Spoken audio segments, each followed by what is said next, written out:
This is California. A place sold as sunshine, wealth, and second chances. But the dream rests on dangerous ground.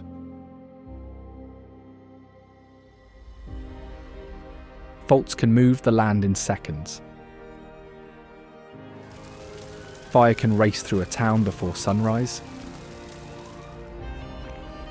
Volcanic gas still rises beneath mountain resorts. Gold, oil, farms and highways created enormous fortunes here. Then the money moved on.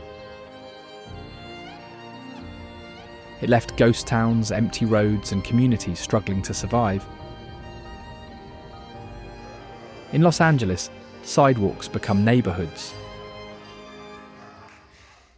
In the open desert, people live without running water or city services. California is not one paradise. It is many hidden worlds shaped by the same unstable forces. Here, beauty can become danger without warning. The California everyone knows is real. But the hidden California begins where the postcard ends. So what does it mean to live in a place that can change overnight? To find the answer, we must leave the dream behind and enter the hidden world beneath it.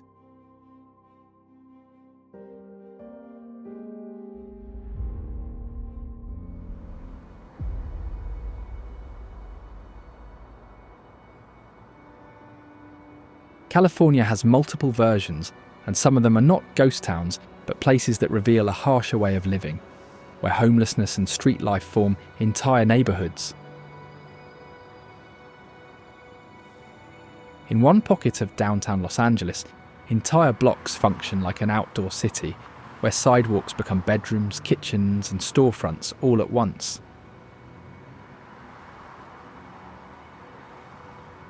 Known as Skid Row, this district holds one of the largest, steady, homeless populations in the country, packed into a tight grid where tents and tarps line nearly every curb. What began as a stopover for travelling workers, but over time, shelters and aid services clustered here, drawing in those with nowhere else to go. Along the streets, barber chairs, food tables, and stacked carts appear, each setup built from whatever can be found or carried. At night, entire rows glow under streetlights, as if they were neighbourhoods without walls, while outreach vans and volunteers move through like lifelines in constant motion. Fires can break out without warning, yet word spreads fast, and neighbours react in seconds, forming a quick, street-level safety net. Many who live here describe an invisible pull, routine, survival, and fragile connections that make leaving harder than it seems. Far from the city's concrete grid, another extreme lies in the open desert, where a few hundred people choose to live without electricity, plumbing, or government.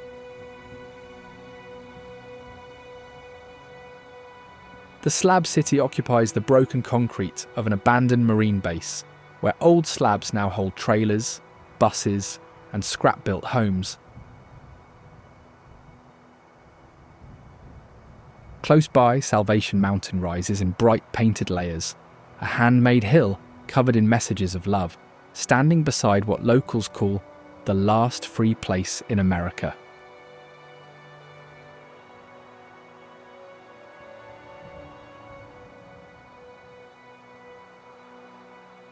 Beyond the art and freedom, the desert has its own dangers, as small movements in the dark can trigger a fast, unmistakable rattle just inches off the ground. Covered in dark diamond patterns and a thick tail, the western Diamondback rattlesnake disappears into sand and broken concrete so well it can seem like the ground itself.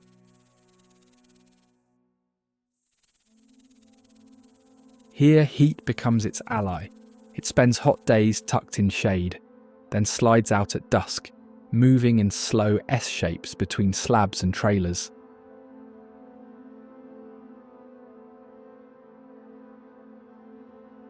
The hidden pits near its mouth sense body heat, allowing it to track warm prey even in total darkness like a built-in night vision.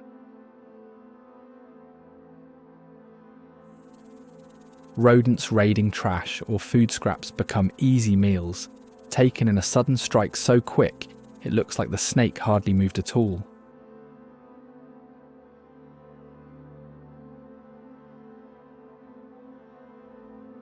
That famous rattle is not just noise, but a final warning, shaking in dry bursts that say stay back before anything worse happens.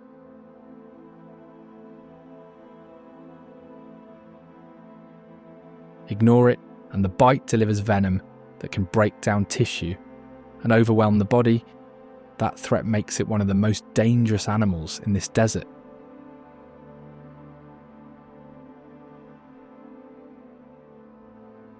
People who live here adapt with simple habits. Tall boots, checked doorways, and careful steps after dark become part of daily life.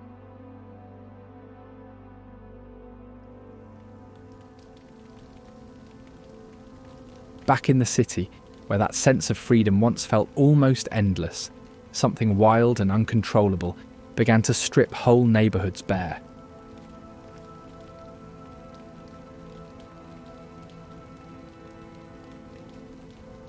California's wildfires have grown so huge that the area burned each year is now many times greater than in past decades.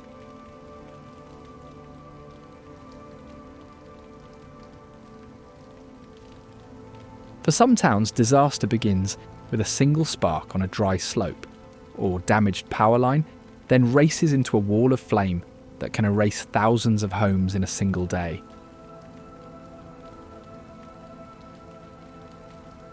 Certain fires grow so intense they start to shape their own weather, whipping fierce winds and ember storms that jump over roads, canyons, and fire breaks. Scientists warn that hotter, drier weather and growing neighbourhoods along the edges of forests are working together like a dangerous team, making huge, fast fires more likely across the state.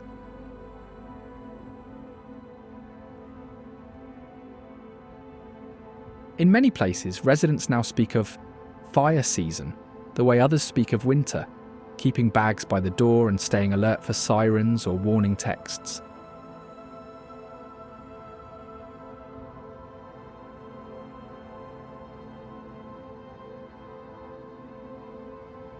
Even luxury hills and ocean view streets are not safe, with recent fires in Los Angeles wiping out thousands of houses, including homes owned by famous actors and musicians.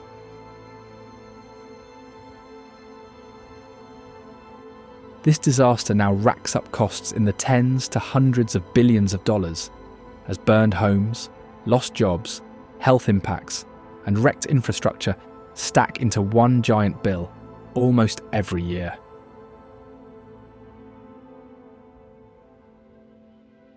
Far back in time, a lonely mining town called Cerro Gordo once felt far away from these giant fire paths, busy with silver and ore instead of smoke and evacuations.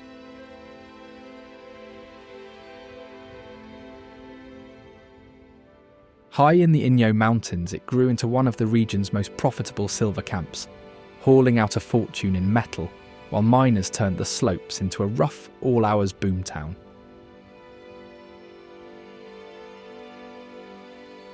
Weathered wooden homes, the American Hotel, a bunkhouse and a general store still stand, their tilted porches and aging frames recalling the town's busy past.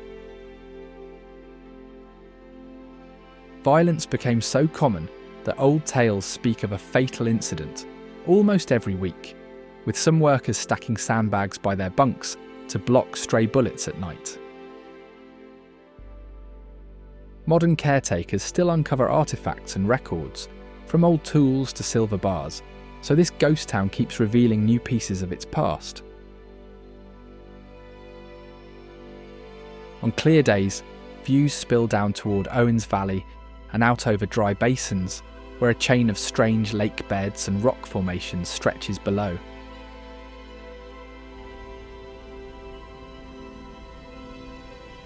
Across one of those old lake beds, the Trona Pinnacles stand in huge clusters, where calcium-filled rock spires climb into the air like a frozen crowd of giants.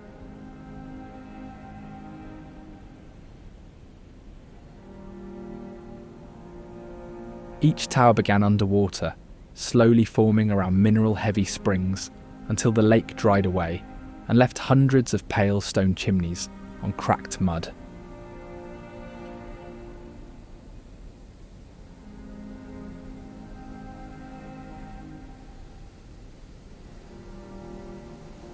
Some pinnacles rise over 100 feet tall, while others squat low, and one long ridge, once nicknamed Cathedral City, runs like a stone wall across part of the basin.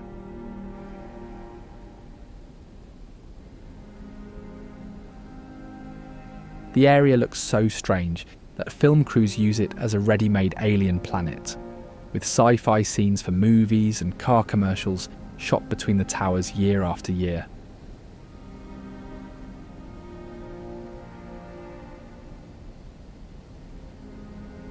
There are no fences or ticket gates here, only a rough dirt road and open access, so visitors can walk right among the spires, as if moving through streets in a rock-built town.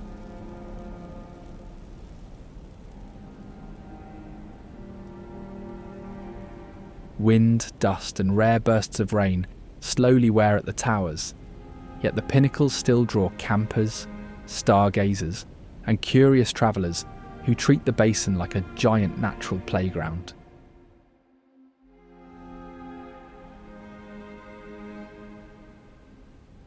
In a different corner of the desert, Joshua Tree National Park spreads out with long ridges, rock stacks and yucca trees that look like they were designed by a doodling giant.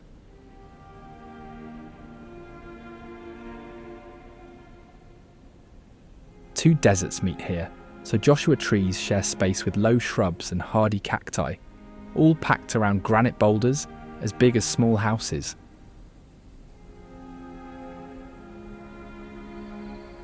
Some Joshua trees can grow over 40 feet tall and live for well over a century, slowly twisting into stranger shapes as they age, while still sheltering birds, lizards and small mammals.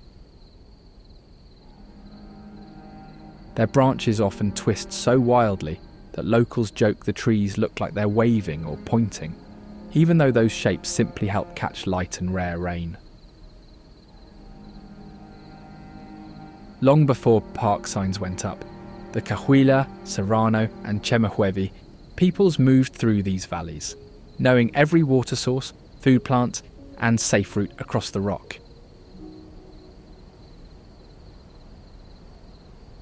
The park exists at all because Minerva Hoyt spent years fighting cactus theft and desert development, pushing leaders until the land was finally protected.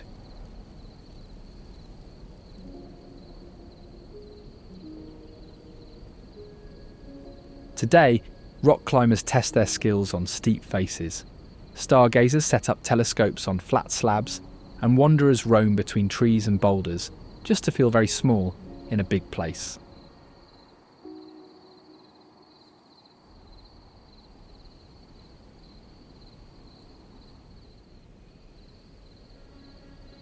Heat, sudden flash floods, and nighttime wildlife still shape life here, so rangers warn visitors about dry washes, loose rock, and creatures that prefer to move after dark.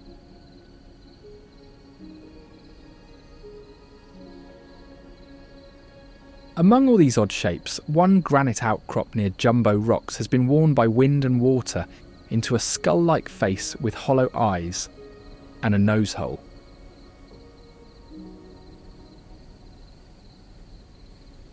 People call it Skull Rock, a stone head that seems to stare back at passing hikers and gently nudge the story toward the park's spookier side. Those eyes began as tiny rain puddles in shallow dents, slowly eroding farther into the rock until it looked uncannily like a giant stone head staring out over the trail.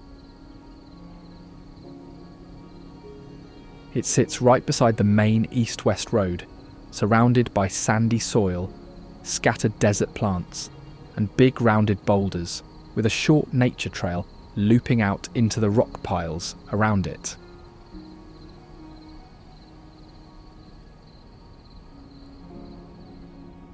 Now it has become one of the park's favourite quick stops, with families and hikers lining up to take photos and joke that the desert itself grew its own skull.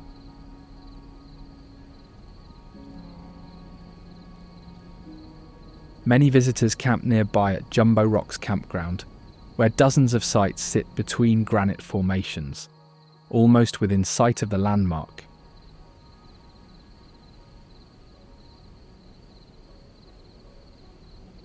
Not far away, the Cholla Cactus Garden packs hundreds of spiny teddy bears into a small patch of sand, creating a maze of plants that look friendly but grab hard.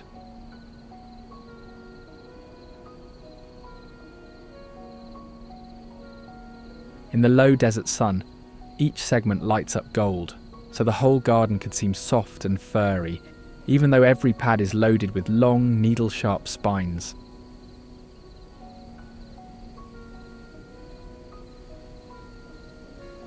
Those spines end in tiny barbs, so even a light brush can snap a joint off and latch onto cloth or skin, like a painful, one-way sticker.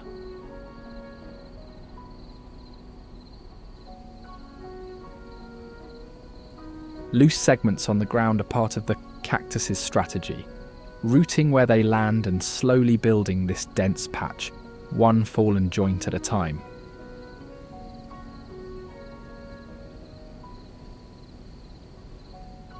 Desert wood rats drag drop pieces around their burrows to form prickly walls, using cast-off joints as a homemade defence system.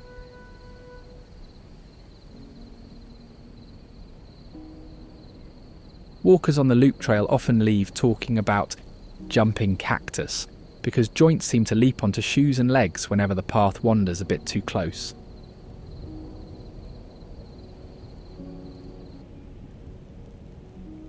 Along the same route, the forest ends at a natural rock corral, where stacked boulders form the doorway into Hidden Valley.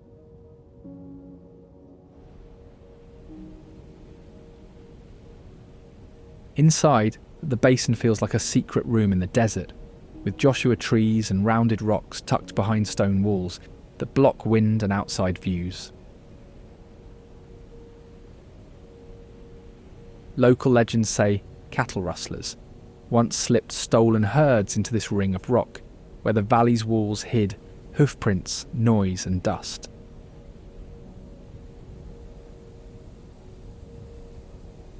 Climbers now use those same walls as practice grounds, filling the area with ropes, chalk marks and careful moves across steep granite faces. The loop trail winds through sandy clearings and tight rock passages, so each turn can swap wide open views for narrow corridors between boulders. Plants grow in small pockets of soil between stones, sheltered by shade, and trap moisture from the harsher conditions outside the basin. Lizards, rodents, and other desert animals move through cracks and shadowed ledges, treating the valley's rock maze as a cooler, safer daytime hideout.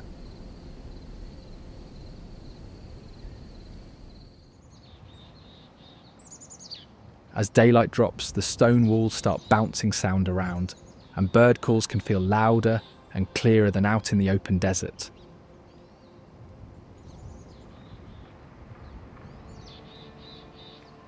One of the clearest voices belongs to a grey and white singer perched on a yucca, the northern mockingbird, famous for copying other birds, frogs, and even machine noises.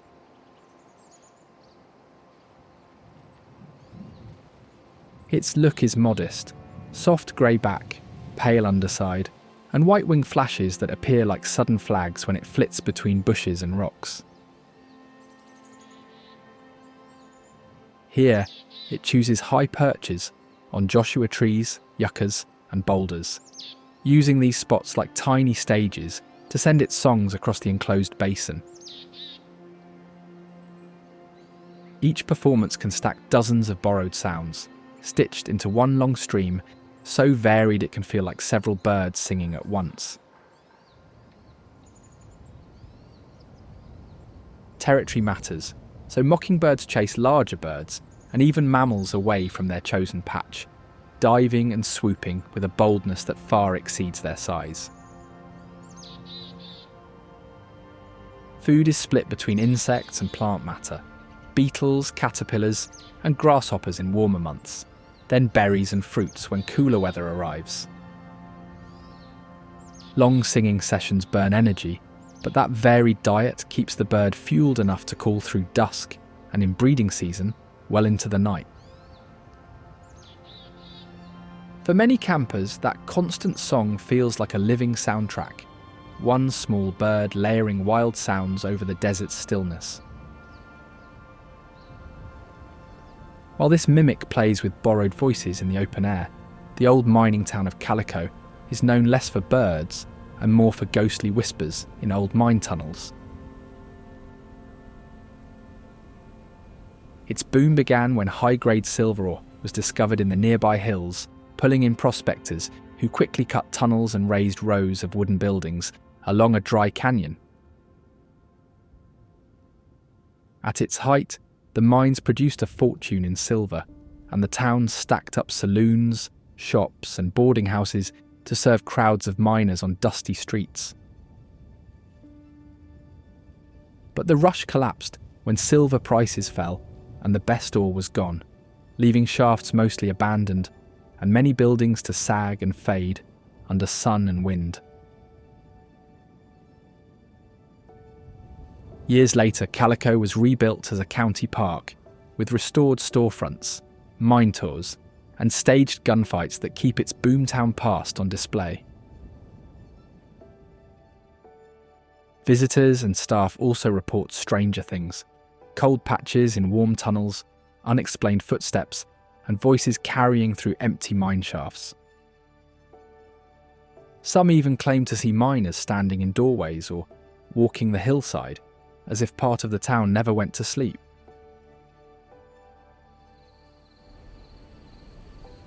Elsewhere in the state, strange voices are replaced by strange geometry, where lava has cooled into neat hexagon columns at Devil's Postpile National Monument.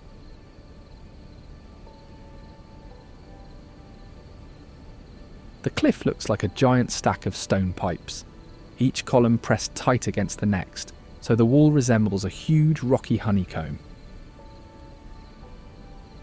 Long ago, lava flooded this valley to great depth, and, as it cooled, it cracked into straight, ordered columns instead of rough broken blocks. Later, glaciers scraped across the top and polished the ends of those columns into a smooth, tile-like surface that reveals the hexagon pattern when viewed from above.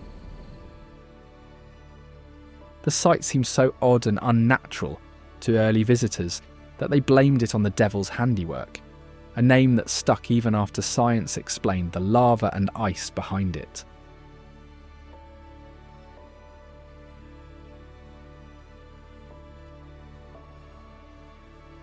Long-distance hikers on routes like the John Muir Trail and the Pacific Crest Trail pass right by this wall, moving through a narrow corridor lined with volcanic geometry.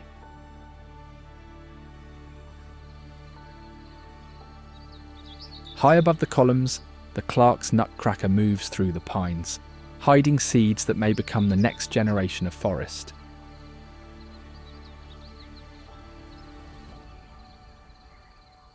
Its body is neat and simple: grey back, black wings, and white tail, flashes that blink like tiny flags as it hops between branches.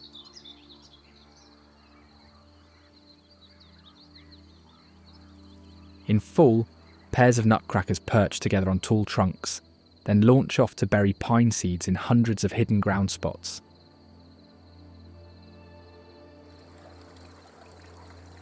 Winter covers the slopes in snow, yet these birds remember their stash and dig through the crust to pull out buried seeds like feathered treasure hunters.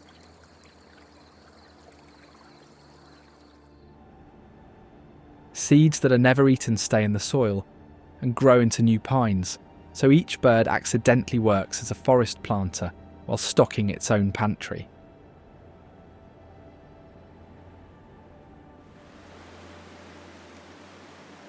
Down in the valley, a tall sheet of water drops over a dark rock ledge, and midday sun often paints a rainbow across the spray at Rainbow Falls. The river races to the edge, then falls about 100 feet over a black lava cliff, leftover rock from the eruptions that built the columns upstream. Impact with the air turns the water into fine mist, and when sunlight hits that cloud at the right angle, bands of colour appear and hang in the spray for minutes at a time. Below the drop, the water settles into a cold green pool where foam swirls and then spills back into the river as it continues down the valley. Late in the season, thinner flow exposes more of the cliff, and the falling water looks almost like bright ribbons sliding over rough volcanic stone. Many hikers time their visit for midday, hoping to catch that rainbow flash, while the steady roar washes over almost every other sound.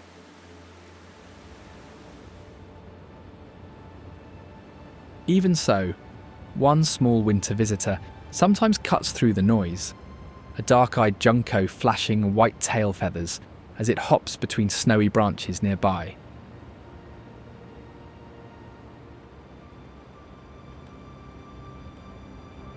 The bird is compact and round, with a dark hood, pale belly, and bright white outer tail feathers that flick like tiny snow flags whenever it lifts off. In the snowy forests around the monument, these little foragers shuffle along the ground like wind-up toys, pecking for seeds and insects tucked into the snow and fallen needles.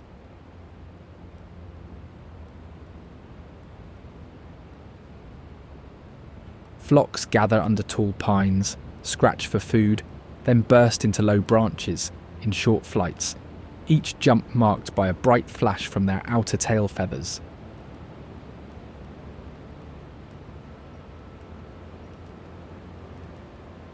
Soft twittering calls keep the group connected, so even when trees block the view, each one still knows where its flockmates are.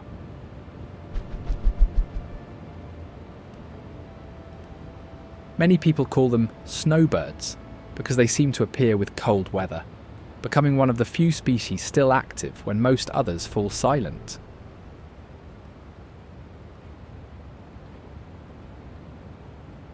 When temperatures plunge, the tiny flocks fluff their feathers into puffball coats, trapping air around their bodies to stay warm.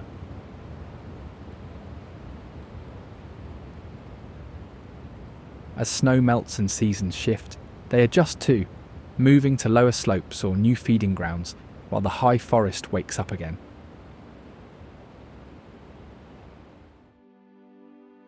Across the desert, another place holds a different kind of movement: empty streets, old mine roads, and the ghost town of Ballarat, once a busy supply hub and later a hideout for outlaws. The town began as a desert lifeline for nearby gold and silver camps, hauling supplies to miners chasing fast fortunes in the Panamint range. Old campfire tales still float through the valley, telling of hard-headed prospectors who walked long distances for water and sometimes vanished into dust storms without leaving a trail. Years later, the ruins took on a darker reputation when cult leader Charles Manson and his followers stayed at Barker Ranch, leaving graffiti and other traces around Ballarat. His family of followers turned these quiet badlands into a rumour magnet, linking rusted trucks and peeling walls with one of the most feared names in American crime. Visitors now wander past broken adobe walls, weathered cabins, old graves, and a small general store-turned museum where faded photos and rusty tools preserve the town's past.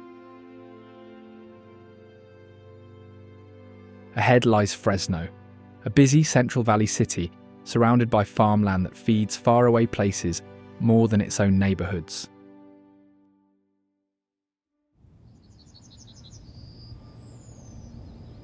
Fields around it help push California to the top of national farm rankings, yet the dollars earned by those crops mostly pass straight through to owners and companies elsewhere.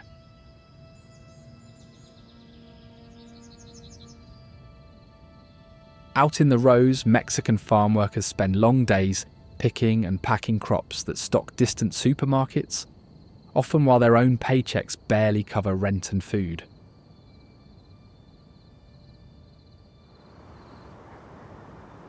Long ago, bank rules and planning maps split the city into safe and risky zones, and those old lines still shape who gets steady investment and who waits for basics. The north grew shaded and comfortable, with smoother roads and easy shopping, while much of the south and west stayed worn down, crowded, and short on simple public services.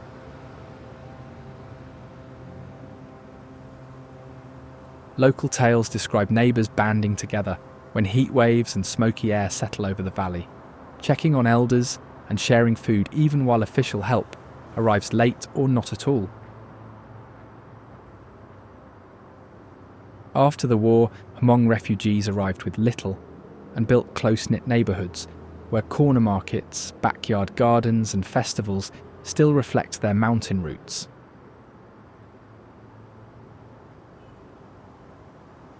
Those communities filled its streets with flavours from many homelands, from spicy stews and sweet fruits to grilled meats and herbal drinks.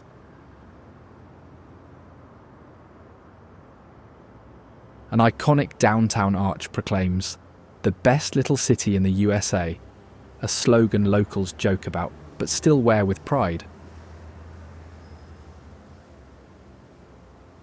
All this unfolds in a city ringed by crops, yet often short on clinics, clean air and steady jobs. A farm hub where huge harvests contrast with thin household budgets.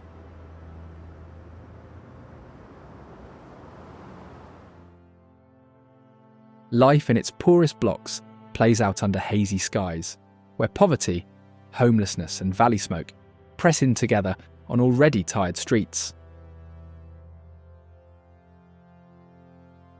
Along Highway 99 and nearby streets, large homeless camps sprawl like rough villages of tents, pallets and shopping carts, built by people shut out of regular homes.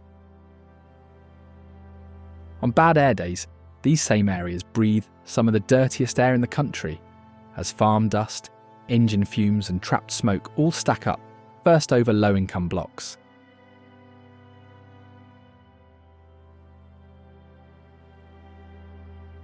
Even under all that weight, small food shops and street grills still light up the corners, leading to one of the city's biggest surprises: its food.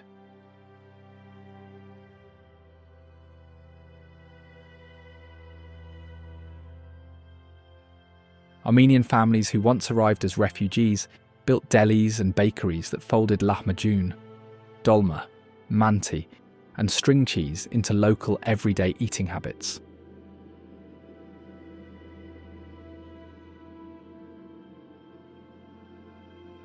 In the Tower district, some family restaurants have cooked these recipes in the same blocks for generations, so a short walk can feel like moving through a long, living cookbook.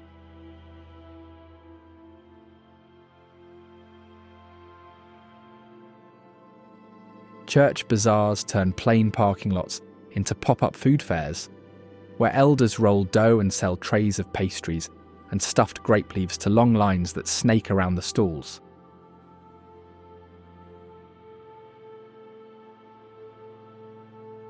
One favourite local saying claims you can read an entire season in a single bite of string cheese at certain family-run shops. If the pull feels perfect, the months ahead will too. Around these tables, their dishes sit beside Mexican, Hmong and other immigrant foods, so a single day can jump from kebabs to tacos to spicy noodle soups without leaving city streets. City flavours gradually slip away, and Amboy arrives as a sparse line of buildings in the Mojave, a roadside stop kept alive mainly by the legend of Route 66 itself. Roy's Motel and Cafe, with its huge neon sign and old gas pumps, once pulled in road trippers by the carload until new interstate lanes stole nearly all that traffic overnight. Film crews and photographers now treat the place like a ready-made set, using the empty cafe, cracked parking lot, and glowing sign for movies, commercials, and music videos. Some visitors still trade ghost town tales here, strange headlights that seem to float on the old highway, and radios that hiss with eerie static as cars roll past the lonely strip. A small team keeps the station open, selling drinks, fuel and souvenirs while keeping the town's name alive for passing travellers.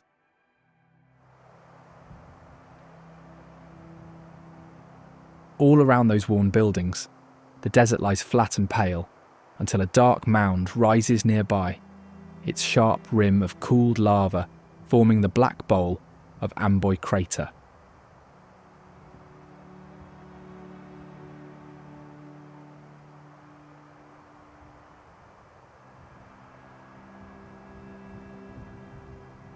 This sleeping volcano is a cinder cone built when blasts of molten rock once shot up and fell back down, stacking into a steep ring that still stands out against the light sand. Hardened lava flows spread around it like frozen waves, a field of rough black stone where almost nothing grows and every step lands on uneven rock.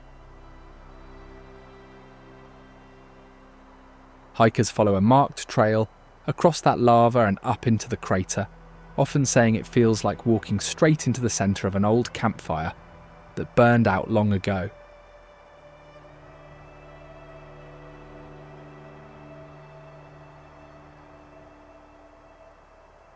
On clear days, guides explain how this cone formed in one of the country's youngest volcanic fields, and how lava escaped through a breach in its side.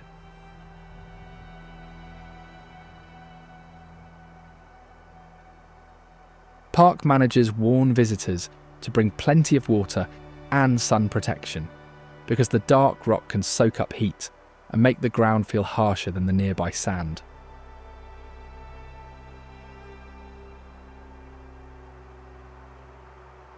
Standing on top, people see how the crater and lava field reshape the flat valley into sudden ridges and pits, like a giant thumbprint pressed into the Mojave.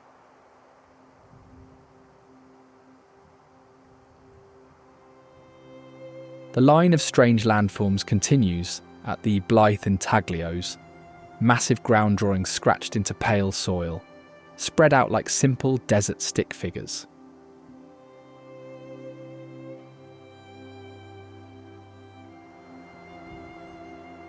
Each figure was made by brushing away dark surface rocks to uncover lighter earth underneath, turning bare ground into bold lines that almost look like pencil marks on sand.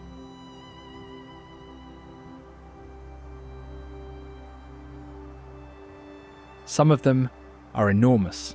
The biggest human shape stretches more than 170 feet long, so standing by one leg feels like standing next to a long fence.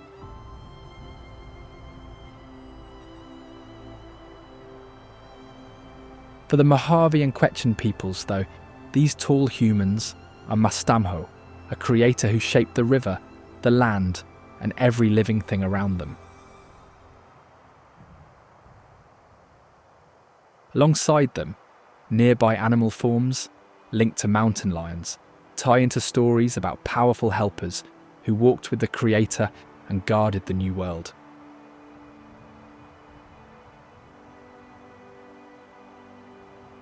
yet outsiders passed close by for years without seeing the full designs, because at ground level the lines can look like random cleared patches and scattered stones.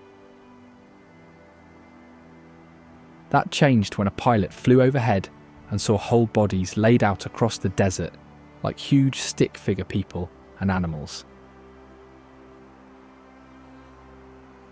Even today, the best way to understand them is to look down from above, where all the shapes line up and feel like a giant desert mural drawn for sky watchers.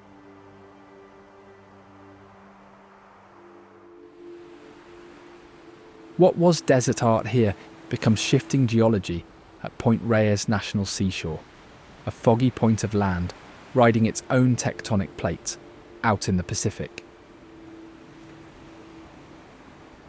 The San Andreas Fault runs along the bay beside it like a hidden crack, where one giant piece of earth slowly slides north past another at about the speed fingernails grow.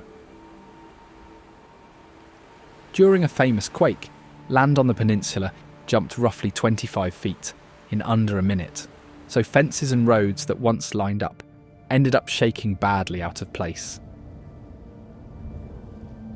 That restless ground now holds long sandy beaches, rolling coastal grasslands, and dim Douglas fir forests. Elk, owls, and bobcats move through the fog as if it were another form of cover.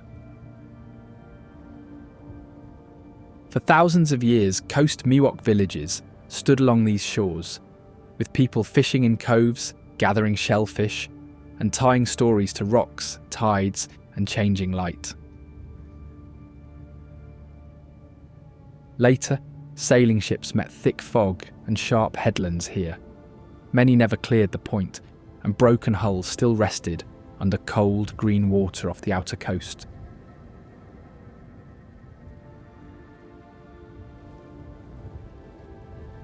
Ranch houses and dairy barns remain on some valleys after hard debates, so working cattle pastures now share park space with beaches and wildlife.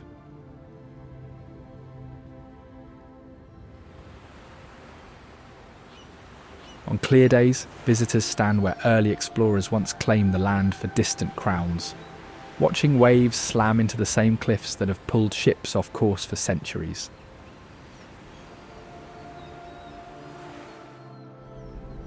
Fog, wind, and a restless fault line all meet at the headlands, making the Point Reyes lighthouse essential, its focused beam guiding ships around the point at night.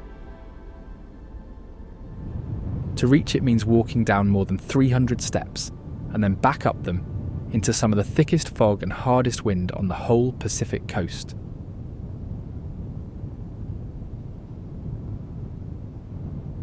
Inside, the original glass Fresnel lens sits like a giant jewel, bending light so efficiently that a small lamp once threw a sharp beam far out over dark waves.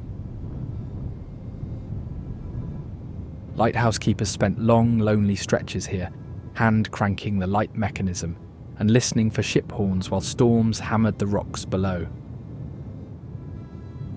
Logbooks describe nights when the beam caught drifting ships just in time, helping captains avoid cliffs that had already claimed dozens of vessels.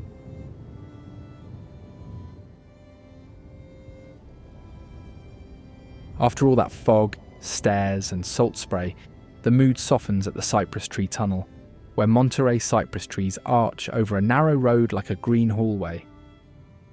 The trees line the drive to the historic maritime radio station, their wind-bent trunks and thick branches leaning together until they form a long, shaded tunnel over the single-lane road.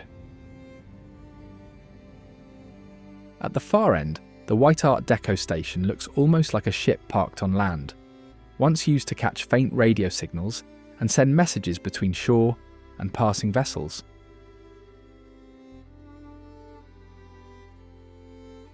On misty days, the tunnel can feel like a wooden ribcage of trees, with pale light in the station building glowing at the exit as a sort of control room for the coast.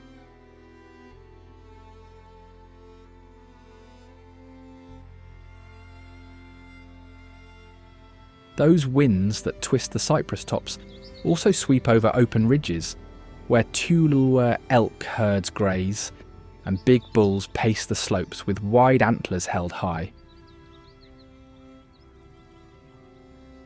Their bodies are lean and long-legged compared to heavier mountain elk, built for roaming soft coastal grass instead of trudging through heavy snow.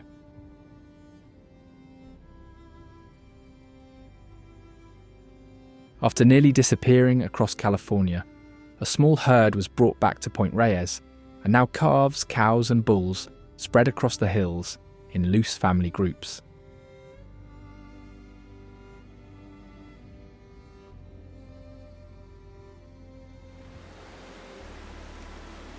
Downhill, a small creek finishes its trip as Alamir falls, dropping in a single bright sheet over layered rock, hitting the sand and sliding right into the Pacific's edge. This makes it one of California's rare tidefalls, a waterfall that doesn't stop on cliffs or rocks, but lands directly on the beach itself. At high tide, the surf can rush up to meet the falling water, so river spray and sea foam briefly mix in one noisy splash zone on the narrow strip of shore. Hikers often say it feels strange to stand where fresh creek water, ocean waves and tide pools all share the same patch of sand under their boots.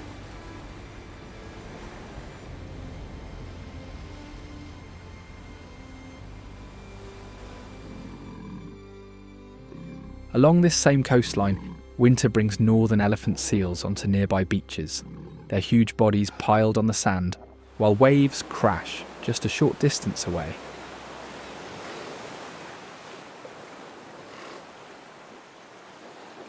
Big males look like blubbery tanks with long, drooping noses, while slimmer females and pups line the shore in noisy, wriggling clusters.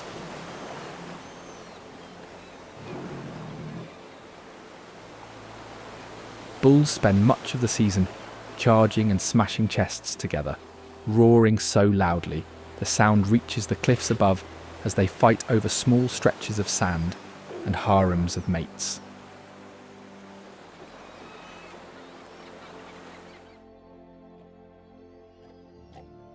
Younger males stage smaller practice bouts nearby, rearing up, shoving, and then flopping into the surf like sumo wrestlers in slow motion.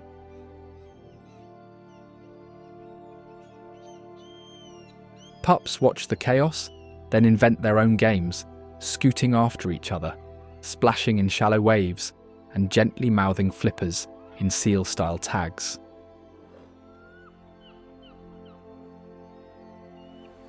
Off the breeding beaches, these animals trade the shore for open ocean, diving far below the surface for long periods to hunt squid and fish in dark offshore water. Adults pack birth, nursing and mating into a brief winter visit to Point Reyes, then slide back into the ocean and vanish toward distant feeding grounds.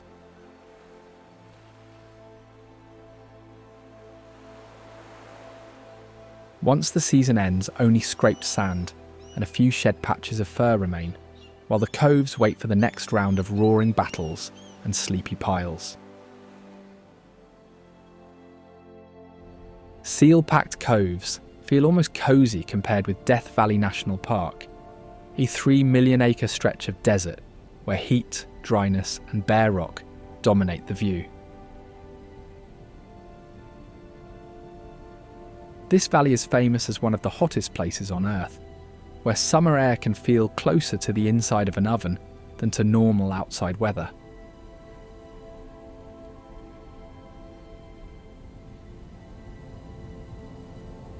On the salt flats, rare storm water disappears quickly, leaving bright crusts and cracked patterns that look almost like shattered tiles across the ground.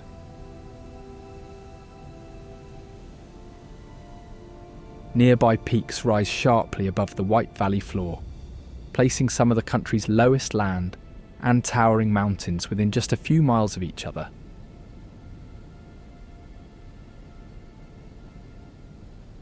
Long before park signs, Timbisha Shoshone families survived here by knowing every spring, shade pocket, and tough plant, reading the desert like a careful living map. Wide salt pans and badlands formed as ancient lakes repeatedly filled the valley, then dried, each cycle leaving new layers of mud, salt and sand.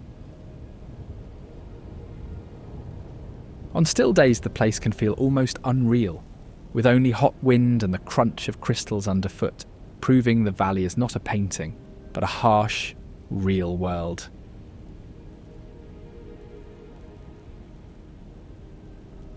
Even this hottest place holds life. Salt-loving plants, hardy insects, and a few animals that move mostly at night or close to scarce water.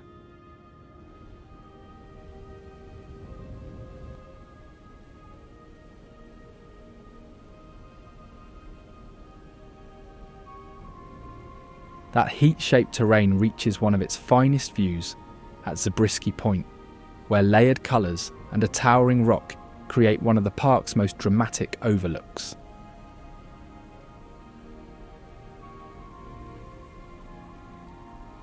Below the lookout, soft muds and salts are carved into smooth, wavy ridges of yellow, brown and red, almost like folded pastry dough, baked completely dry.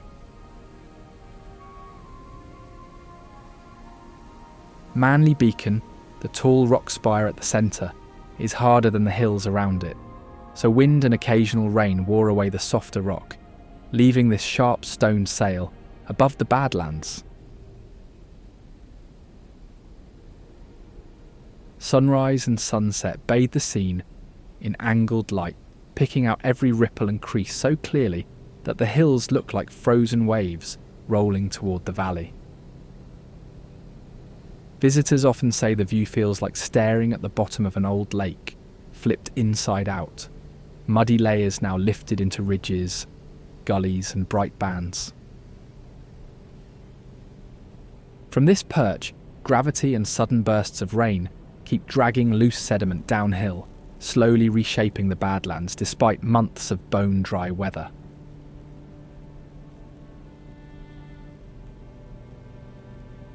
When storms do arrive, water rushes through the channels like thin rivers of chocolate milk, cutting fresh grooves that later appear as new lines once the ground dries again.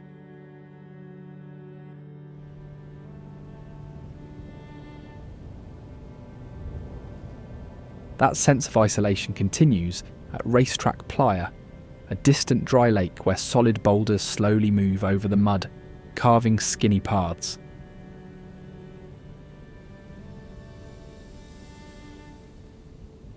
On this dead flat clay pan, some rocks weigh more than a person, yet creep across the ground over months, leaving long, ruler-straight trails, as if they had crawled away in slow motion.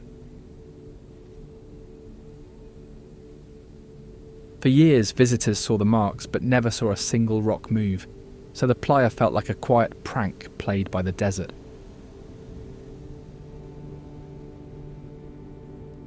Wild guesses rushed in to fill the gap. Wind alone, secret magnets under the mud, even late-night visits by bored aliens. The real answer is stranger and simpler. When temperatures drop low enough, a thin sheet of ice forms over shallow water, fragile but wide enough to push many stones at once.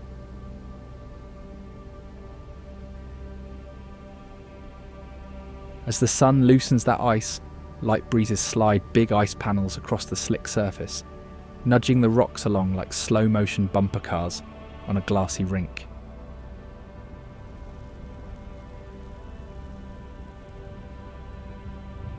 So the stones do not move under their own power. They sail, pushed by ice most visitors never see, and guided by winds that would barely tug on a shirt. This slow glide of heavy rocks shares Death Valley with Badwater Basin, North America's lowest point, marked by cracked salt flats and a tiny pool too salty for a mule to drink.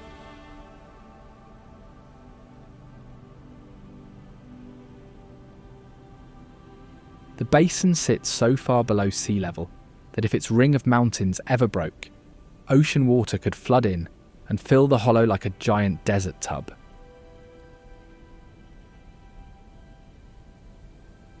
Its name comes from that little spring at the edge of the flat, where a surveyor's mule once sniffed the briny water, refused a sip, and inspired the words "Badwater" on the map.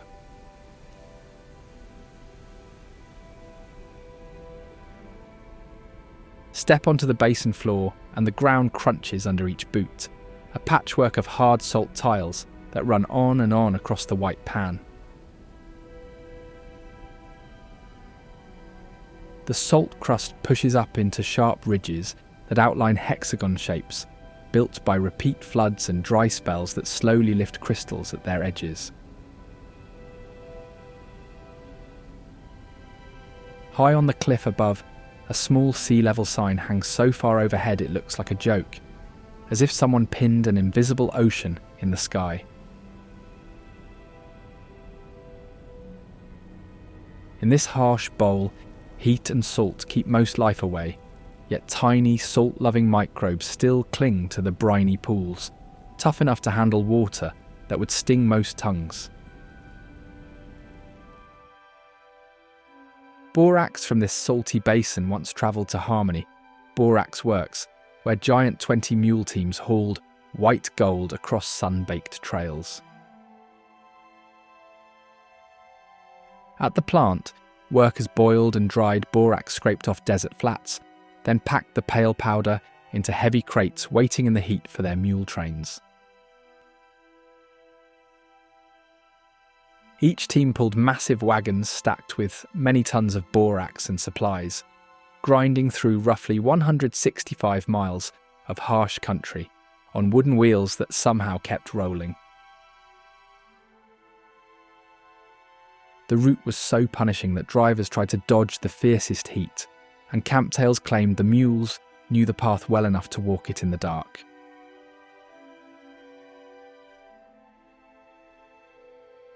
Harmony Borax Works ran only a short time, yet its rusted boilers and low brick walls still stand, now prized as one of Death Valley's clearest spots for stargazing after sunset.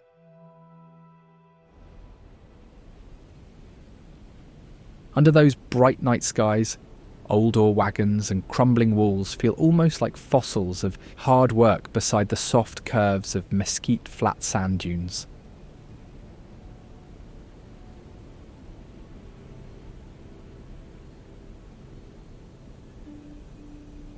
By day, the dunes roll out in low waves of pale quartz sand, easy to walk yet tall enough to catch each gust and redraw their sharp crests again and again.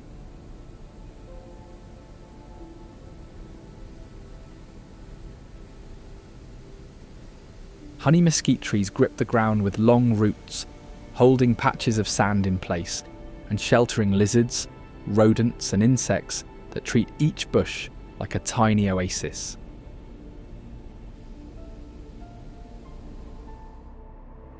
Sunrise and sunset light up every ripple, so shadows trace clean lines along the slopes and footprints briefly mark who crossed before the wind wipes them away.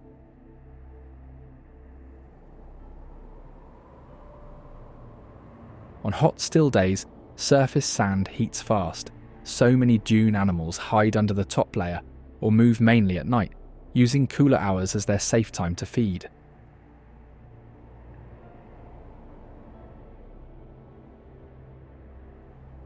In strong winds, grains of sand bounce and hiss along the ground, slowly nudging dune crests forward, while buried layers keep older patterns locked below.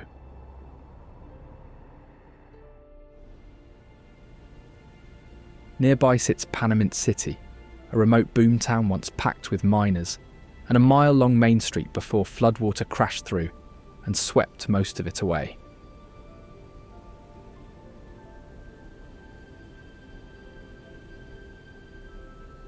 The ghost town may be the hardest in California to reach, perched miles up a steep canyon with no road, only a rough 7-mile climb along the old route.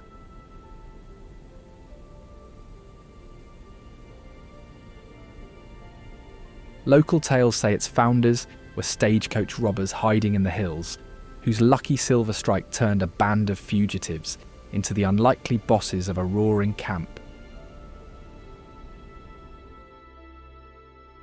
The place grew so notorious for theft that mine owners reportedly poured silver into huge, heavy balls that were too awkward for anyone to sneak out under a coat.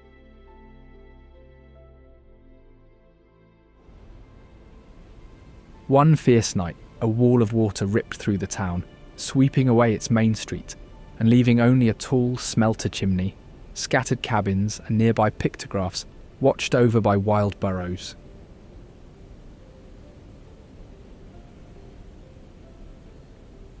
These burros are descendants of old minor pack animals, left behind when work dried up, but stubborn enough to stay and claim the desert as home.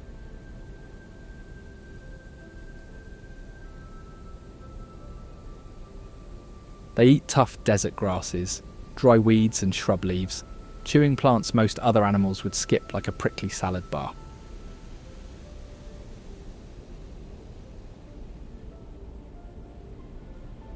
Water is hard to find in the city, so they remember every tiny spring and damp spot, walking long distances between gulps and saving moisture by resting in the heat.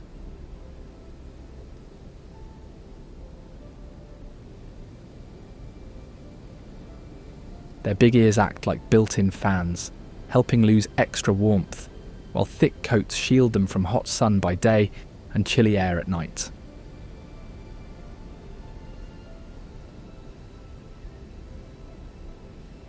Family matters here. They live in small bands with a boss male, loyal females, and playful youngsters that learn which plants to eat and which paths lead to safety.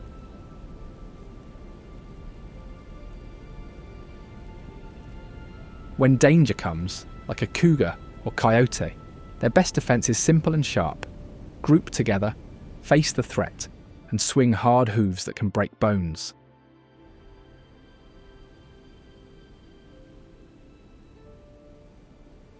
Life stays tough.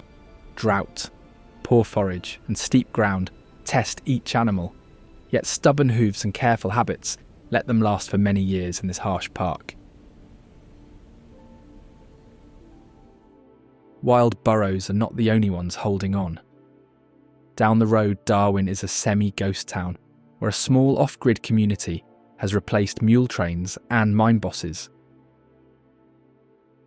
The town clings to a high desert hillside on Death Valley's western edge, with sun-bleached shacks, rusting cars, and abandoned trailers scattered across a little more than a square mile.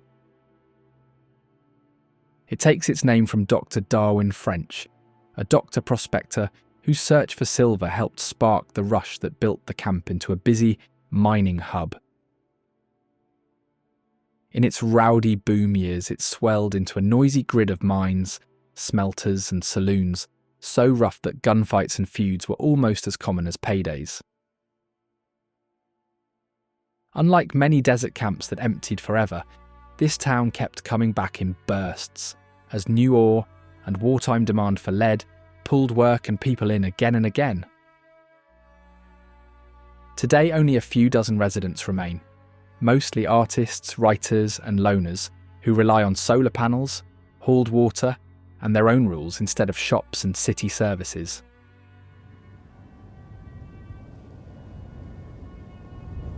In the mountains to the west, cooler air and high cliffs surround Sequoia National Park, home to giant sequoias and the steep climb up to the summit of Mount Whitney.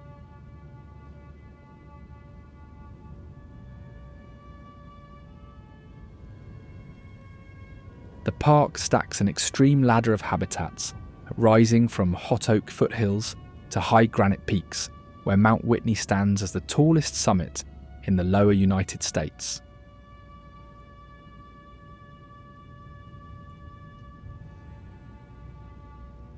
Along that climb, rivers slice into narrow canyons, waterfalls spill over polished rock, and small alpine lakes sit like surprise mirrors between ridges.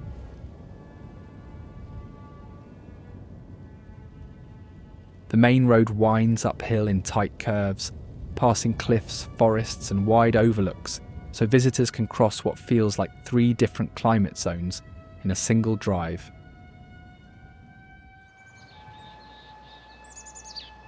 Wildlife shifts with every gain in height. Bears and deer favour mid-level woods, while marmots, pikas and tough songbirds work the meadows and boulder fields near the crest.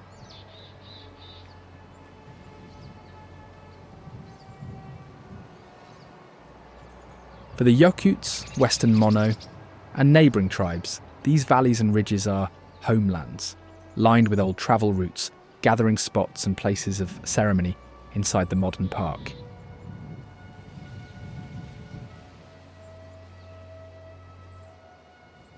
Winter snow on the high slopes melts into powerful streams, feeding rivers that help supply water far beyond the park's boundaries.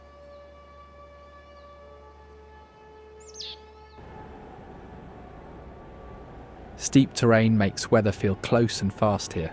Storms can drop rain or hail on one basin, while sunlight still shines on another just over the ridge.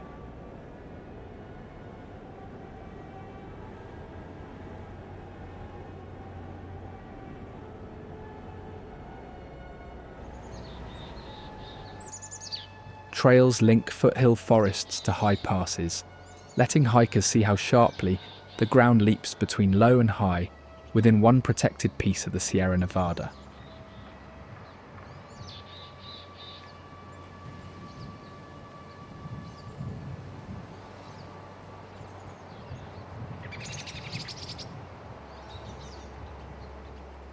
Steep climbs and varied habitats all funnel toward one headline feature here: giant sequoias, rooted in a thin slice of elevation, where conditions finally match their needs.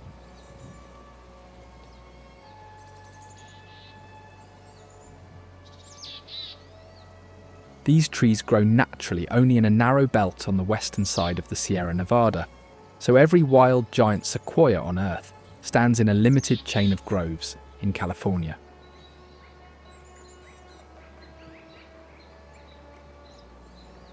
Some have been alive for more than 3,000 years, which means a single trunk has watched storms, droughts and human history come and go for longer than many countries have existed.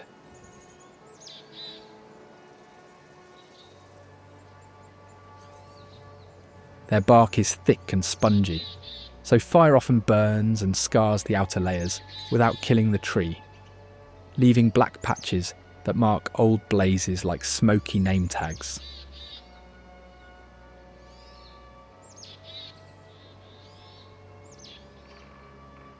Rather than one taproot, a giant sequoia spreads many shallow roots wide, sharing support with neighbouring trees, so the grove acts almost like a linked wooden crowd.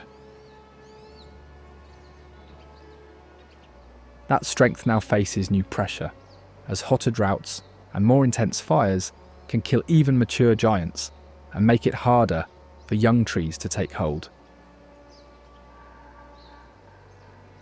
Their cones are small and their seeds are tiny, yet those seeds can grow into trunks that hold more wood than any other living tree species on the planet.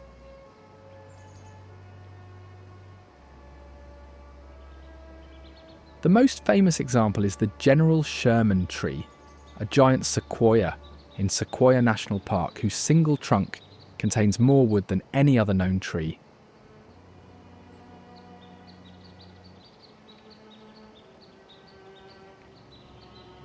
It has survived centuries of storms, drought and fire, standing as a kind of time capsule that records changing climate in the pattern of its growth rings.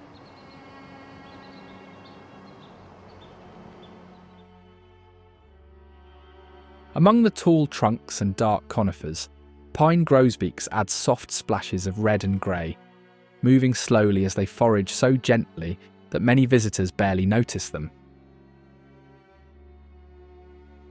Here, these finches clip seeds and buds, often staying so calm and tame that birdwatchers joke they are the chillest songbirds in the Sierra.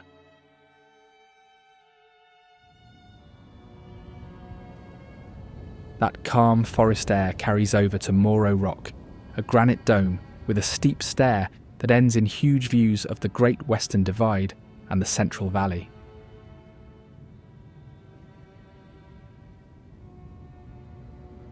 The dome looks like a giant grey whale, frozen in place, with a narrow ribbon of concrete steps tracing its back as trees fall away, and each turn reveals more of the jagged Sierra crest.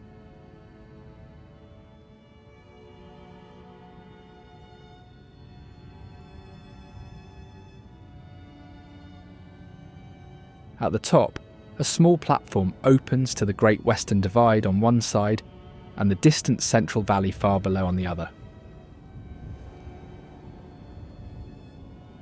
This granite lookout rises above the foothills, where loud great-tailed grackles now strut through parking lots and call from clearings at the forest's edge. Males shine in glossy black and purple, with bright yellow eyes and a long wedge-shaped tail. They fan and flick like a cape whenever they want to stand out.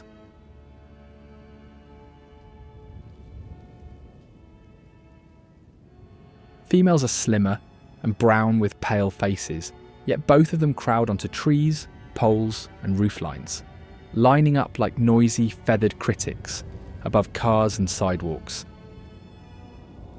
Their voices sound more like broken machines than soft bird song, a mix of squeaks, clicks, shrieks and buzzes that can make one small flock sound huge. They eat almost anything they find: seeds, drop snacks, beetles, frogs, lizards, even dead insects stuck to license plates. That makes them nature's cleanup crew around people.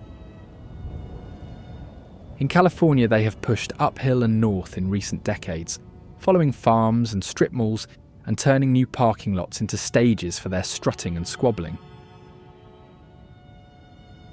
Their favourite move is to perch above open ground or shallow water, then hop down to poke at puddles, grass or trash, using sharp eyes and quick jabs to find the next bite.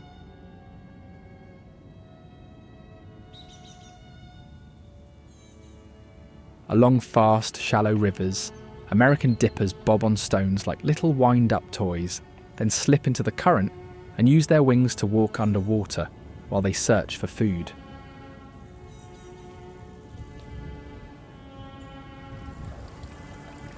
This chunky grey bird is North America's only truly aquatic songbird, built with dense feathers, sealing eyelids and closing nostrils, so it can dive into cold white water without flinching.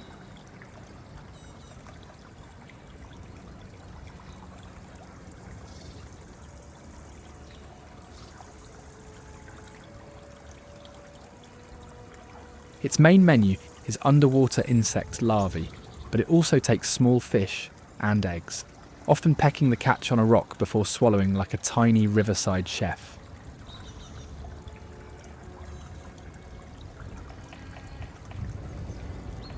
The dipper's constant bobbing and sudden dives make it look almost like a skipping stone that decided to grow legs and start singing.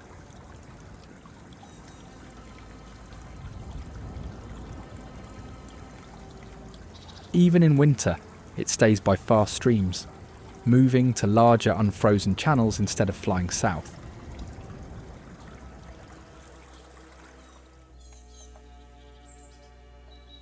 Thick plumage, a slow metabolism, and blood that carries extra oxygen help it dive into icy water.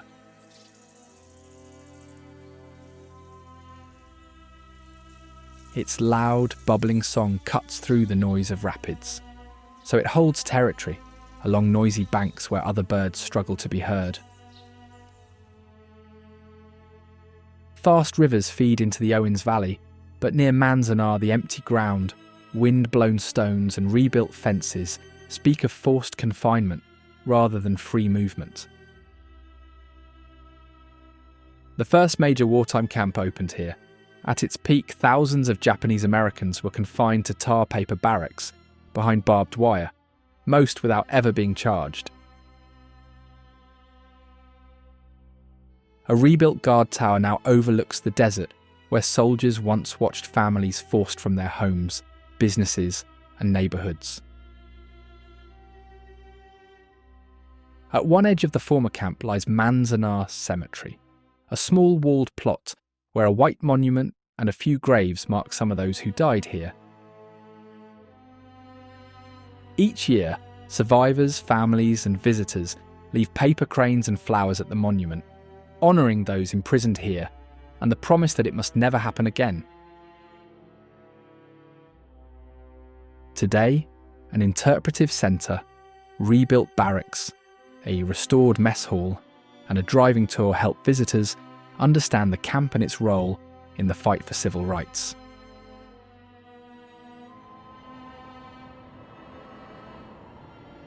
Harsh winds and bare ground define this valley before the desert shifts into Anza-Borrego's rocky sheep trails, fossil-cut badlands, and rare superblooms. Most months the park looks like a huge, empty, sun-blasted plain, with dry washes and cracked soil stretching for dozens of miles.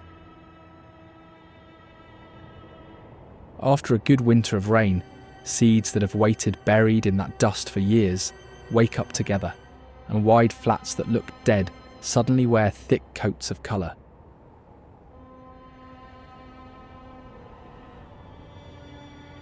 Whole hillsides flip from brown to bright yellow and purple, drawing visitors from hours away before the heat shuts the bloom down.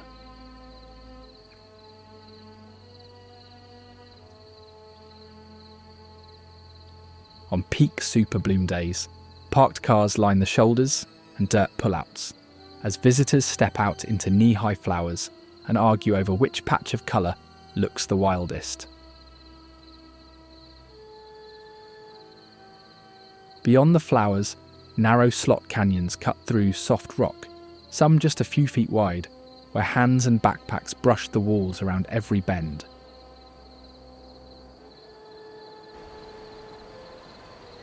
Higher in the desert mountains, palm oases hide in rocky folds, with pools and shade tucked just a short walk above the bare hot valley floor.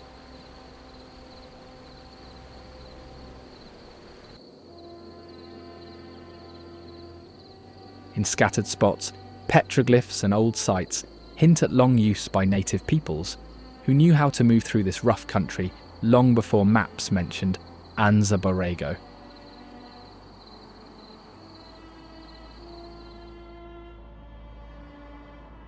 The whole park acts like an outdoor classroom, where dry ground, sudden blooms and carved stone all tell how desert life can switch quickly between harsh and generous.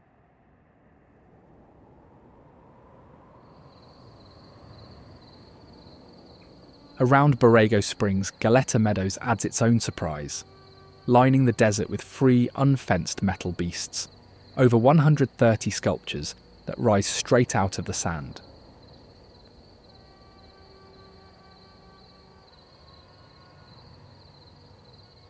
The project began when local landowner Dennis Avery asked Ricardo Braceda to weld giant creatures for his property.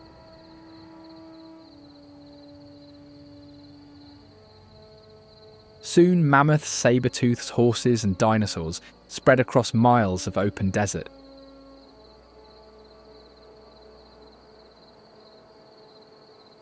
Many sculptures stand beside the road, so one moment drivers see only pale dirt and low shrubs, and the next a rust-coloured elephant or house-sized scorpion.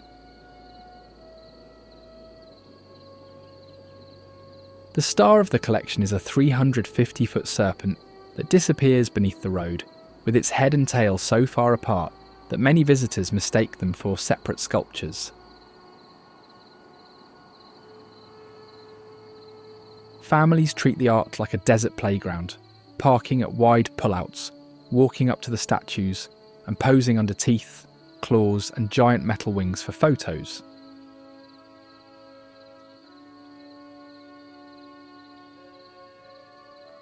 Some locals tell of confused visitors finding their way back to town by directions like "keep going until you reach the dragon," using steel monsters as their unofficial road signs.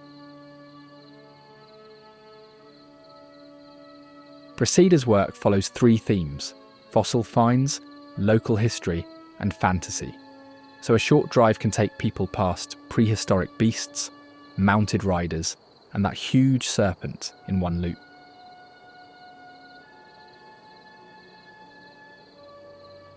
Because they're free and always open, many travellers grab a map and set out to find every sculpture in the valley.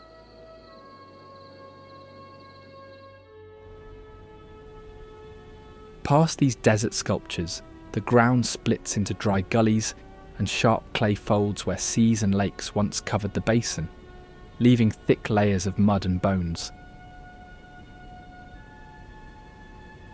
The Carrizo Badlands spread across the park's southern end, a maze of pale clay hills so bare and broken they can feel like walking on a dead planet. Every ridge and ravine is carved into soft sediment, packed with clay, sliced by flash floods that cut steep gullies and leave fresh scars after major storms.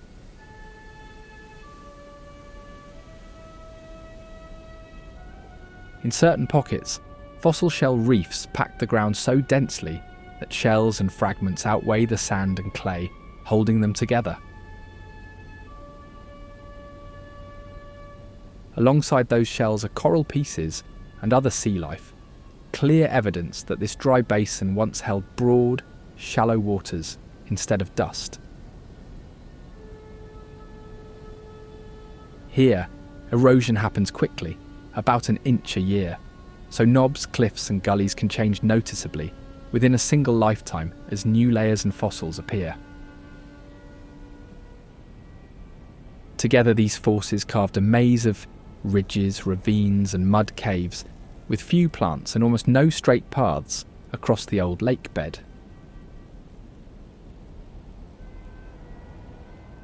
Far to the northwest, Alcatraz Island rises out of cold bay water, trading clay gullies for sheer rock walls and concrete cells built to hold people instead of fossils.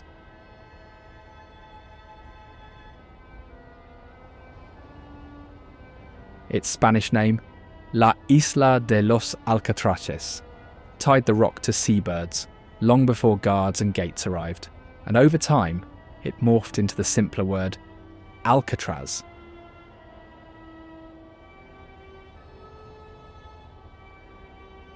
Before the prison, the island served as a coastal fortress where heavy guns and a lighthouse helped protect San Francisco Bay.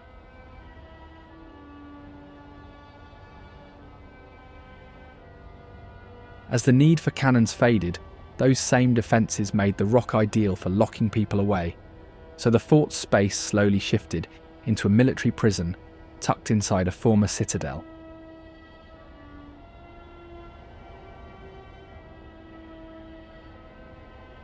It later became a federal high-security prison for the nation's most dangerous and disruptive inmates, including notorious gang leaders and violent criminals. The design was brutally simple: rows of narrow cells, concrete and steel, and the freezing bay as a final barrier for anyone who tried to escape. D-block isolation cells were used as the prison's highest level of punishment, keeping people locked alone in their cells almost all day with almost no light, sound, or human contact. The most famous escape came from Frank Morris and the Anglin brothers, who carved tunnels, built a raft from raincoats, and vanished into the fog.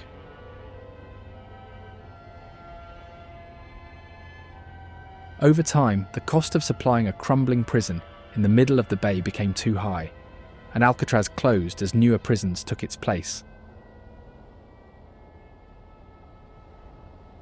Not long after, native activists from Indians of all tribes occupied the island, launching a protest from its abandoned cell blocks that helped spark the modern American Indian movement.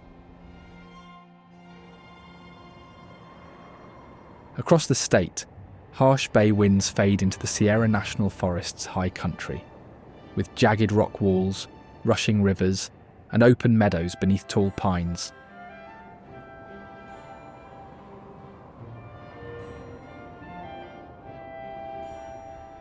Between Yosemite and Kings Canyon, this forest offers granite peaks, clear streams, and sweeping views without the heavy crowds.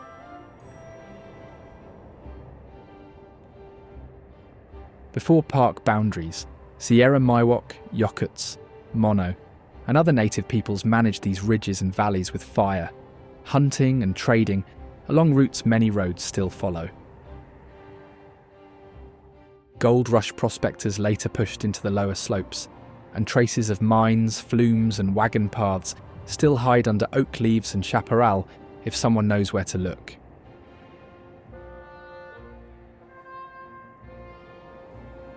As the land climbs, foothill oaks give way to fir, cedar and pine, where fallen trees, shaded creeks and steep draws can turn a short walk into a scramble.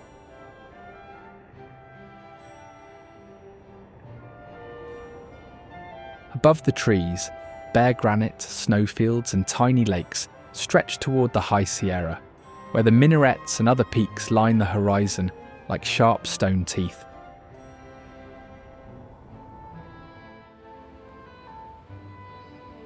Mountain weather flips quickly here. A calm blue morning can build into an afternoon of lightning, hail, and wind hammering exposed passes, while lower valleys stay mostly dry.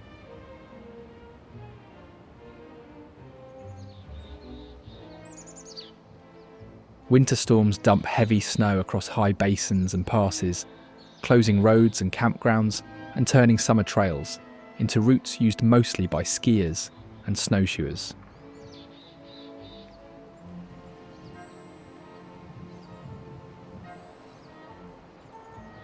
Fire crews and ecologists now manage the forest with planned burns, tree thinning, and drought monitoring to keep wildfires from growing larger and hotter.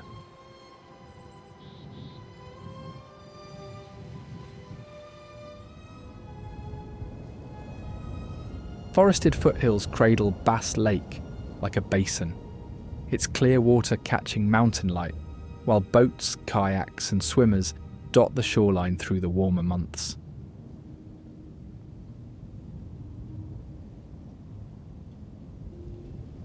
The reservoir flooded what was once Crane Valley Meadow, leaving a broad blue lake where logging country and railroad tracks once stood.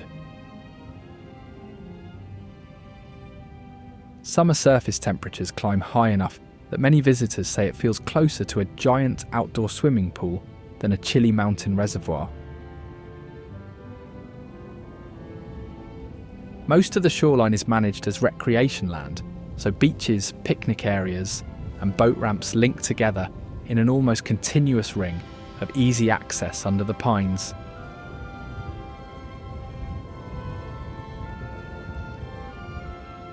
Local histories tie the valley to Mono and Chukchansi communities, whose foothill villages and gathering sites predate dams, resorts, and paved access roads.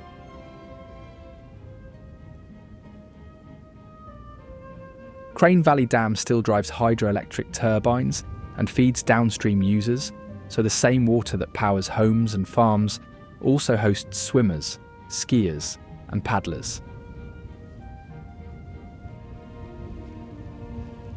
Annual derbies, festivals, and holiday gatherings give this small mountain basin an outsized role in the social calendar of nearby towns along Highway 41.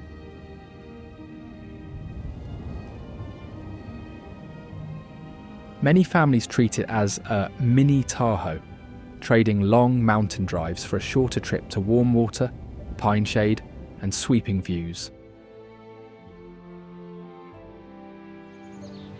Higher in the range, granite walls and hanging basins collect cold, clear water in high lakes that anchor the Ansel Adams wilderness and its famous Sierra views.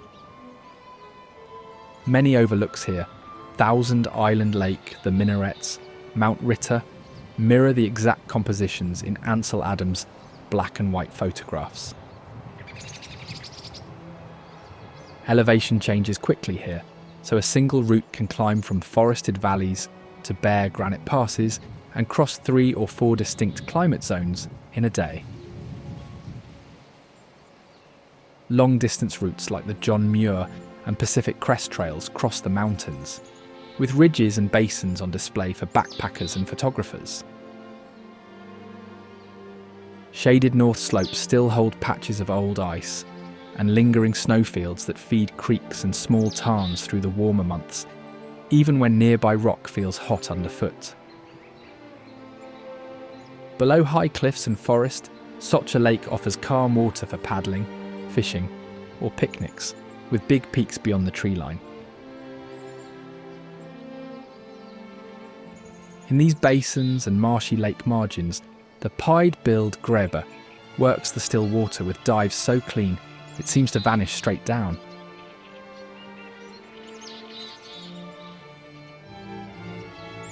This compact brown bird carries a thick, short bill that turns pale with a dark ring in breeding season, almost like a tiny band of paint wrapped around its mouth.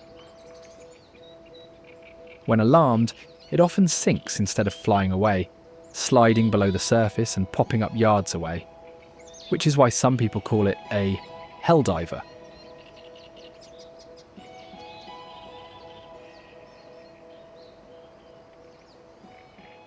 Lobed toes act like built-in flippers, letting it chase fish, crustaceans and insect larvae beneath the surface with much more speed than its round body suggests.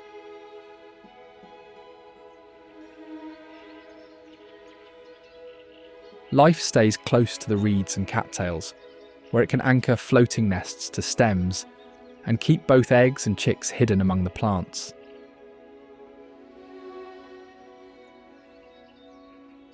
Parents sometimes carry striped young on their backs, almost like a moving raft, until the chicks learn to dive and hunt for themselves.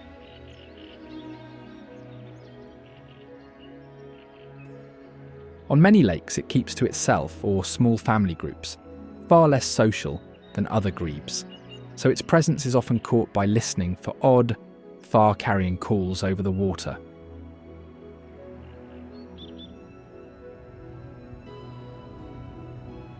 Above these reed-lined coves, sun hits the granite slabs, and there a yellow-bellied marmot flattens itself on warm rock like a furry high-country sunbather.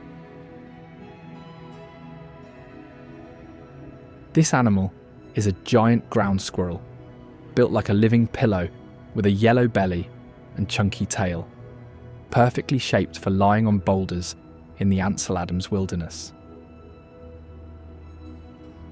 Summer is its big eating season, and it stuffs itself with grasses, flowers and seeds until it almost doubles its fat, like a hiker carrying a puffy coat on the inside. That extra weight is not just for looks. It spends months asleep underground with its heart and breathing slowed, living off stored fat like a battery in low power mode. Colonies are full of whistles and squeaks, and their sharp calls are so loud that early settlers nicknamed them whistle pigs. One adult often climbs the highest rock to act as lookout, scanning for coyotes, bears and eagles, while the rest munch in the grass below. Life at high elevation suits them, with thick fur and sturdy bodies, helping them handle cold air and late snow that would chase smaller animals downhill. But when a marmot stays on the rocks too long, a great grey owl can slip over the meadow, treating it as just one more snack. This owl looks huge, but much of that bulk is soft down and long feathers, wrapped around a slim frame built for cold air and long glides.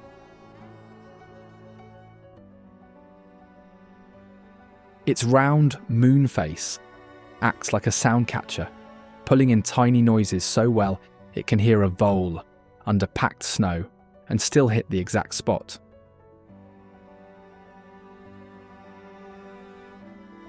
Wings are wide and muffled, so it can cruise low over grass almost noiselessly, with the meadow as a hunting ground where only its shadow gives it away.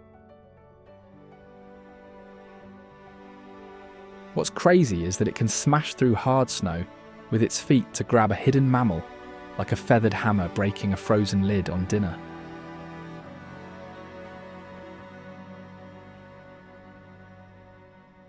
It likes tall trees next to open clearings, using branches as watchtowers while it scans for mice, voles, and sometimes an unlucky young marmot.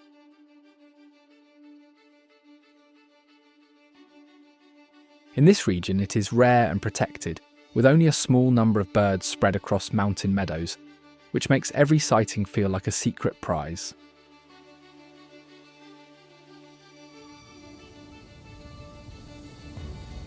Out beyond the forest, Bodie sits in dry hills as a full ghost town, its old saloons, homes and mine buildings held in arrested decay instead of being rebuilt.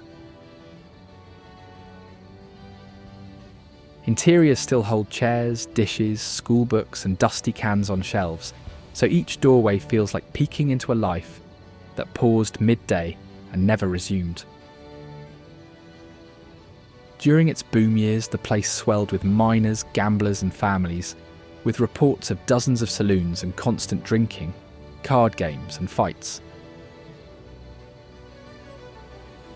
Local papers joked about mornings starting with the question, "Have we a man for breakfast?" Code for asking whether someone had lost their life the night before. Over its prime decades, the district pulled out massive amounts of gold and silver, enough wealth that companies tunnelled under hills until ore grades dropped and profits shrank.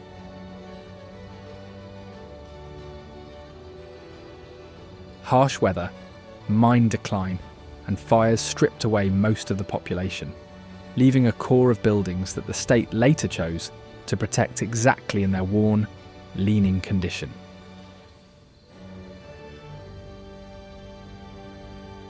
The body curse legend warns that anyone who pockets even a rock or rusty nail will be hit with bad luck until the item is mailed back with a written apology.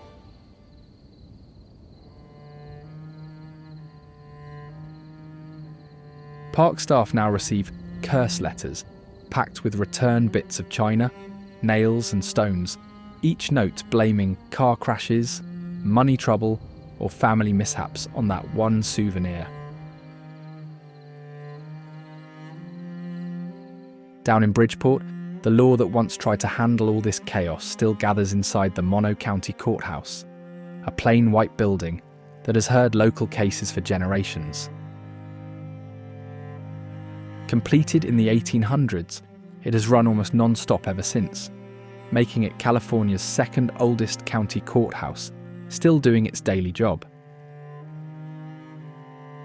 Inside, thick pine floors, tall windows and a broad wooden staircase feel more like an old mountain hotel, yet every step leads straight into working courtrooms.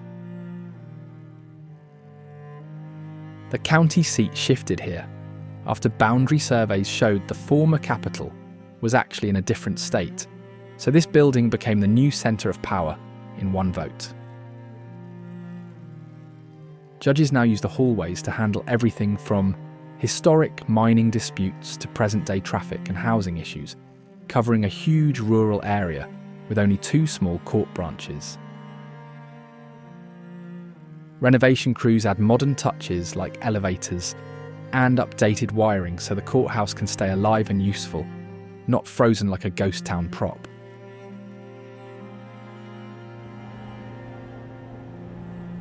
North along the road, Mammoth Lakes has condos, lodges and gear shops, alongside steaming vents and crater rims left by Mammoth Mountain and its volcanic neighbours.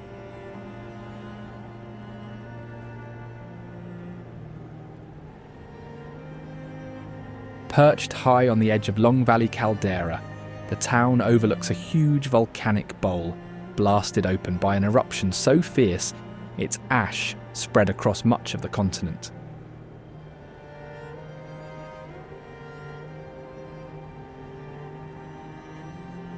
Dozens of eruptions built Mammoth Mountain into a ridge of lava domes, and even today, carbon dioxide still leaks from the ground and kills entire stands of trees.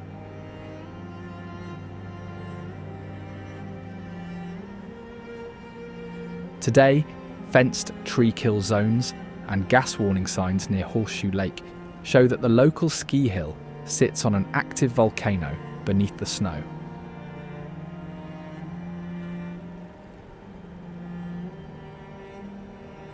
What began as a small lift operation grew into one of California's busiest winter playgrounds, now part of a larger multi-mountain ski company.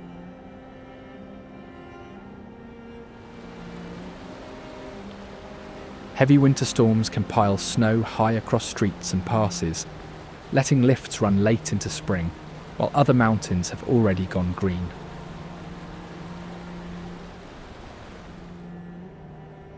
By summer, meadows, bike parks and fishing spots replace the snow, as hikers and anglers spread out across lakes and creeks that sit inside the old volcanic basin.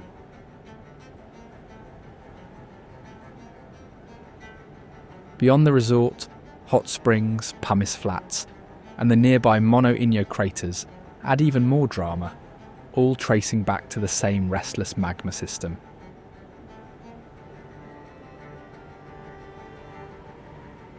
Scientists closely monitor the area for earthquakes, ground movement, and volcanic gases, and any future eruption would likely be far smaller than the blast that formed Long Valley.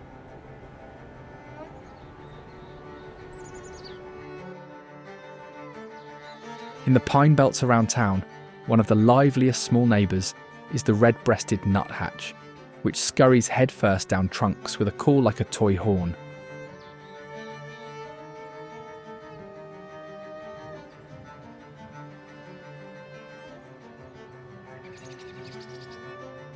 Its blue-grey back, reddish chest, and bold black eye stripe give it a sharp, masked look, easy to spot once its nasal yank rings through the trees.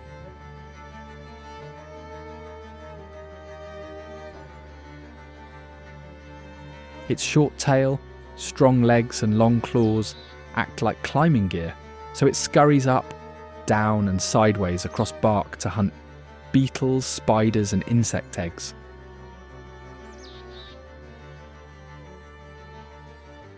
Rather than searching alone, it often joins chickadees and woodpeckers, each species covering a different part of the tree, like a living search team.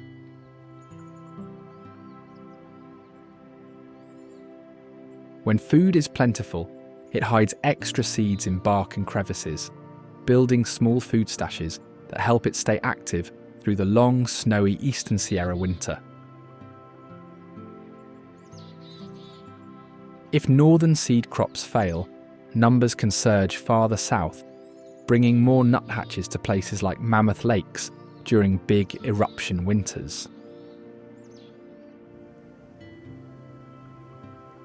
Following that familiar call, birders often find the little climber on trunks near one of the area's most famous views, the paired, mirror-smooth surfaces of Twin Lakes.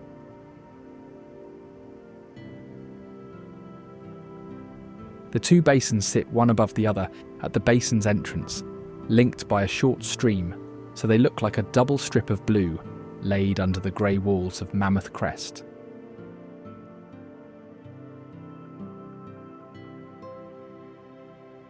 One side of the lake is lined with dark lava cliffs from past volcanic eruptions, while the opposite shore holds lodgepole pines, a campground, and old-school cabins.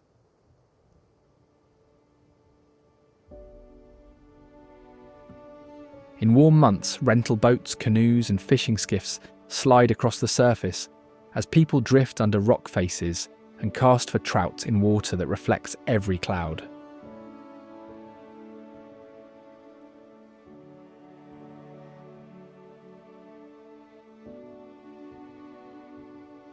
The Twin Lakes Vista pullout has become a favourite spot for portraits and postcards because a single frame can catch water, forest, cabins and cliffs all packed together.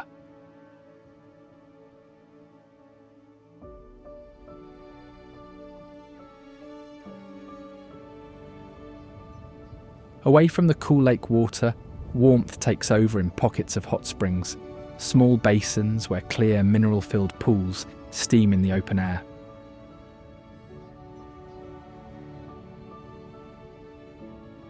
These pools sit on the Long Valley Caldera, a huge volcanic bowl where magma below keeps groundwater hot enough to turn patches of sagebrush flats into steaming blue tubs. At viewing spots like Hot Creek, clear water can suddenly boil or erupt like a geyser after earthquakes, so fences and signs are blunt. Look, but never climb in.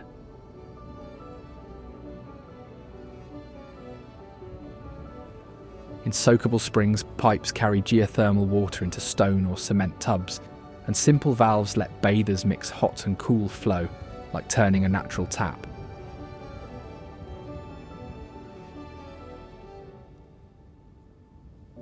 On cold days, snow piles up around the pools, while people sit in steaming water, watching mist drift over the flats and distant ridges through a haze of vapour.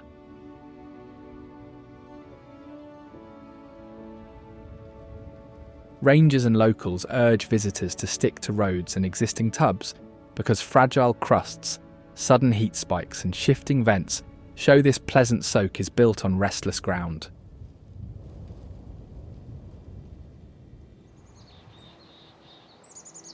Near the tubs and vents, cottontail tracks crisscross the dust as rabbits weave between sage and grass, ready to flash a white tail and dive into cover.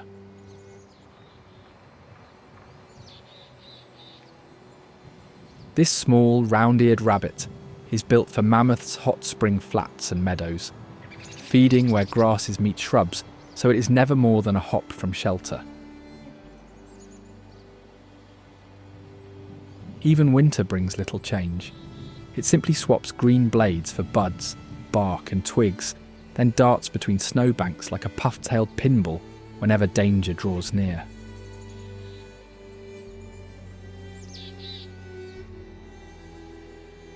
That quick escape depends on fast legs that carry it through sharp zigzags, while keen eyes and ears stay alert for coyotes, bobcats and hawks.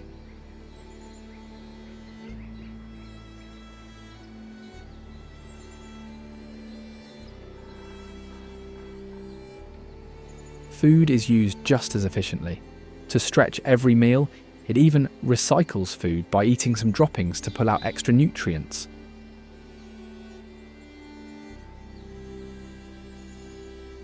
Those sudden freezes and flashes of white rarely escape the next predator in this basin, a tiny falcon that tracks every twitch and sprint with almost radar-like precision. That hunter is North America's smallest falcon, the American kestrel, often perched on power lines and fence posts, overlooking open sage and fields like a little sky-hall monitor. When prey appears, it often hovers in one spot, tail spread and head locked, scanning for mice, lizards and large insects like a feathered drone. Known to many as the sparrow hawk, it feeds on grasshoppers and beetles in warm months, then switches to rodents and small birds in winter.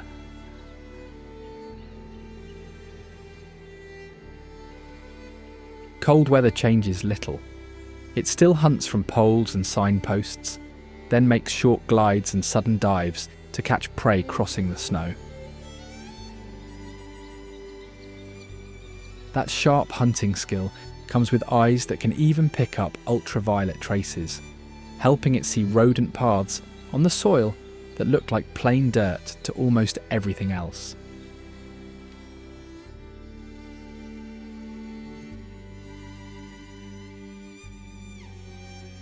Appearance varies too, with males wearing more blue-grey and rusty feathers, while females are more brown and barred, like two toy falcons painted from separate art sets.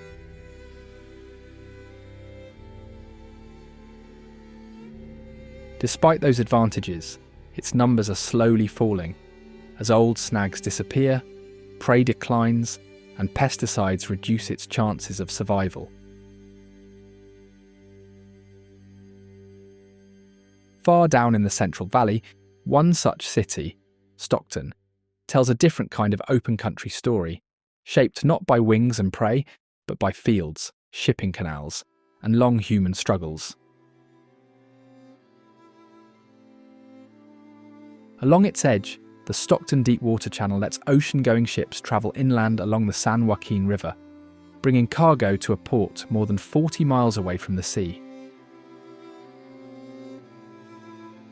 Steel, grain, rice and palm oil move up and down this man-made route, while levees, mudflats and marshbirds line the banks like a working corridor of water and traffic.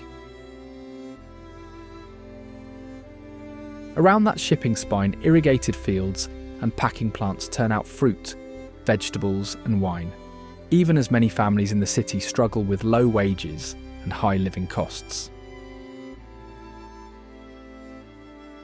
For years, high crime, budget cuts and inequality have put Stockton on lists of most miserable cities, a label locals know but don't always accept. Downtown and the south side reveal another side of the city, where Filipino farm workers built Little Manila alongside Chinese, Mexican and black communities tied to the fields and port. Each spring, the San Joaquin Asparagus Festival fills the fairgrounds with deep-fried spears, proving one vegetable can steal the show. Ghost tour guides add their own twist, swapping farm and port facts for tales of angry spirits tied to gold rush days, old tribes, and past violence in the Delta. Beyond the festivals and tours, some neighbourhoods near the channel and freeway ramps face crowded housing, tent camps, and constant demand at food pantries.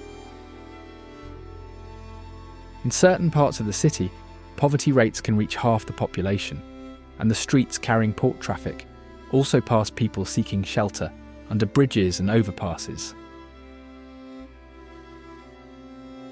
After the city's bankruptcy, many neighbourhoods lost police officers, fire crews, and youth programmes, leaving residents to look out for their own streets. Food banks and free meal lines stay busy year-round, feeding tens of thousands in a county that grows truckloads of crops, while many farm workers still worry about their next meal.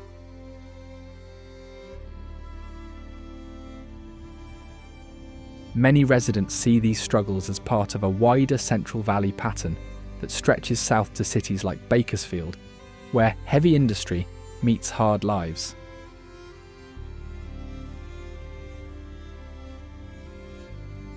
There, farmland meets one of California's busiest oil regions, and a short drive passes grape rows, dairies, and pump jacks bobbing like metal birds.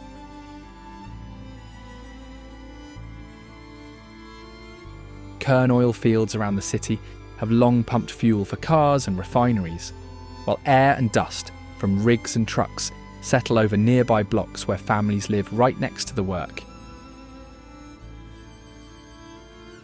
The farm grows nuts, citrus and table grapes that move across the country, yet many workers still juggle low wages, seasonal shifts and long commutes just to keep a roof in place. Recent sweeps along the Kern riverbed have cleared dozens of camps and tons of trash, even as counts show more people in shelters and only a small drop in overall homelessness.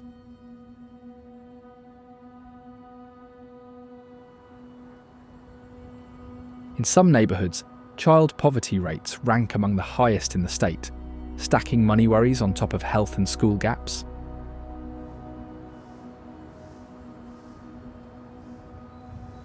Those challenges extend to shortages of early childhood care, mental health support, and addiction treatment, with parents often stuck on waiting lists for basic services.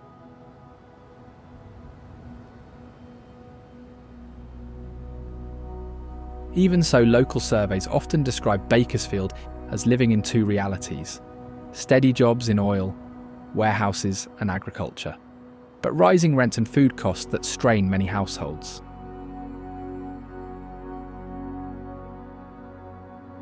Together, oil fields, irrigated farms and crowded apartment blocks show how the region's biggest industries often place the greatest pressure on its poorest residents.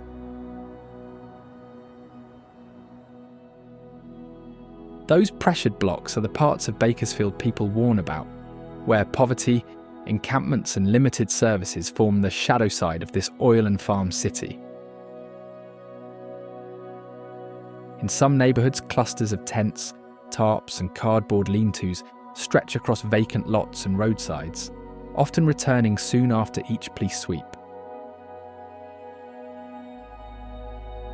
Nearby, lines for free meals and groceries wind around church corners and community halls as food banks, missions and pop-up neighbourhood cafes try to keep up with steady demand.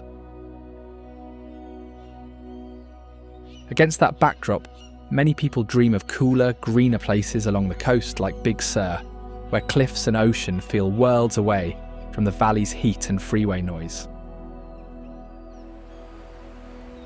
This stretch runs about 90 miles between Carmel and San Simeon, where the Santa Lucia Mountains rise almost straight from the Pacific. The hills seem to step into the sea. For decades, this was one of the country's most isolated areas. Highway 1, carved into the cliffs with dynamite and hand crews, still clings hundreds of feet above the water.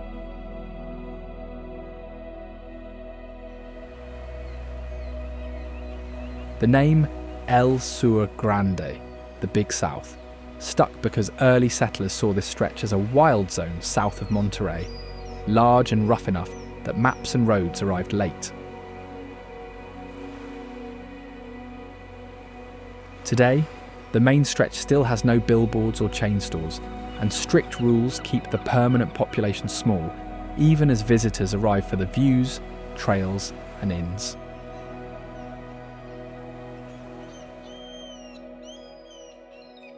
Storms and landslides often cut Highway 1, turning Big Sur into a temporary island where locals rely on stored supplies, back roads, and long repairs.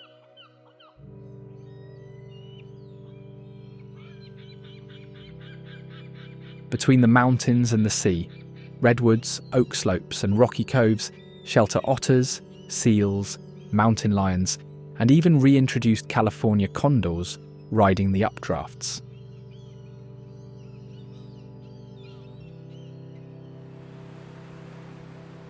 Writers and artists once treated this coast as an escape hatch, coming to cabins and inns to work and argue, and that reputation still draws people who feel like life needs a reset.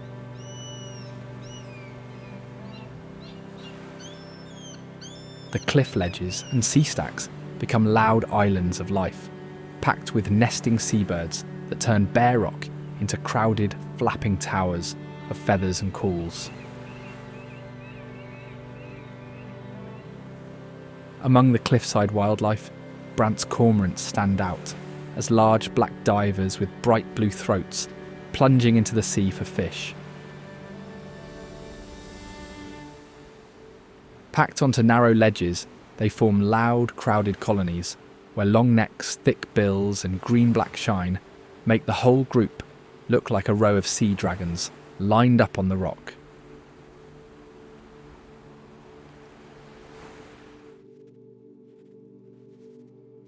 During breeding season, adults show off bright blue throat patches, blue eyes, and small white head tufts that add flashes of colour to the dark cliffs.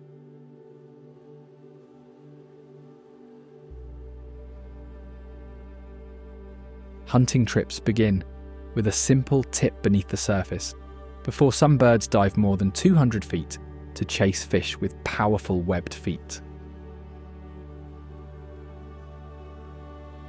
Back at the nest, hungry chicks jab and squeal until a parent leans down and passes softened fish straight from its beak.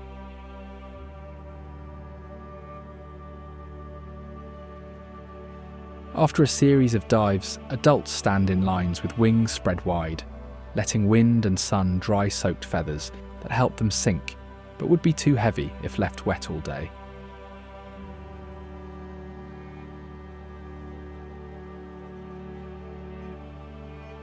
Even between nests and feeding runs, they stay social, flying in low, straight lines over the waves before gathering at a shared feeding spot.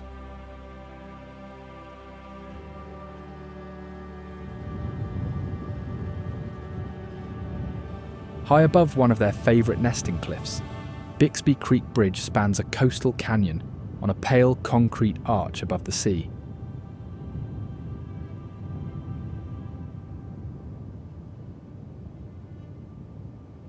When it opened, this open spandrel concrete span was the longest arch of its kind on the state highway system, and one of the tallest single-span concrete bridges in the world.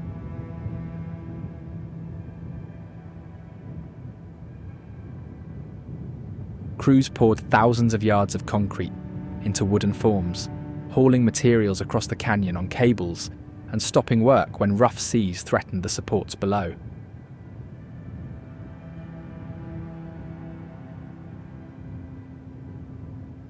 Designers picked concrete instead of steel, so the bridge would need less repainting in salty air and match the colour and texture of the nearby cliffs.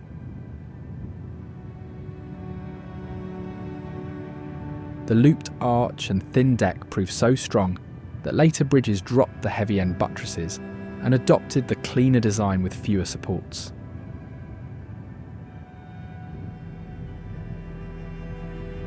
Over time, car commercials, films and TV series turned the bridge into a coastal celebrity, and now its outline appears on logos, marathon posters and visitor brochures across the region. Heavy crowds have brought tough rules too, with officials banning parking, U-turns and slow cruising near the span so people don't jam the narrow curve just to snap a photo. Around sunset, the arch catches soft light, while the canyon drops away below, and drivers roll on toward another famous pullout, where falling rock gives way to falling water. Just down the coast, McQuay Falls tumbles 80 feet off a cliff, landing on a hidden pocket of beach before its water mixes with the ocean waves wrapping the cove. McQuay Creek feeds the falls year-round. They drop straight into a tiny bay and are among the few waterfalls in the country that can pour directly into the Pacific at high tide. A big landslide in the 1980s dumped extra sand into the inlet, changing a sheer cliff-to-ocean drop into the little arc of beach people recognise in photos today.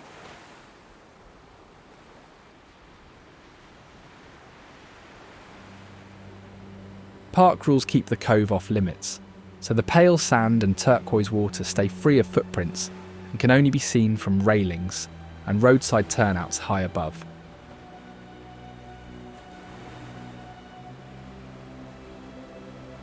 Concrete pads and scattered ruins mark the bluff where a house once overlooked the falls, tracing the area's history to early ranch families and Julia Pfeiffer Burns.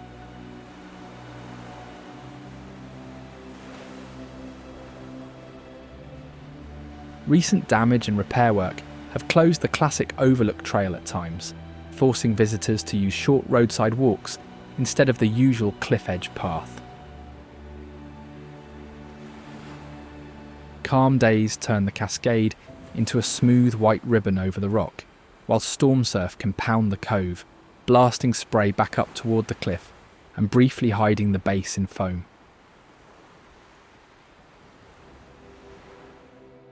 Offshore, kelp beds sway in the waves, forming feeding grounds and shelter for seals, fish, and a small fur-covered predator that keeps the underwater forest from being chewed away.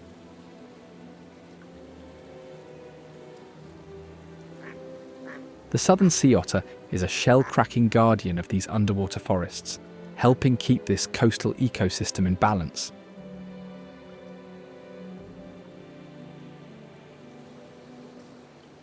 Its fur is so dense, about 1 million hairs in a space the size of a postage stamp,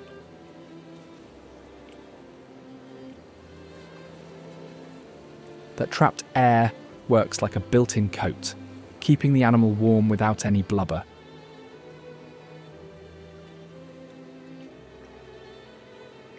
That warmth lets it spend nearly its entire life in the water.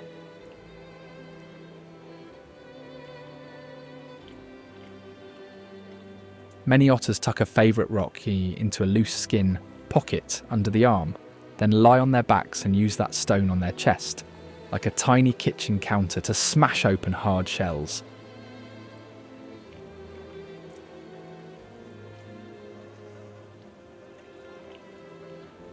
An adult can eat a quarter of its weight every day, and that appetite for sea urchins helps protect kelp forests from overgrazing.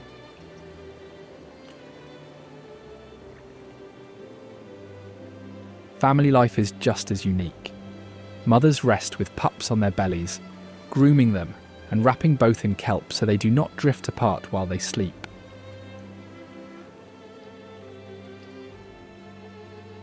When several gather together, they drift with paws crossed on their chests and whiskered faces pointed at the sky like a fuzzy neighbourhood spread across the water. Despite these adaptations, southern sea otters are still threatened as oil spills, disease and pollution keep their numbers well below historic levels.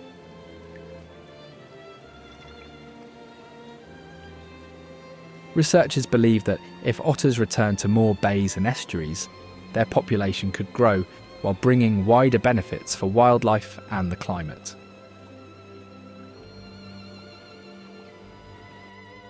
Far inland on the desert side of the state lies Randsburg, a living ghost town where a few old shops and a saloon still welcome passing visitors. Gold discovered on Ran Mountain quickly transformed the town into a boom camp with saloons, a general store, an opera house and thousands of prospectors. Now, Old West days and mining weekends draw off-road riders and history fans to pan for gold, explore old mine offices, and eat beneath photos of long-gone prospectors.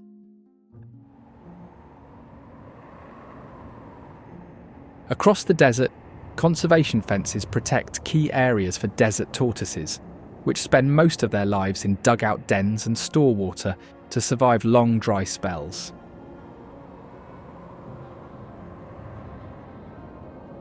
Despite moving only a few yards at a time, this slow reptile can live for decades, feeding on spring flowers and grass across slopes once crowded with miners. Its domed shell serves as both armour and a portable roof, while the burrows it digs become shelter for lizards, snakes and small mammals after the tortoise moves on. Because of those harsh conditions, the law protects this species because handling or chasing it can drain its stored water and cause dangerous dehydration.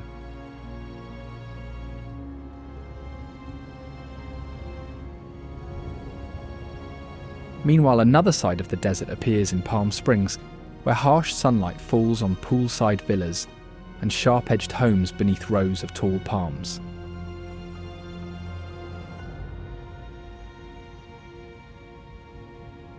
The trees themselves are true desert natives, fed by an underground aquifer left behind by an Ice Age lake that once covered this entire valley.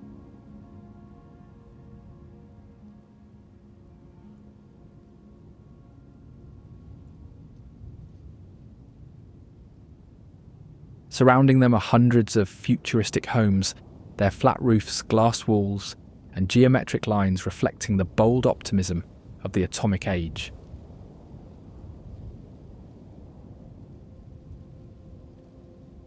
Together, architects shaped an entire movement around floor-to-ceiling glass, clean geometric forms, and low horizontal designs that seem made for the desert sky.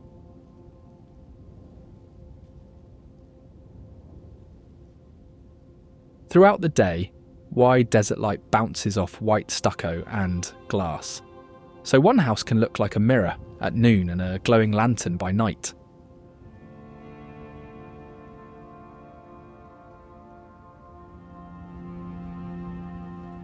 Hollywood stars once treated this town as their secret backyard, filling angular glass houses with pool parties, while cameras and fans stayed far away in the city.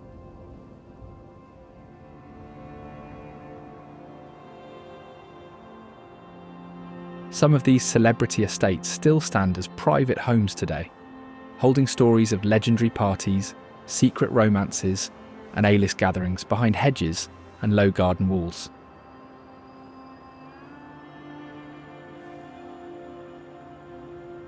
Their survival owes much to preservationists, whose efforts kept an entire era of design standing block after block, unlike almost anywhere else.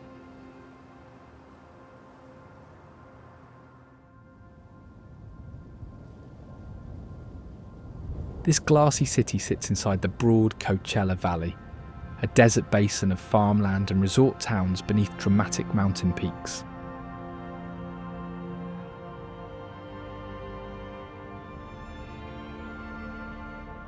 Across this basin, the ground drops far below sea level near the Salton Sea, so a short drive can take travellers from mountain view elevations to land lower than the ocean itself.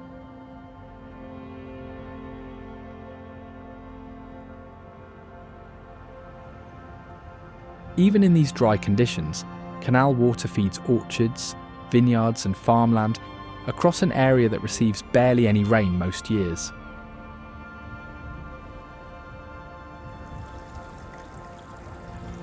More than a century ago, farmers gambled on a strange import, planting Middle Eastern date palms because experts believed no heat could be too intense for this hardy tree.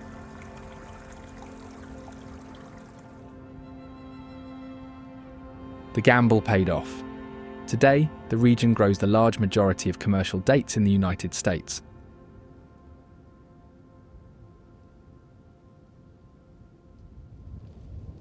Its orchards produce dozens of date varieties, from soft caramel-like fruit to firm, chewy ones, giving visitors an unexpected dessert stop in the middle of the desert.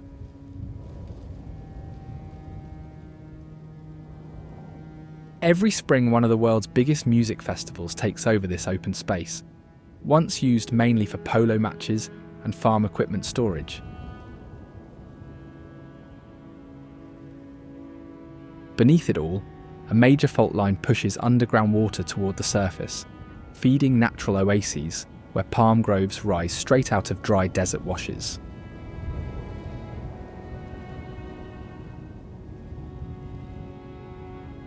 Among them, one oasis grows far larger than the rest, tucked into canyon walls at the edge of the basin and protected for generations as sacred tribal land.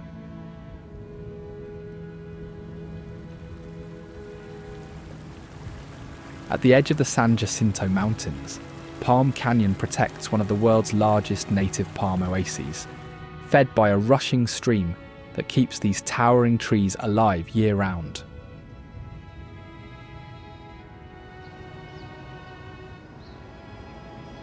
Villages once lived along this water, using local plants for everyday life, and viewing nearby hot springs as a sacred link to the spiritual world beneath the water.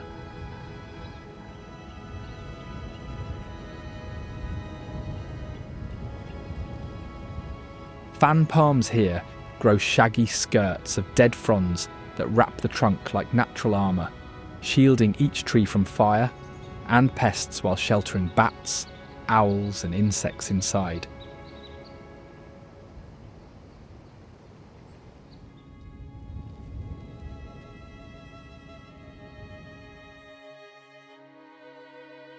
Each fall, white-crowned sparrows trade the Arctic tundra for this oasis, their crisp black and white stripes standing out as they hop beneath shrubs across the desert floor.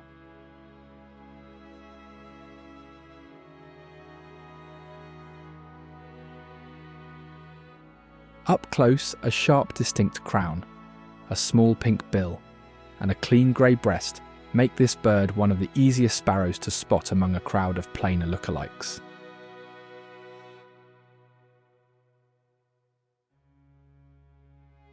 Like many migrants, the menu changes with the seasons. Insects and spiders fuel summer nesting up north, while winter brings a diet built mostly around seeds. To find them, it spends most of its day scratching through leaves and dust, like a tiny detective, uncovering tiny morsels hidden beneath the surface.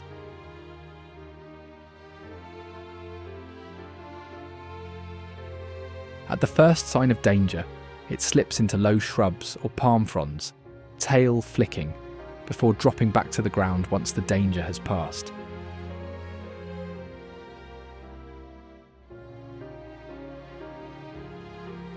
Beneath that same California ground, far bigger secrets lie buried in oak roots, gold flakes and disaster in a place called Santa Clarita.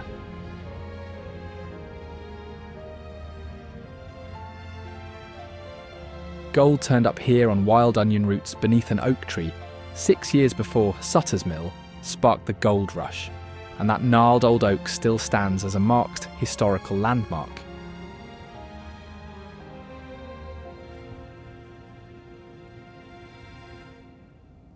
Oil struck next, feeding one of the first commercially successful wells in the West as drillers poured into these once remote canyons.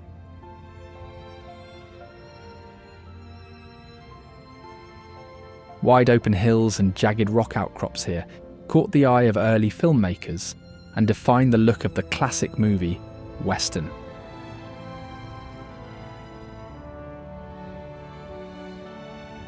A wall of water tore through this valley after a dam collapsed above it, marking one of the worst engineering disasters in American history.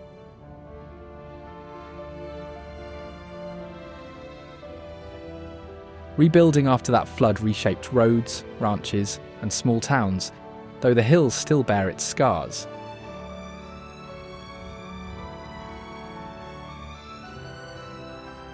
Beneath its modern reputation for a giant roller coaster park, this valley holds one of the densest clusters of historic firsts anywhere in California.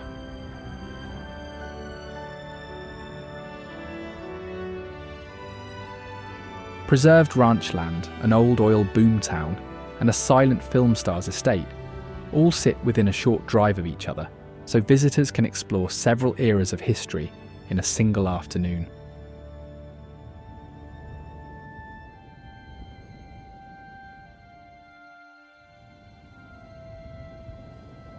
Layers of sand and rock here were pushed and tilted by an underground fault, producing twisted formations, unlike the smoother hills around them. Those twisted rock formations reached their most dramatic form a short drive away, at a park named for an outlaw who once used them as a hideout, Vasquez Rocks.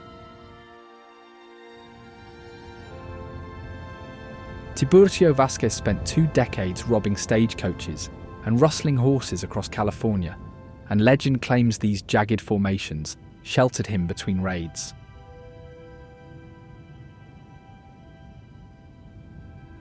His run ended with a shootout, a trial, and a hanging, but his name outlived him, stamped permanently onto the rocks that made him famous.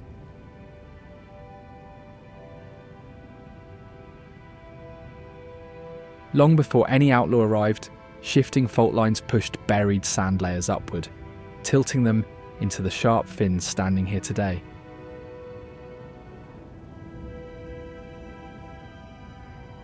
That uplift happened around 25 million years ago, yet the rock edges still look razor sharp, almost too clean to be real.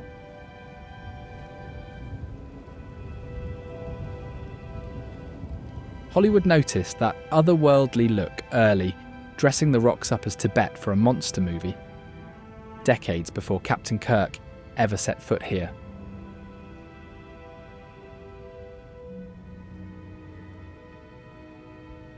Kirk did show up eventually, wrestling a lizard-like alien in one of Star Trek's most famous episodes, with these rocks playing an entire hostile planet. A caveman family moved in next as Steven Spielberg built the town of Bedrock right into these formations for the Flintstones movies.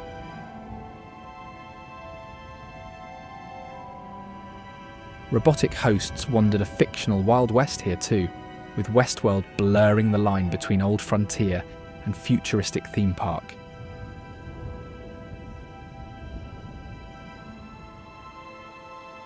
Past those alien fins sits another kind of engineering. Valencia, a Santa Clarita community planned down to the last footpath before a single house went up. Long before construction began, architects sketched every street, park and school, on paper, treating empty ranchland as a blank canvas, rather than letting the community grow on its own.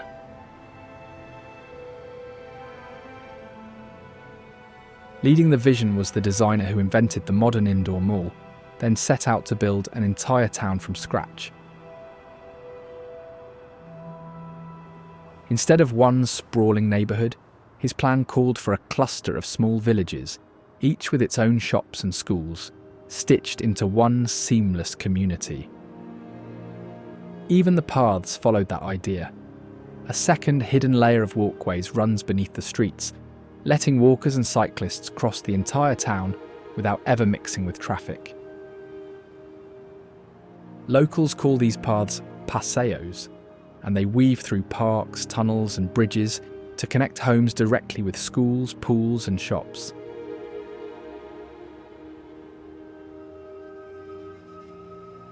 That network stretches for miles across the valley today, and Valencia ranks among the most walkable suburbs built in post-war California.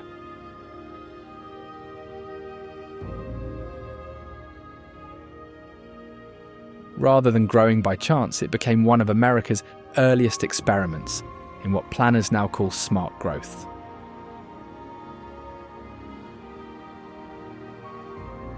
Yet before any of this existed, farmland covered every inch of the area, and traces of that ranching past still surface between shopping centres and cul-de-sacs today.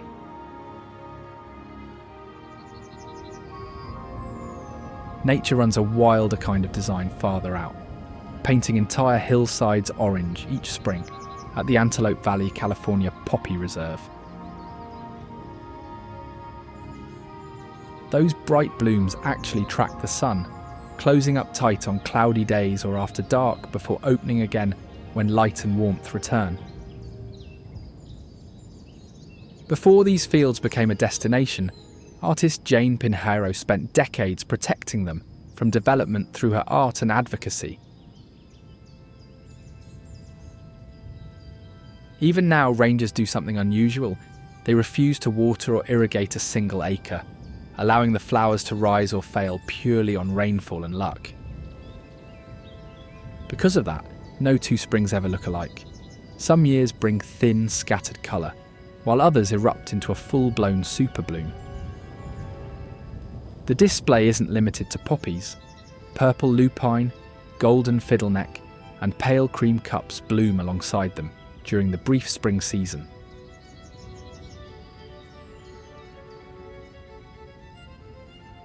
To experience it up close, miles of trails wind through the flowers, placing visitors right in the middle of the bloom, instead of keeping them at a distance. Then, once summer heat arrives, every poppy vanishes completely, leaving dry golden hills that look nothing like the postcard scene from just a few months earlier.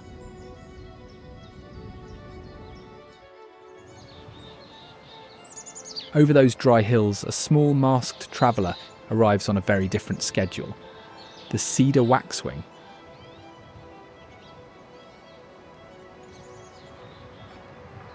With sleek brown feathers, a black eye mask, a spiky crest, and a yellow-tipped tail, it looks as though nature gave it a carefully tailored outfit.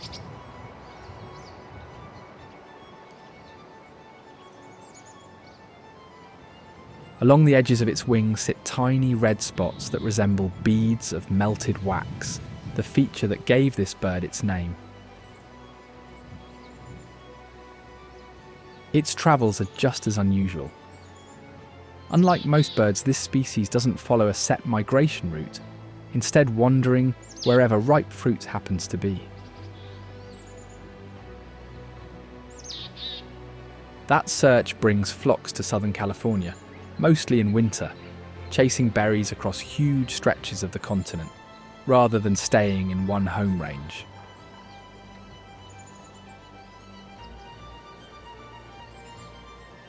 When food is plentiful, you might catch something surprisingly polite.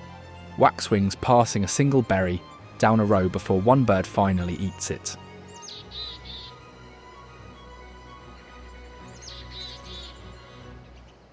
That behaviour fits a fruit-heavy diet, so they can survive for months on sugary berries, while many other birds search for scarcer food. Once the berries thin out, listen toward the ground instead, where a bright yellow-breasted bird waits with a flute-like song, the western meadowlark.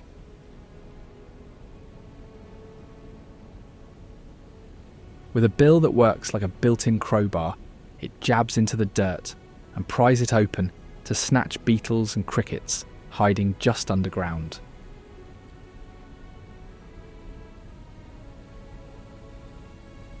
As the seasons change, its menu flips from bugs to seeds and grain, making this bird one of grassland's smartest snackers.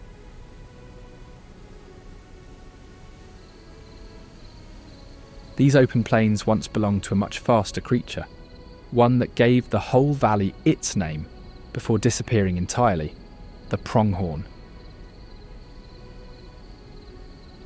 Despite the nickname, calling it an antelope is actually a mistake, since it isn't related to true antelopes at all.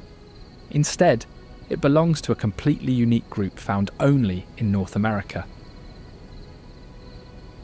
That naming mix-up hasn't dented its reputation, since it still holds an unbeaten title across the entire Western Hemisphere, fastest land runner on the continent.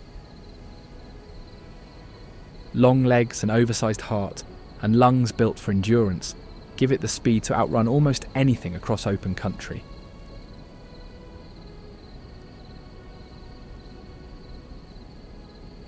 So many once lived here that early travellers described entire hillsides as if they were moving, with herds numbering in the hundreds of thousands across California.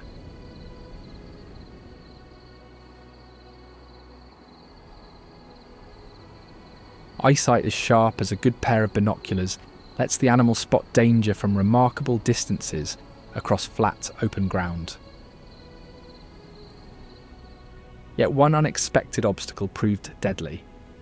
Rather than jumping fences like deer, pronghorns slip beneath low wires, turning ranch fencing into a deadly barrier for entire herds.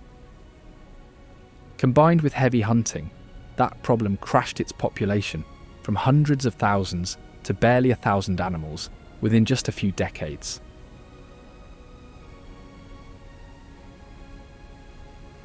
Nothing remains of those Antelope Valley herds today except a name stamped onto the map, protecting wildflowers instead of the animal it honours. Still, every so often, a lone pronghorn wanders back into these hills, a rare visitor from nearby populations, and a small reminder that the species has not disappeared completely. Nature's disappearance here mirrors a human one nearby, where an abandoned reform school called Preston Castle still hides its own unsettled past. From a distance, towering brick turrets and arched windows give the building the look of a European fortress, even though it was designed to house troubled boys instead of royalty. Boys arrived here for everything from minor mischief to serious crimes, and staff tried teaching them trades like carpentry and blacksmithing, alongside strict discipline. Classroom lessons came with harsh rules, and punishment often became the main tool for shaping behaviour.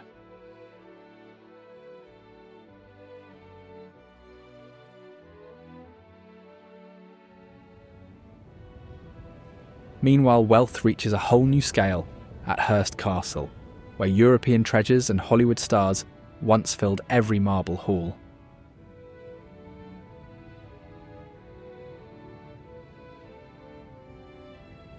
What started as a family campsite became a grand estate after its owner hired one of the few female architects of the time, who spent nearly 30 years completing his vision.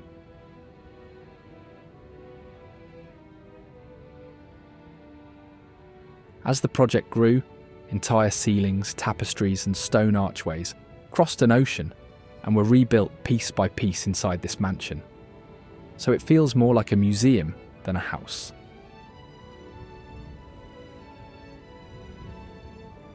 Life here matched the surroundings. Guests often stayed not just for dinner, but for weeks, wandering marble terraces alongside some of the biggest movie stars of the era,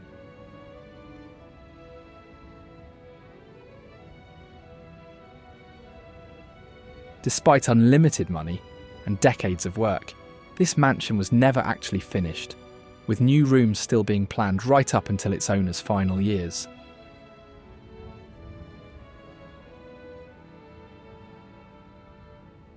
Inland, ice did the sculpting instead of architects, carving a gorge that exceeds the Grand Canyon, in depth at Kings Canyon National Park.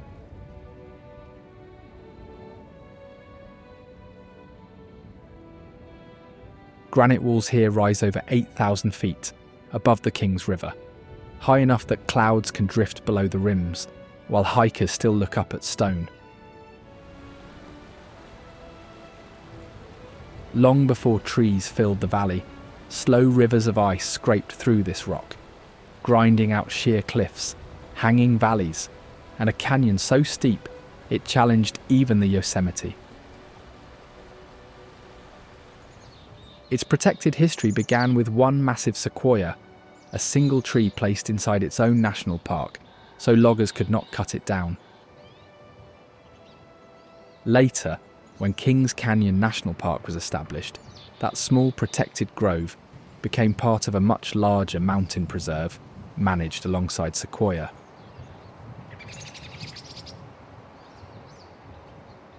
Some of the giant trees are wide enough to swallow a family car, yet their cones remain surprisingly small, like tan eggs scattered across the forest floor. A single trail can take hikers from cool, shaded forests to hot river corridors, where rattlesnakes, black bears, and roaring waterfalls share the route. Above it all, sudden storms crack across the peaks, with lightning leaping between granite towers while snow still clings to the highest ledges.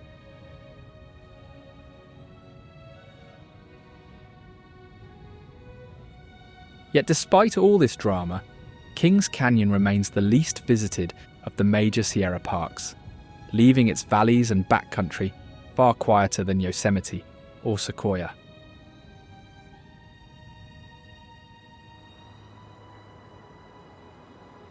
Many miles south of these granite walls, Boyle Heights reveals another side of the state, through its dense streets and corner markets. This neighbourhood has acted like a front door to the state for over a century, welcoming Jewish, Japanese, Black, Mexican and Central American families as they first settle in the city. Rail lines and freeways wrapped around it over time, hemming it in with concrete and traffic, yet failing to break the tight social networks built inside its blocks.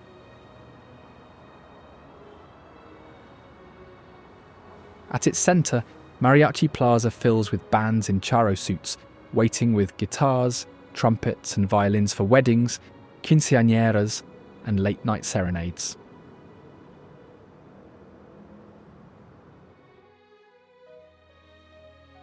Behind the music and murals, a tough reality lies beyond the plaza's brick arches, where many families crowd into ageing apartments, with rising rents and failing plumbing. Along nearby streets, tents line the curb like improvised front doors, sheltering people pushed out by rent hikes and evictions who now sleep a few feet from traffic and freeway noise.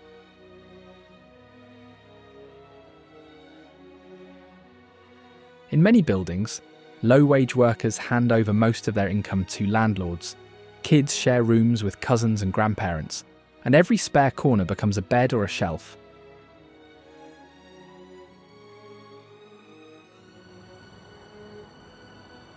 On the edge of the neighbourhood, the sweeping 6th Street Viaduct stretches 3,500 feet over the river, connecting crowded streets to downtown's towers.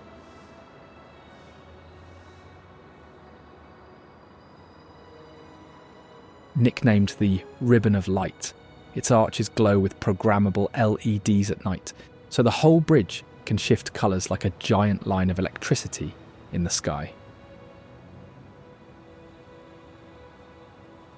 The new span replaced an older bridge weakened by a concrete disease and was built to stay in service through an exceptionally rare, high-power earthquake.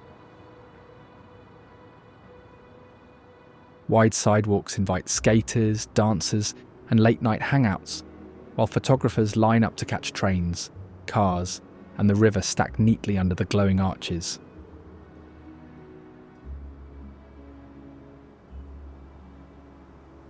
Below, a planned 12-acre park will pack in ball fields, bike ramps, art walls, and river access, turning the space under the bridge into a shared outdoor room for both sides of the river. Kids trade stories about drag races and viral stunts on the deck, and city crews roll out barriers and patrols whenever show-off tricks cross the line into real danger. Across the city, South Los Angeles faces some of the highest poverty and child hunger rates, even while sitting inside a booming trillion-dollar metro economy.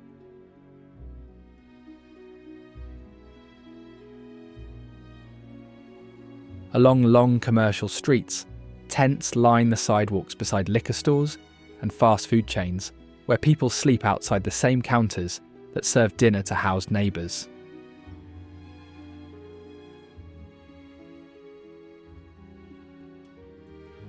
For countless families, pre-war apartments consume a huge share of already low wages, leaving them to walk blocks past corner markets in search of a single full-service supermarket.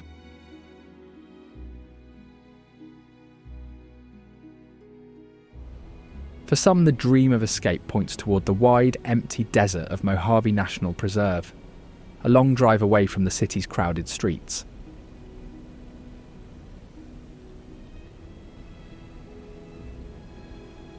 This protected desert covers more than 1.5 million acres between two major freeways, with rough lava hills, spiky cactus scrub, and straight roads that seem to run forever.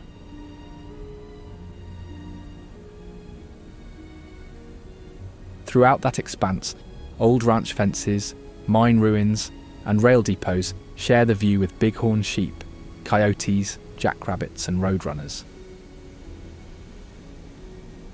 Even so, small springs and shallow washes support clusters of yucca, barrel cactus, and seasonal wildflowers, adding bursts of colour to slopes that stay dry most of the year.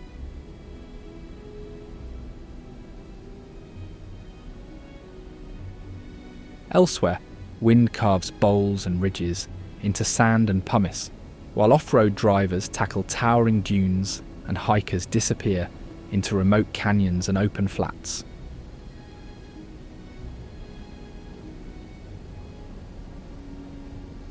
These open basins hold more than desert wildlife. Kemahuevi traditions and stories of prospectors and cowhands remain part of the scene.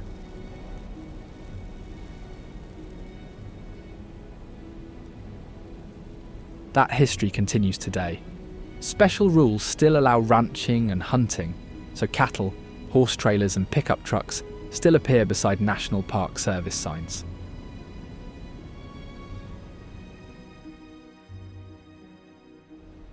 Then, the wide dune field at Dumont feels almost like a moving mountain range, as wind slowly reshapes ridges that off-road drivers and sandboarders climb again and again.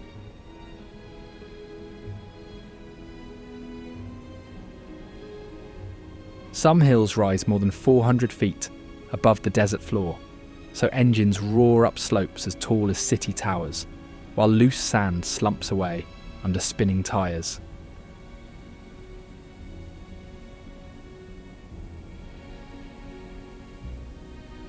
Every grain here blew in over thousands of years from drying lake beds until old lake bottoms became huge piles of loose sand stacked into sharp, climbable ridges.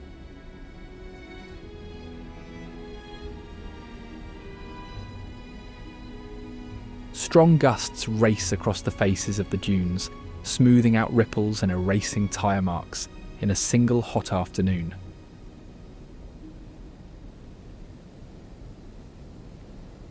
Summer heat can push past 100 degrees, and riders respond with shade, canopies, big ice chests, and rows of RVs and trailers lined up on the flat sand at the base of the hills. Around the edges, creosote bushes, scattered cactus, and rocky ground mark the line where soft dune slopes end and the harder Mojave desert floor begins.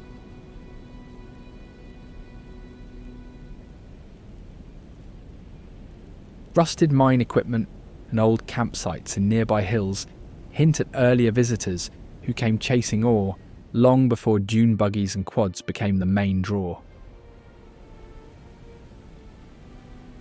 On the horizon, Cima Dome rises as a smooth granite hump, wrapped in one of the world's thickest forests of Joshua trees and scattered desert cactus. The dome's rounded slope stands high over the flats, so the tree-covered curve looks almost like a single green wave frozen in the middle of the desert.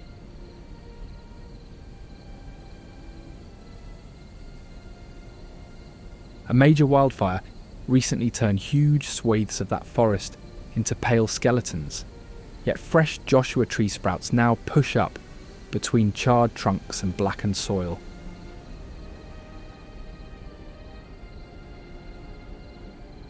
Around the base, the Cima volcanic field spreads out dozens of dark cinder cones, each one a cone of loose lava rock left behind when old eruptions flung molten stone into the air.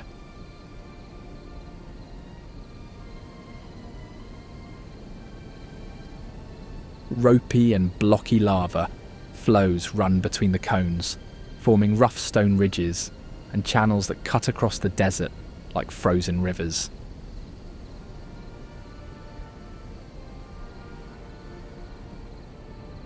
One broken flow hides a basalt lava tube, where visitors descend a metal ladder and walk through a natural tunnel carved when hot rock drained away and the crust stayed behind. Inside that tube, cool air, dust sparkles and narrow skylight holes in the roof make each step feel like moving through a low, rocky hallway built by the volcano itself. Even in a place shaped by fire and stone, darkling beetles show that the desert's smallest creatures can have some of its strongest defences. When danger comes close, this shiny black stink bug leans forward, sticks its rear in the air, and sprays a foul smell that tells hungry lizards and birds to back off fast. Its hard shell and slow, steady walk help it move over hot sand and rough rock, while seeds and dry plant bits scattered on the desert floor become simple, ready meals.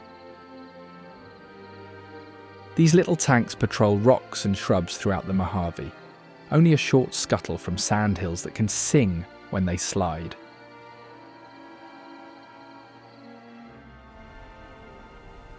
Kelso dunes rise hundreds of feet above the desert floor, and when dry sand rushes down their steep faces, the whole slope can boom with a long, low note, like a giant hidden speaker.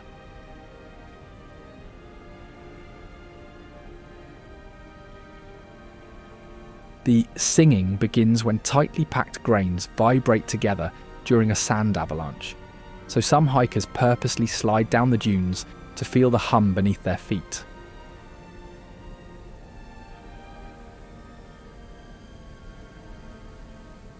Over thousands of years, wind blew sand from old riverbeds and mountain valleys into one of the Mojave Desert's largest dune fields. On calm days, surface ripples look like frozen waves, and lizards, beetles and small rodents leave thin lines of tracks as they crisscross the soft upper layer in search of food and shelter.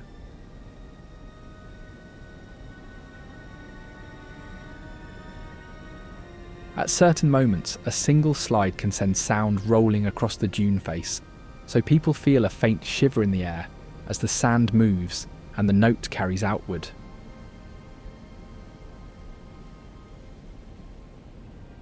Dusk brings cooler sand and more animal activity as desert creatures dig for seeds, insects and hidden moisture beneath the outer crust.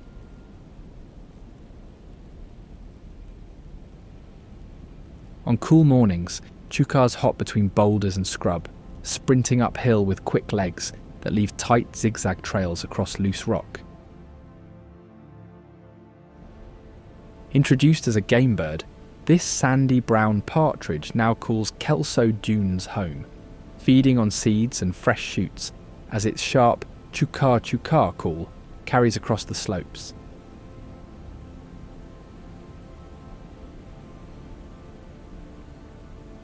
Adults focus on plants, but their chicks chase insects, so whole family groups spend the day foraging together on foot, like little striped soccer balls with beaks.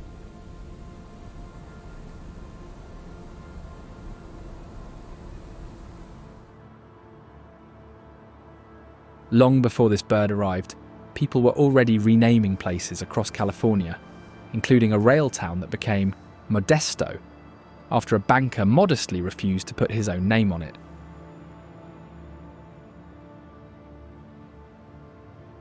What began as a small rail stop soon grew into a major farm hub, surrounded by massive almond orchards, helping supply most of the world's commercial almonds.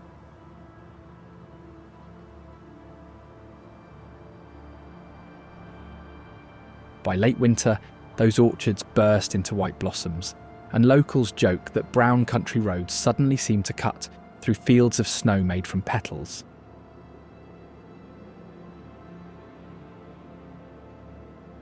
Music left its mark here too. In the 1930s, the Maddox Brothers and Rose played on KTRB radio, helping spark rockabilly and early rock and roll. Cars soon became part of the city's identity. A few decades later, filmmaker George Lucas based American graffiti on local cruising culture, making drive-ins, hot rods and drag strips famous worldwide.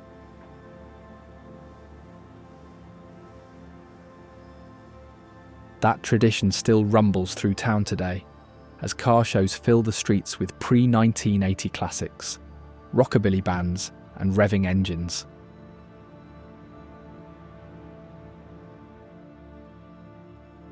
The city is known for more than classic cars. Farm trucks also roll to Gallo Family Winery, where local harvests become wines enjoyed across the country.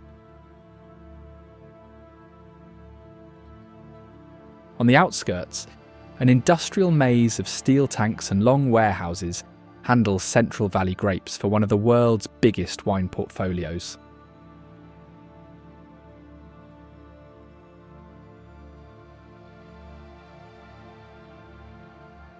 All of it traces back to a small, self-taught basement operation in 1933, started on borrowed money and library books, and grown over generations into the world's largest family-run winery. Here, machines move juice through pipes. In Malakoff, Diggins State Historic Park, old photos and cut banks tell of a time when miners moved whole mountainsides with pressurized streams.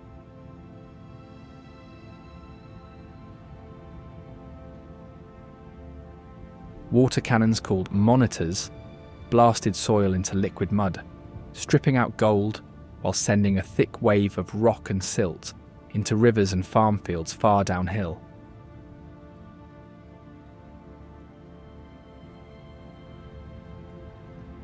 The damage grew so severe that the Sawyer decision shut down large hydraulic mines, and one of the state's busiest gold pits became a scarred, silent canyon.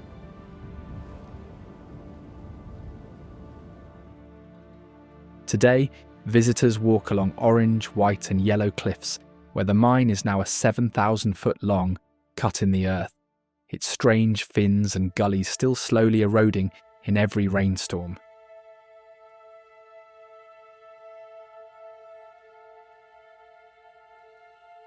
Trails loop past old equipment and drainage tunnels, offering quick peeks at the engineering tricks miners use to move water in, mud out, and keep the pit from flooding. Within the park, North Bloomfield stands with wooden storefronts, boardwalks and a schoolhouse still in place. A once busy camp now paused like a gold rush town in mid-breath.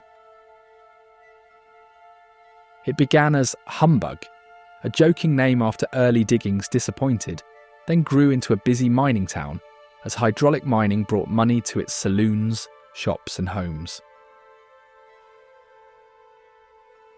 After hydraulic mining ended, work disappeared, and by the early 1900s most residents had left, leaving behind a town that feels like an open-air history set.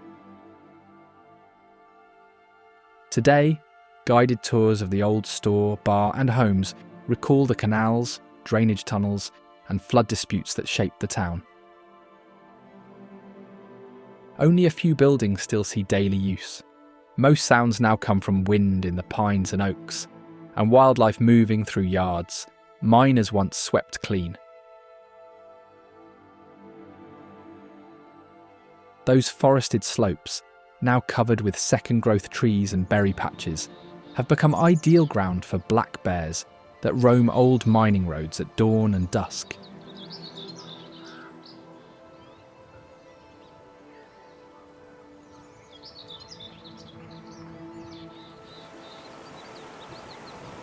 Their coats range from jet black to cinnamon brown, so a bear stepping out of the pines can look like a moving shadow in one spot and a giant furry pine cone in the next.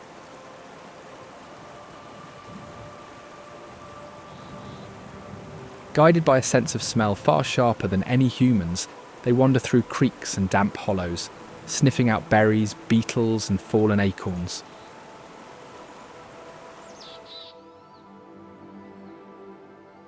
On grassy flats, they sometimes pause upright for a better look, then drop back to all fours and lumber across old wagon ruts that once carried pipes and ore carts. When feeding, powerful claws rip into stumps and rotting logs to uncover grubs and ant nests, finding easy protein in forgotten mining debris and forest litter.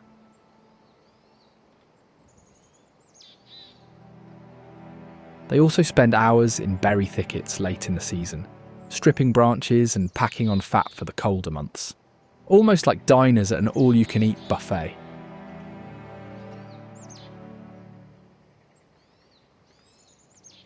After dark, some wander into campgrounds and parking lots, drawn by the smell of coolers and trash, which is why rangers call unattended food and rappers bear bait.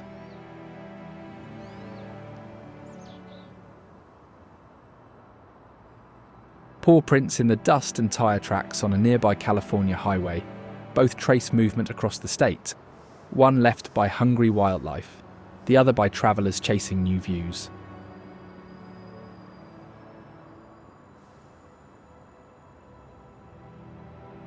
Along the ocean, Highway 1 clings to cliff edges, its narrow lanes so close to drop-offs that some drivers say the surf feels only a guardrail away.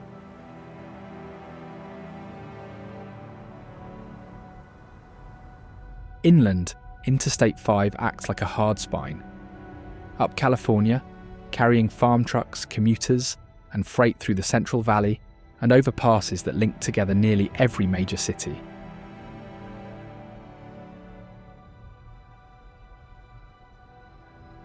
Farther east, Old Route 66 crosses the Mojave Desert, where faded motels, rusting gas pumps, and neon signs recall the highway's busiest days.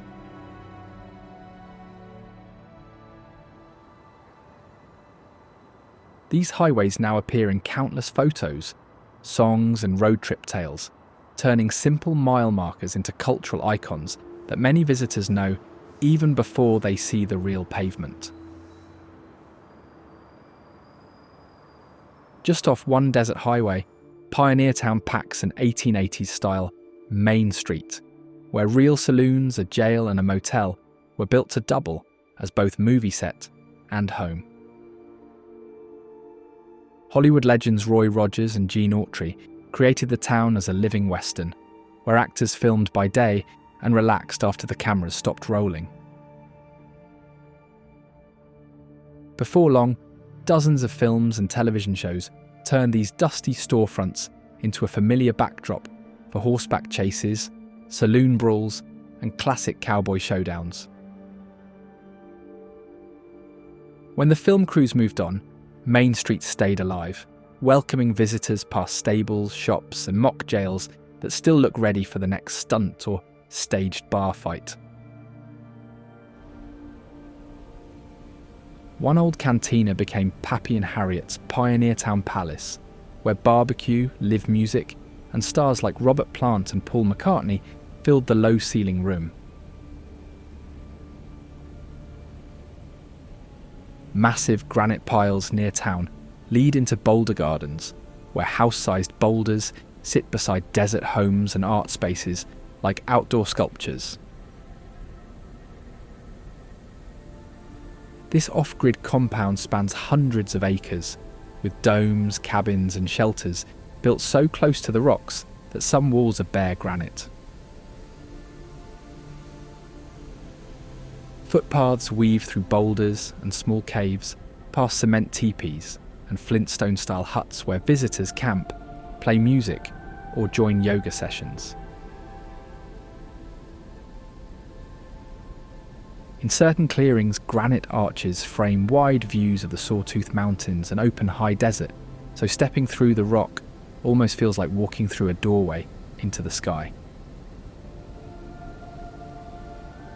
Springs, wells and small water features feed pockets of green, garden beds, shade trees, and sitting areas that turn harsh ground into little social oases in the middle of the boulder field. Over the years, it has drawn environmentalists, artists and spiritual groups to camp, paint, meditate and explore low-impact desert living.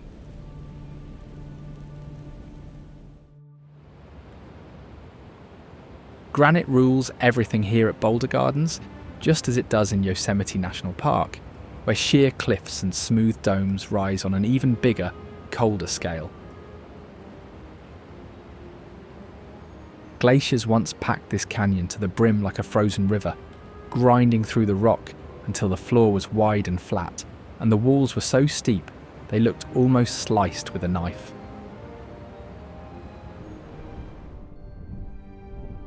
Some of those walls drop over 3,000 feet straight down, drawing climbers who sleep in hanging tents bolted to the rock, with open air below and granite pressing in above.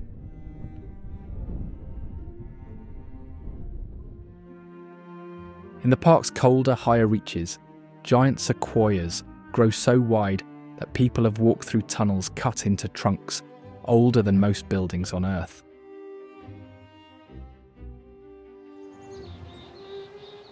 Down on the valley floor, a simple meadow and river feel tiny under the rock, so walking to a viewpoint can feel like stepping into a stone stadium, built on an almost cartoonish scale.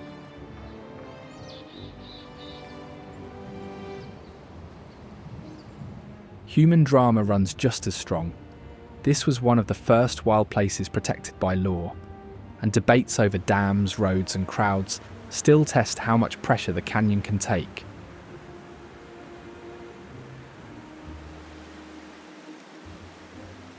Today, visitors gather for sunrise photos, stargazing and long hikes, while sharing warnings about storms, thin air and worn trails.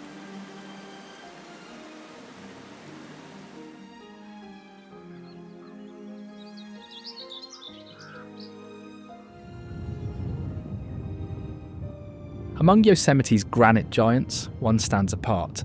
Half Dome, a massive rock sliced clean on one side like a loaf of bread.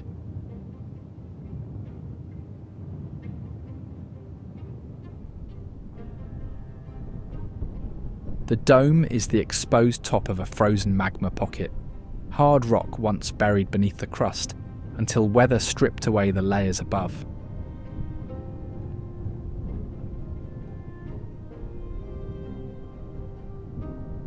Its rounded back formed as thin sheets of granite peeled off over time, while cracks and erosion sharpened the one cliff face that looks as if a giant blade cut straight down it.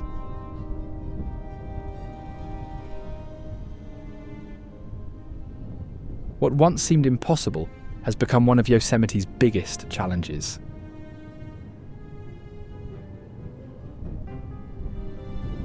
Guides once claimed Half Dome could never be climbed, yet hikers now grip steel cables bolted into the rock as polished granite falls away beneath their feet.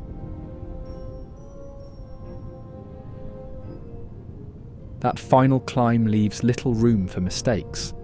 Storms can make the route dangerous, and lightning on the summit has shown how fast conditions can change.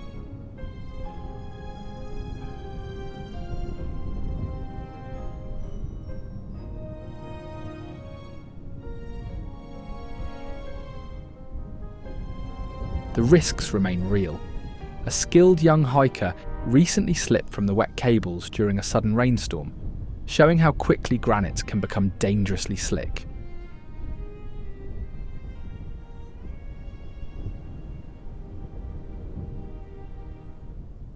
Because of hazards like these, rangers rank it among the park's most accident-prone hikes, with falls, lightning, and emergencies reported almost every year. Many climbers describe reaching the summit only to discover how exposed the route feels, with sudden storms and loose rocks leaving little warning.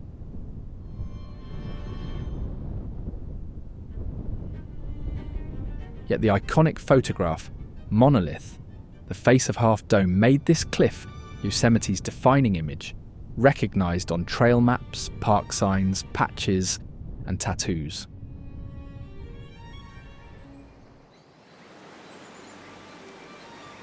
All that rock, risk, and fame sits within sight of another giant showpiece of water and granite, the long tear drop of Yosemite Falls.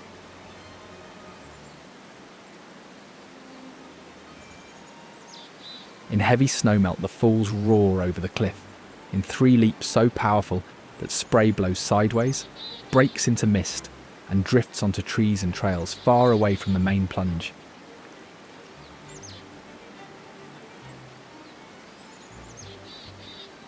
Cold winters stack that spray into a huge ice cone at the base of the upper fall, so the bottom looks like an upside-down snow cone with liquid water crashing down beside frozen walls.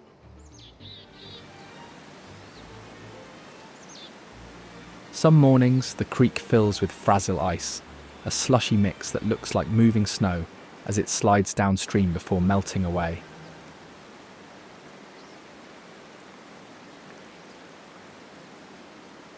Older Miwok stories warned of an evil force near cliffs and waterfalls that lured careless people too close, a tale that feels real on slick granite beside the spray.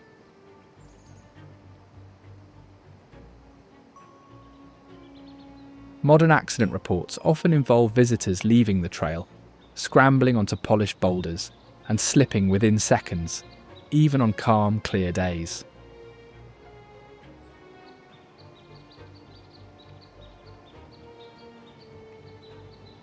By late summer, the roaring falls can shrink to a thin ribbon or disappear, leaving visitors to find bare cliffs streaked with dark rock instead of rushing water.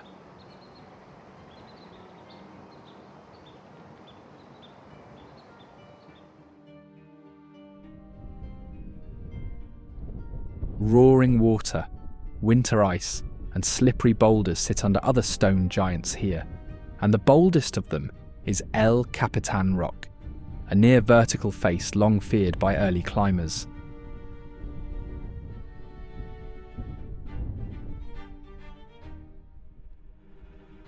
Its name means the captain in Spanish, likely translating the indigenous name Totoconula, or Rock Chief, for its towering presence above the valley.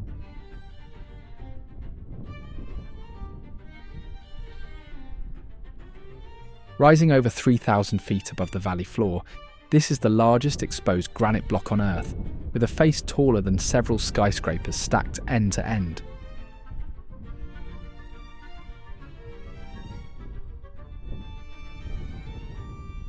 Big wall climbers treat El Capitan like a giant puzzle, inching across tiny cracks and ledges for days, sleeping in hanging cots suspended from the rock with nothing but open air beneath them.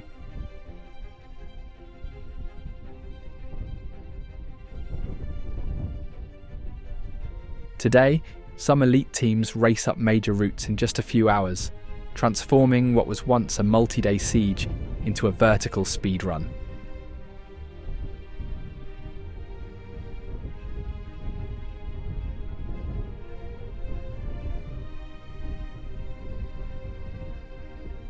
Among those routes, the Dawn Wall became famous as one of the hardest climbs ever completed, with smooth granite demanding fingertip precision on nearly invisible holds.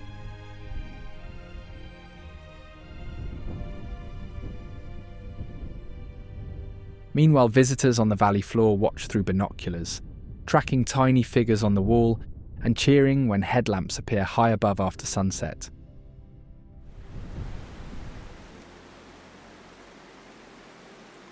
For many, a trip to Yosemite is planned around this landmark, with photographers and sightseers waiting for sunset or moonrise to bathe the granite in warm light.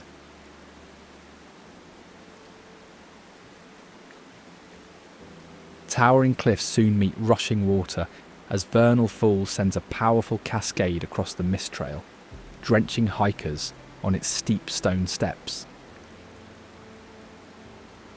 Spring runoff turns a staircase into a glistening ramp, with mist soaking hikers until they reach the top, dripping like they stepped from a cold shower.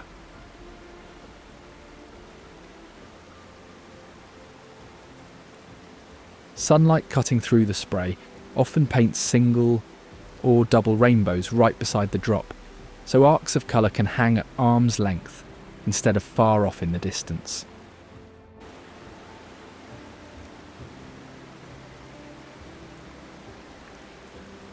Just above the ledge sits Emerald Pool, where clear green water hides strong currents that can pull swimmers toward the brink far faster than they expect.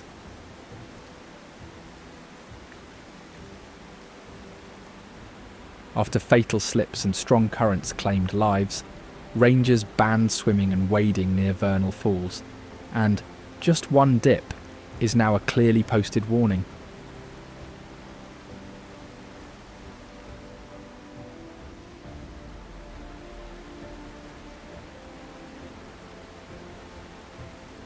Seasonal changes here are dramatic. Spring snowmelt pounds the ledge in a roaring white sheet, while late summer leaves only a thinner flow across slick granite and damp moss.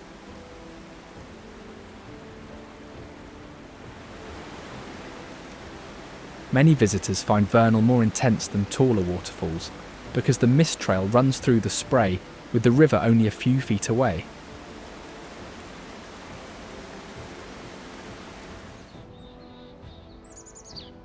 That soaked cliff and river edge also attract smaller aerial acrobats, as dragonflies and damselflies hover above the pools and mist.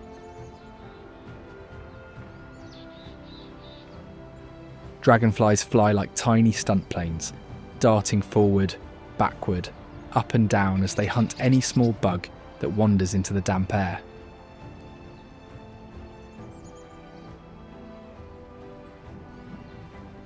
Huge eyes cover most of a dragonfly's head, so it can see almost everywhere at once, and spot a snack, even when it is sneaking in from the side or behind.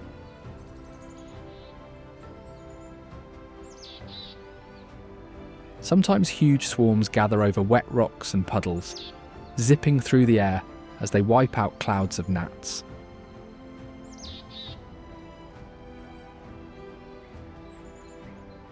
Damselflies share this wet airspace, but move with softer, fluttery wing beats, gliding low over plants and rocks like thin arrows that prefer calmer patches of water. Their smaller eyes and narrow bodies help them slip between leaves at the edge, where they sit and wait, then snap up passing insects with sudden grabs that look like quick claps in mid-air. When they rest, they fold their wings along their body instead of out wide, so up close they can look like little coloured pins stuck to reeds and stones beside the path.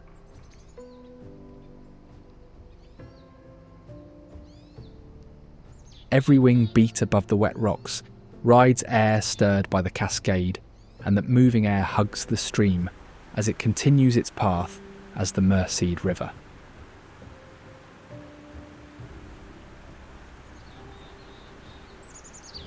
It begins high in the Sierra Nevada as snowmelt and rushes through steep canyons before relaxing into a long, cool ribbon laid between Yosemite's granite walls.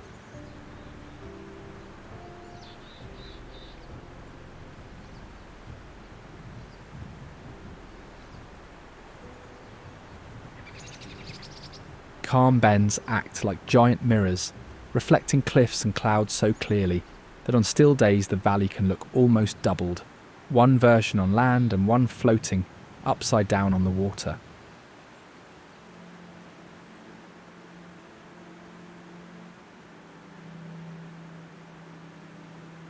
Farther downstream, the gentle flow can flip suddenly into whitewater, with rapids strong enough to toss rafts, slam waves into boulders, and turn an easy float into a fast, choppy ride.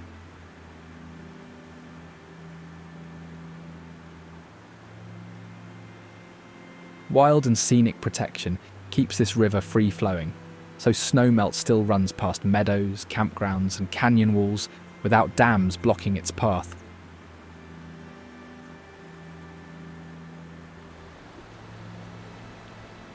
Today, gold panning tails, swim beaches and rafting seasons share this river, where people cool off, explore and swap stories along the banks.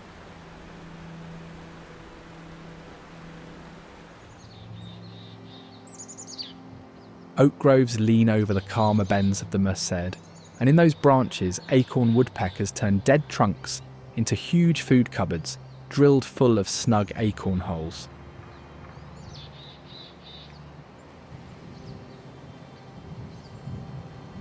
They look like little forest clowns with glossy black backs, white faces, bright white eyes, and a red cap that makes them pop against grey bark and green oak leaves.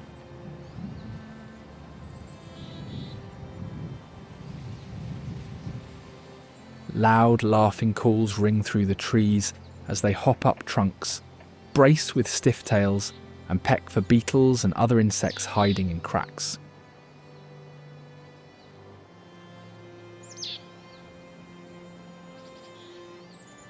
Their most famous trick is acorn hoarding. They riddle dead trees, poles, and even building walls with tiny holes, each one packed with a single acorn, wedged in like a wooden puzzle piece.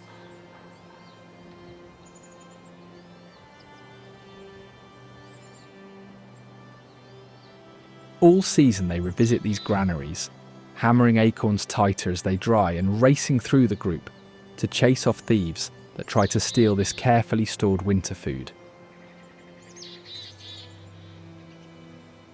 Their noisy work around oaks marks the lower forest, while even taller giants rise uphill in Mariposa Grove, home to giant sequoias with skyscraper-sized trunks.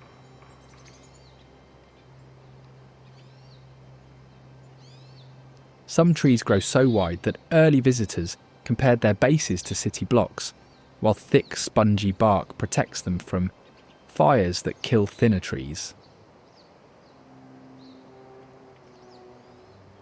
The grizzly giant stands out with massive, twisting limbs and a towering crown, often introduced as one of the oldest and largest trees in the grove. This was part of the land set aside under the Yosemite Grant, an early act that protected this sequoia stand and the valley cliffs long before the national park system took shape.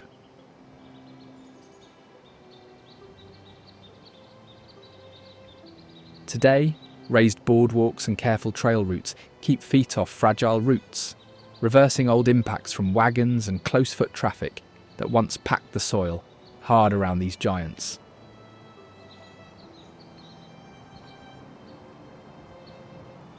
Winter dusts the crowns with snow. Summer warms the reddish bark, and fog threads through the trunks until the grove feels like a hall of living columns.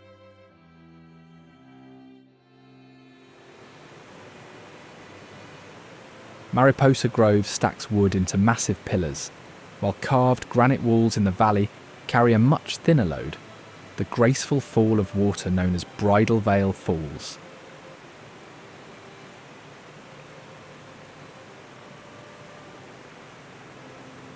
This drop falls in one tall sheet, draping a white curtain over dark rock, so English speakers saw a wedding veil in its shape, and gave it the bridal veil name.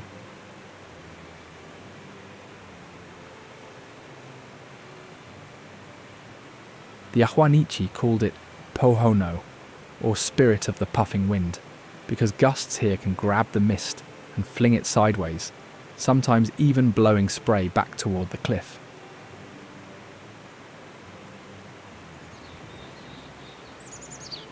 Its creek flows out of a hanging valley high above the canyon, stepping straight off a ledge instead of sliding down a slope, which makes the waterfall look like it begins in mid-air.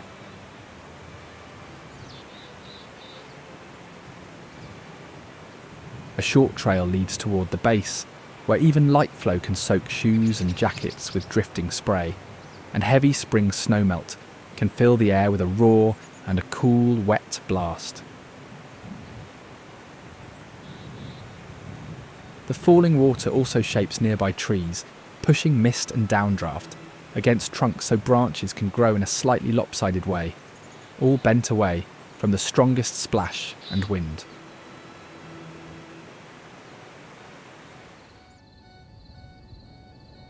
Water steals the eye at the falls, yet along the edges of oaks and boulders, another hunter moves almost unnoticed, the bobcat.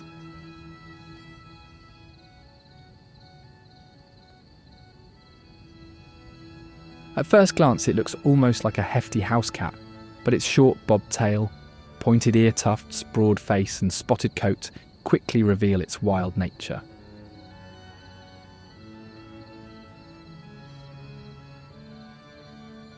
Across Yosemite, these cats move with slow, deliberate steps, freeze without warning, then explode into a leap at rabbits, ground squirrels, or small birds within range.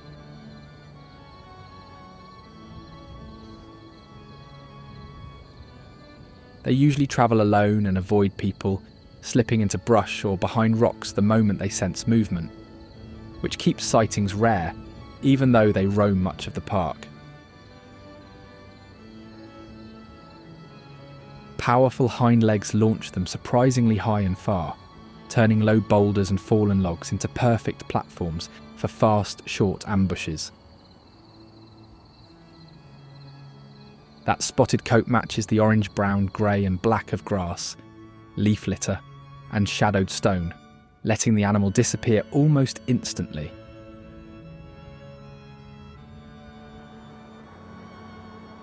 Forest paths here stay mostly hushed, while the avenues of Compton have carried stories of struggle and pride that now live on in songs, films and headlines.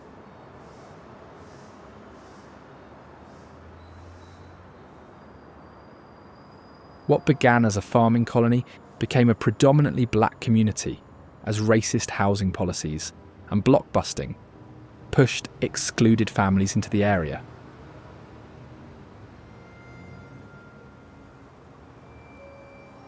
Those neighbourhoods gained worldwide attention when West Coast rap put police clashes, gang violence, and everyday survival at the centre of its music.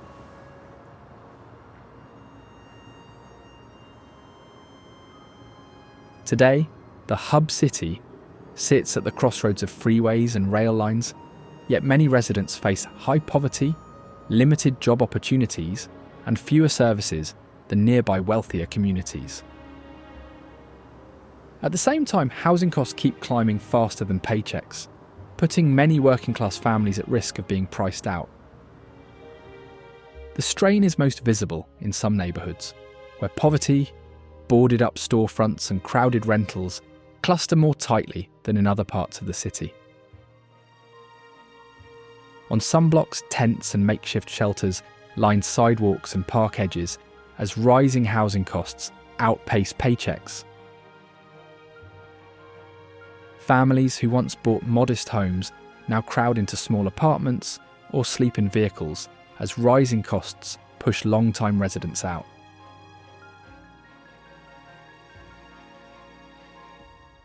These stressed streets sit only a few miles from Watts, another South Los Angeles neighbourhood where tight budgets, busy rail lines and big dreams share the same blocks.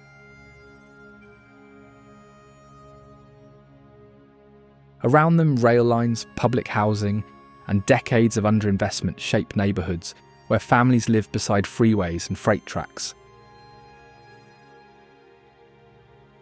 Daily life has long meant crowded apartments, limited jobs, and fewer resources than wealthier districts, even as residents build pride through community events, art, and youth sports.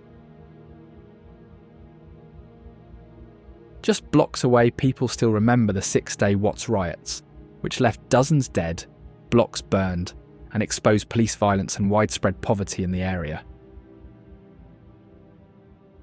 A disputed drunk driving arrest quickly grew into a full-scale rebellion, as thousands of residents, police, and National Guard troops clashed while streets, shops, and cars burned. In the years after, housing projects like Jordan Downs shifted from wartime housing to a symbol of factory closures, gang violence, and slow redevelopment.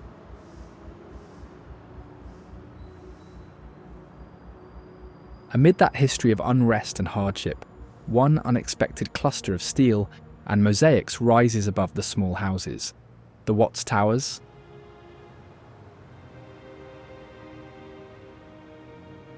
Italian immigrant Simon Rodia spent more than 30 years bending salvaged steel, coating it with cement and pressing in broken tile, bottles, pottery, and seashells until 17 spires filled the yard. Despite its height and surprisingly thin foundation, the tallest tower withstood a major engineering pull test without moving or breaking.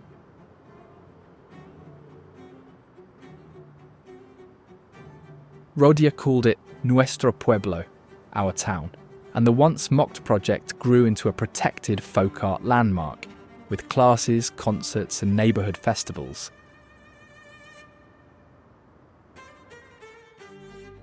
A single-yard project transformed junk into towers here, while a broken canal gate reshaped a dry salt flat into the Salton Sea.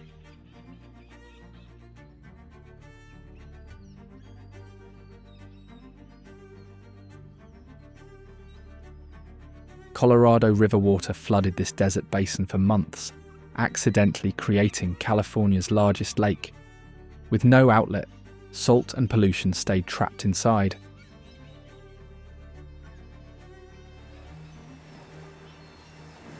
Mid-century ads sold its shores as a glamorous playground, but rising salinity, farm runoff, and massive fish and bird deaths left busy marinas lined with rotting docks.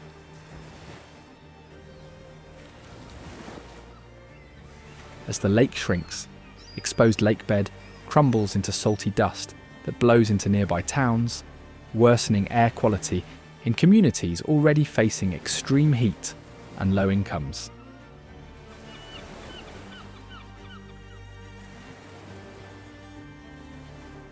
Today, the edge often looks unreal. Crusted white ground, abandoned buildings, and piles of fish bones where waves once rolled up against crowded beaches.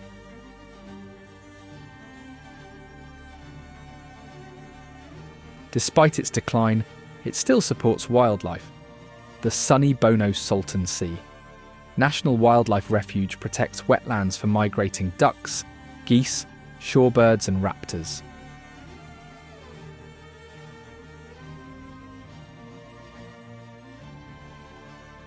The team and state teams build ponds, nesting islands, and managed wetlands to keep fish and bird life alive as the lake keeps shrinking.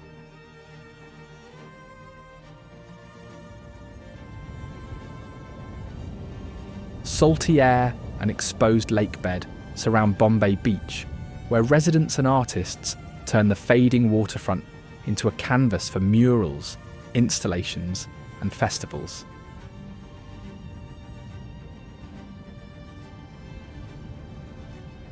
This tiny community once promoted itself as a Riviera for boaters and celebrities, but today some streets lie partly buried beneath salt and old flood debris.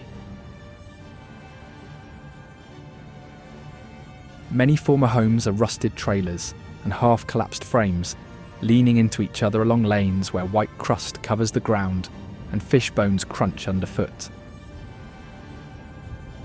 Artists have turned tax-defaulted lots into open-air galleries with scrap sculptures, pop-up opera houses, and surreal installations like The Art of Decay and International Space Station. Each year, the Bombay Beach Biennale briefly transforms the grid into a bohemian festival, with performances and installations that mix environmental protest, humour, and desert weirdness. Even outside festival season, visitors find salt-encrusted pilings, permanent works like Atlantis, and new scrap metal creations that keep reshaping the town's post-resort identity.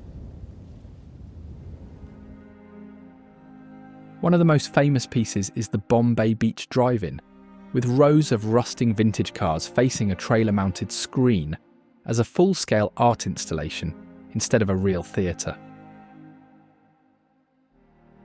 The installation stands where visitors once parked boats and watched the Salton Sea sparkle beneath motel neon, now a playful monument of scrap metal and imagination.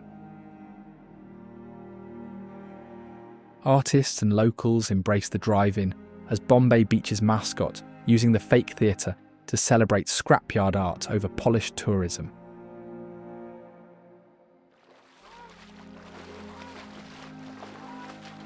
It feels like a parody of stranded crowds, while real life fills the sky as American white pelicans still use the toxic sea as a vital feeding ground.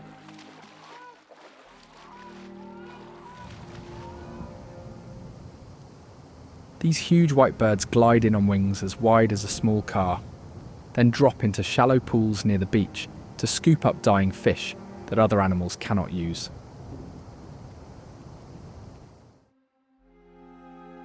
Their throat pouches can hold gallons of water and fish, so one gulp can swallow a meal almost whole.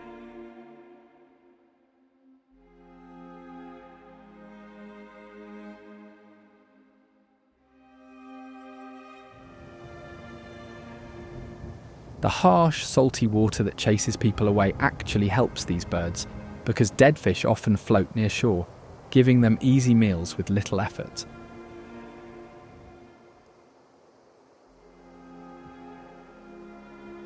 Life here is risky though, as shrinking shorelines and rising toxins cut into their feeding spots and force flocks to search farther for safe places to rest and nest.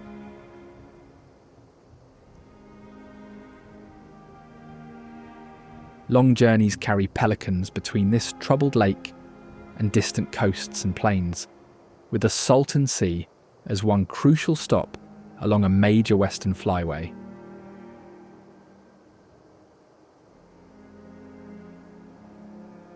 Even with those dangers, their calm glide over such a damaged place feels almost like a white flag of truce between wild nature and human mistakes.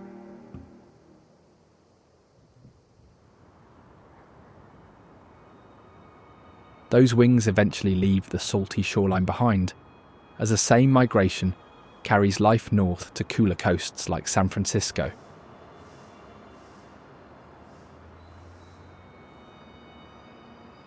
Gold news transformed this harbour town almost overnight, as a small settlement became a crowded port, with ships filling the bay and half-finished buildings climbing the hills.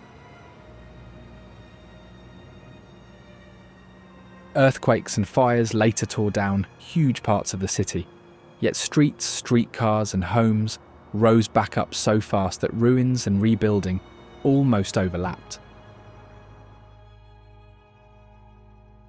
Before tech campuses and startups, it was known as Yerba Buena, a tiny Mexican village that became the West Coast's gateway for people chasing gold, work and new lives.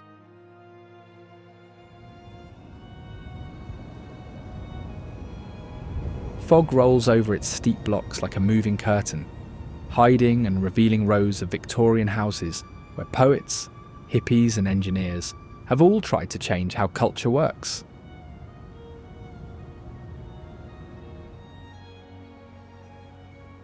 Coffee houses in North Beach helped launch the Beat Writers, and not long after, Haight-Ashbury became a giant experiment in free love, psychedelic rock, and new ideas about peace.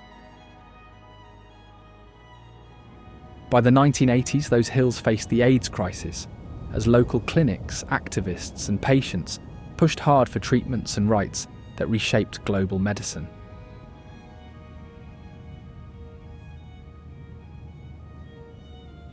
Tech moved in next, wiring old warehouses and cable car valleys with offices, sparking fierce debates over high rents, culture loss, and who gets pushed out.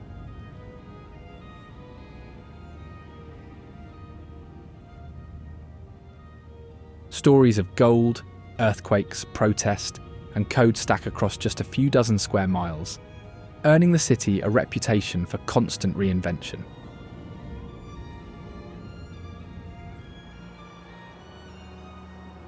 All that constant reinvention has a steel landmark to match it, the Golden Gate Bridge, stretching across the strait as the city's bold red welcome sign.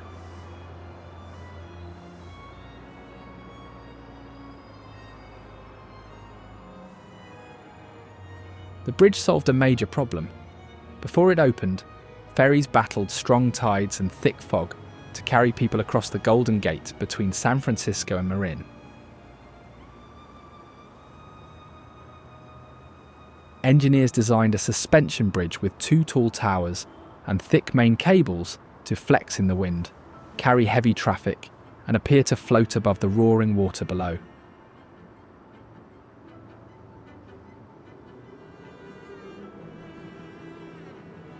Its colour, called International Orange, began as a primer.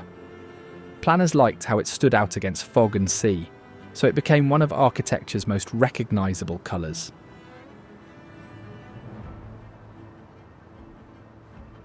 During construction, huge safety nets stretched under the deck saved many workers, and those who fell into them, and survived, became part of local legend as the Halfway to Hell Club. Over time, the bridge turned into an outdoor star, starring in films, postcards, protests, and art projects that use its towers and cables as a ready-made dramatic backdrop. Strong currents and fog still wrap the span in drama, but its graceful arc also acts like a handshake between cliffs, city streets, and the open Pacific.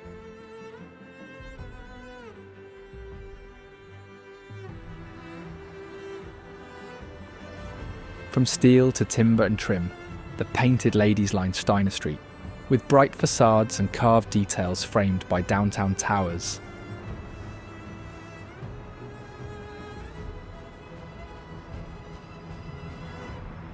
Built in the 1890s during a building boom, they later swapped plain paint for pastel palettes, so every bay window and porch rail pops like icing on a row of cakes.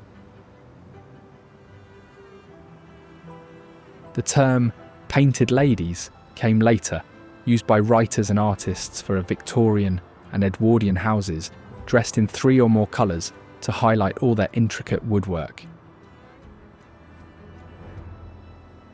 This row, also nicknamed Postcard Row and the Seven Sisters, appears so often in TV shows, movies and ads that many visitors recognise the view before the address. Each building is still a private home, yet together they function like one stage set, with Alamo Square as the audience and the city skyline acting as a ready-made backdrop.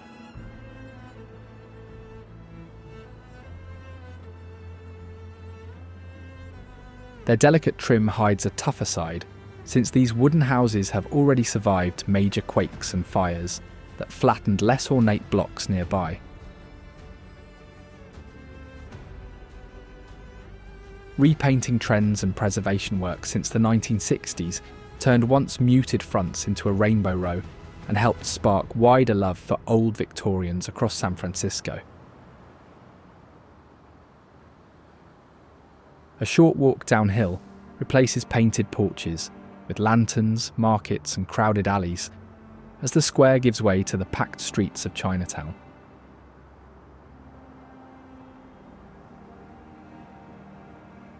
This is the oldest in the United States and one of the biggest outside Asia, filling a tight grid of blocks that feels like its own small city inside the larger one.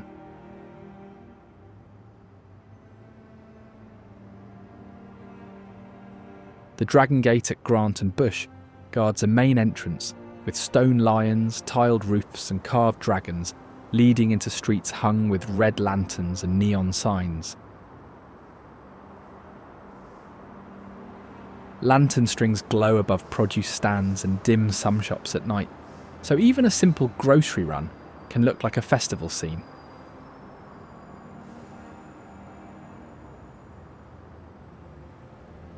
History here has teeth.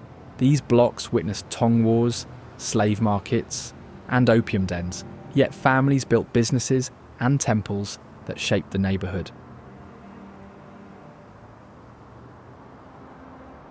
After an earthquake and fire destroyed the neighbourhood, residents rebuilt on the same land in a more Chinese style, despite efforts to relocate the community.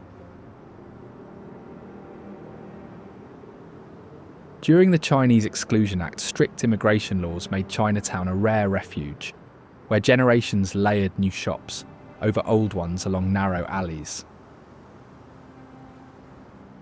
Festivals fill the streets with lion dances, drums and firecrackers, but incense near Portsmouth Square and clinking dishes upstairs keep the neighbourhood buzzing every day. Just across town, one steep hill trades lantern lines for zigzag bricks and hydrangea beds on the crooked curves of Lombard Street.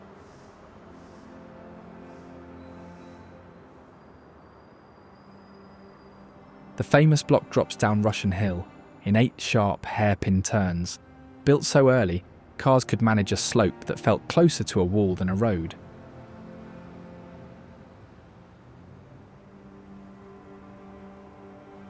A property owner and city engineers agreed to bend the street into a one-way switchback, turning a risky climb into a slow, careful weave through red bricks and garden walls.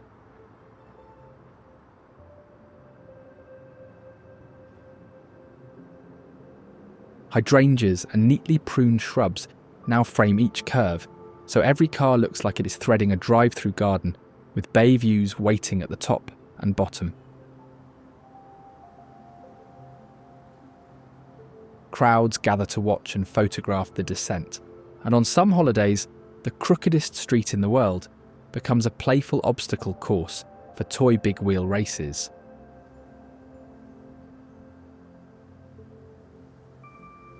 Film crews and animators often borrow this block as a ready-made stunt set, sending Herbie the Love Bug, cartoon characters, and chase scenes bouncing over the same brick ribbon.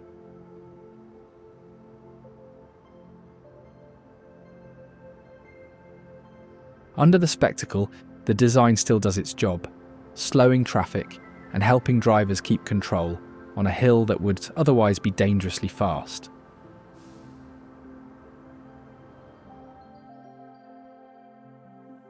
Views from the top reach across the bay to the South Bay, where colour-blocked salt ponds line the shoreline like a giant pixel grid.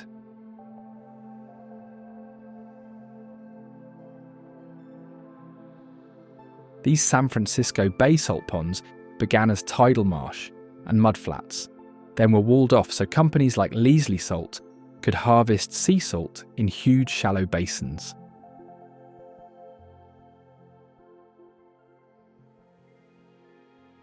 Tiny microorganisms inside the ponds change pigment as the water gets saltier, so some pools shine emerald green while others flip to hot pink, orange or dark red. Pilots and passengers swap stories about painted water, because the view out the plane window looks almost like someone spilled giant trays of highlighter ink along the shore.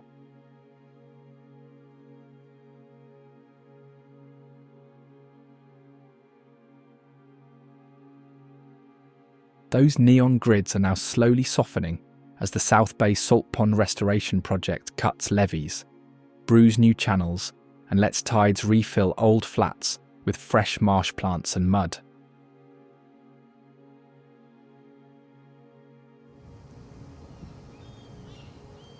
From the restored wetlands, the coastline continues toward the hills, piers and floating home community of Sausalito.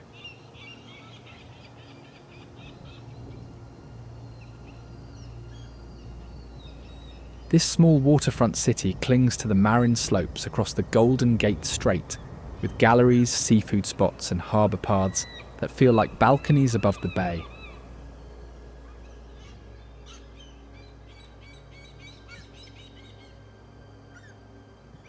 Just offshore, Richardson Bay holds one of the country's best-known houseboat neighbourhoods, where docks serve as streets and front doors sway with the tide.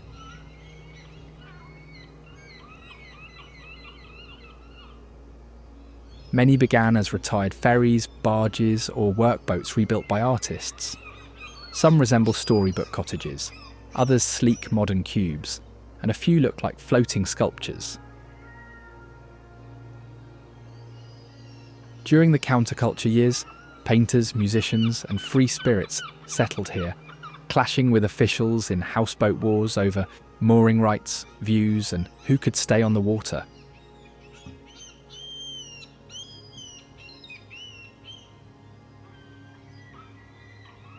New rules protect eelgrass beds and wildlife, so today's floating homes must mix freewheeling design with careful anchoring, solid utilities and environmental checks.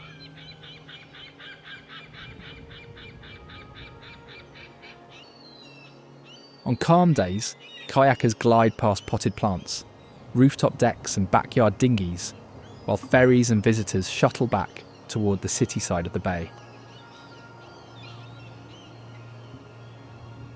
That easy hop between Sausalito's piers and San Francisco's streets continues at the table, with fog-fed sourdough, steaming dim sum, and piles of Dungeness crab. Sourdough here tastes different because its starter dough teems with local wild yeast and bacteria that love cool, foggy air. Chinatown helped turn dim sum into a Bay Area habit, with tea houses like Hang Ah often cited among the earliest dedicated dim sum spots in the United States.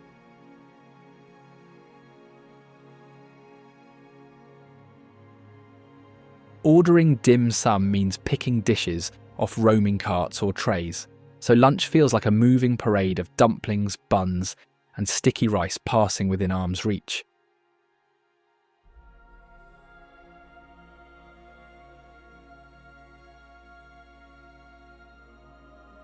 Down at Fisherman's Wharf, Dungeness crab anchors the season, filling sandwiches and sourdough bowls, while fishers sell their catch straight from the boats.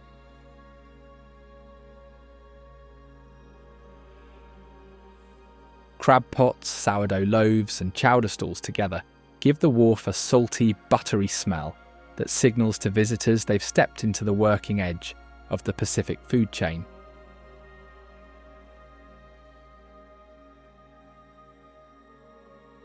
Across the bay, Chez Panisse popularised farm-to-table cooking, inspiring Bay Area chefs to treat local ingredients as the stars of every dish. Farmers markets, small dairies, and urban gardens now feed directly into city menus, so a single dinner can link coastal fields, hillside orchards, and rooftop plots.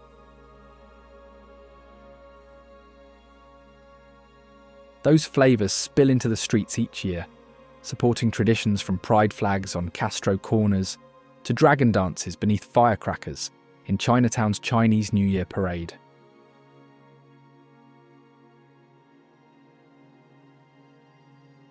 From a small Polk Street march, San Francisco's Pride grew into one of the world's largest LGBTQ+ events, with floats, music, and thousands taking over Market Street.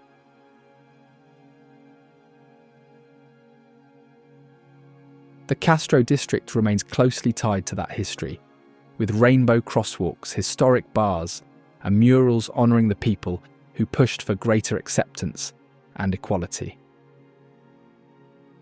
Today's Pride events mix celebration and advocacy, bringing together drag performers, families, unions, and activists, with messages ranging from humour to calls for change. Chinese New Year brings a different spectacle, with one of the largest celebrations outside Asia, featuring a massive golden dragon, lion dancers, and stilt walkers. Firecrackers crack along the route to drive away bad luck, while lanterns and red envelopes represent hopes for prosperity in the year ahead. The parade has evolved over generations, combining traditional Chinese customs with American-style floats, marching bands, television coverage, and elaborate street performances. Together, these celebrations transform the same avenues into spaces for culture, expression, and community, showing how neighbourhoods shape a city's identity. Smaller gatherings, including the Castro Street Fair and neighbourhood block parties, carry that same energy into everyday life through food, music, and local causes. The city's communities trace their roots to gold seekers, railroad crews, and farm workers who crossed the Sierra Nevada passes chasing new futures. This mountain chain is a single tilted slab of granite, with gentler western hills catching Pacific storms and a sharp eastern edge dropping fast into desert basins.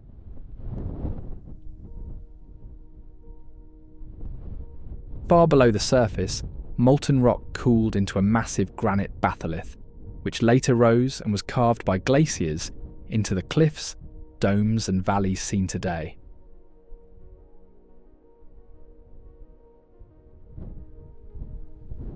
Gold in the Sierra foothill.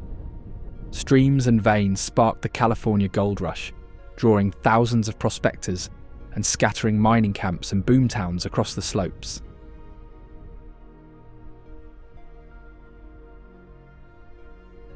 The search for that gold also left a lasting mark.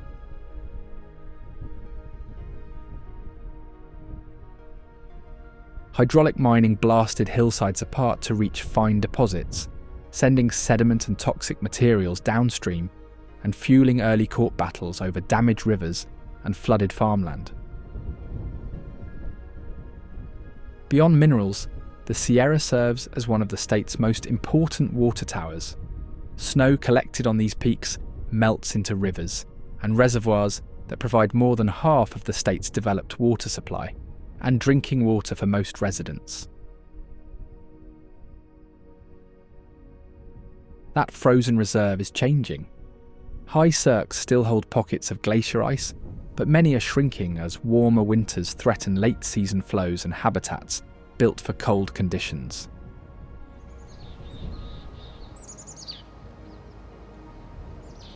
Life here changes with every rise in elevation. Giant sequoias grow along the middle slopes, with many reaching 200 to 300 feet tall, and some trunks expanding wider than small houses.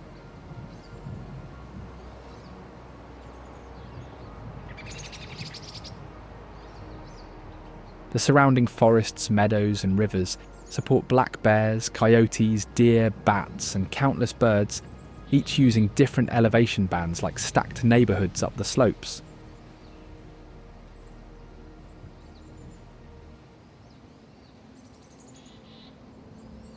Among these feathered neighbours, one of the busiest is a tiny black and white carpenter, the downy woodpecker, tapping dead branches and bark across mixed conifer forests.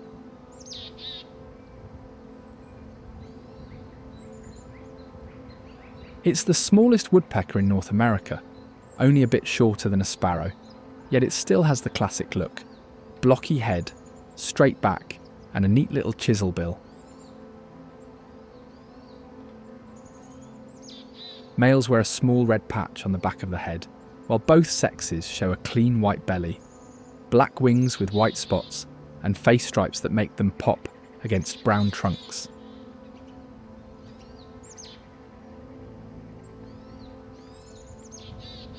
This bird drums quickly on dead limbs to test for soft spots, then drills tiny holes to reach ants, beetle larvae, and caterpillars hiding just under the bark.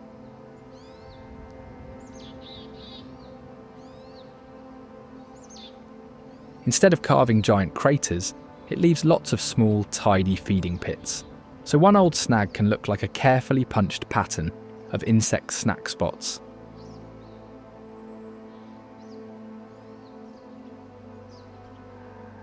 Food isn't only insects, it also takes sunflower seeds, suet, peanuts, berries and acorns, happily visiting backyard feeders when forest edges meet cabins and houses.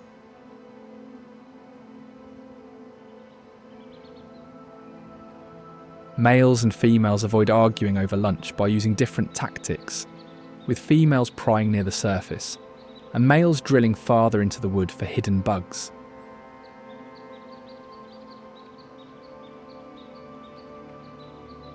Their sharp pick, calls and rapid hammering act like tiny construction sounds in the trees, letting other birds know who owns that patch of bark right now.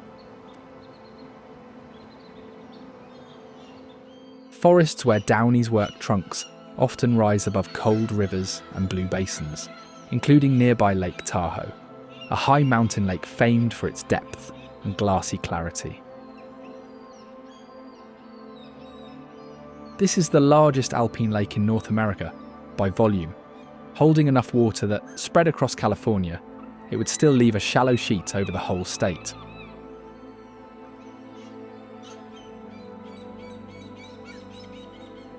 The basin drops so far below the surface that it ranks among the deepest lakes on the continent, with dark blue layers stacked far beneath any common swimming depth.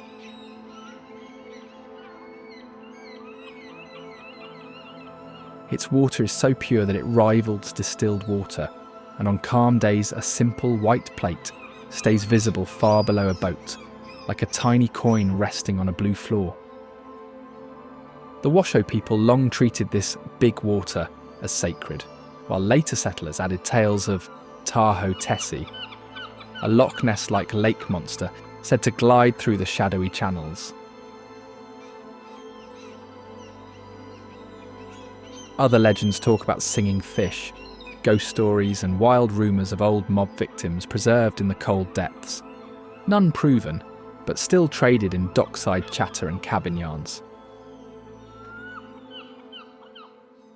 Scientists now watch it closely, as pollution, warming and invasive species slowly cloud parts of the water and add plastic fibres and algae to a place once known as almost perfectly clear. Around its shores, meadows and tree hollows shelter bees and other pollinators, including western honeybees that help sustain wildflowers across the mountain forests. These bees wear fuzzy gold and black stripes, so each worker on a blossom looks a bit like a tiny walking jacket covered in dust. Workers land on alpine flowers, sip sweet nectar, and brush pollen into little basket pads on their hind legs until their legs look like they are carrying yellow saddlebags.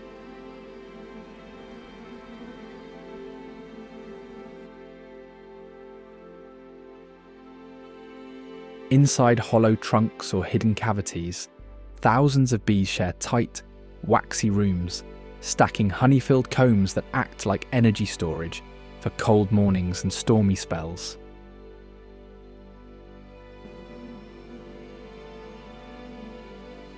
To share good flower spots, scouts walk a waggle dance, wiggling in a looping pattern that tells others both the direction and distance to the next nectar patch.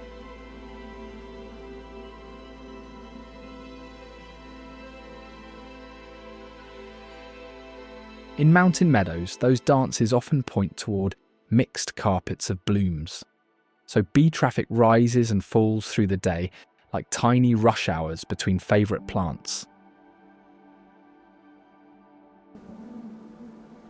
When a colony needs a new home, a swarm can lift off and hang together on a branch like a buzzing bunch of grapes, while scouts search nearby trunks for a fresh cavity.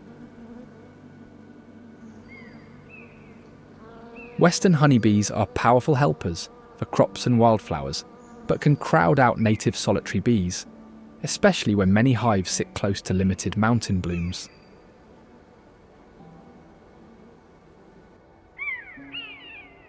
Their work ties petals to seeds and seeds to whole plant communities, helping alpine slopes stay green enough to support birds, bears, and other forest neighbours.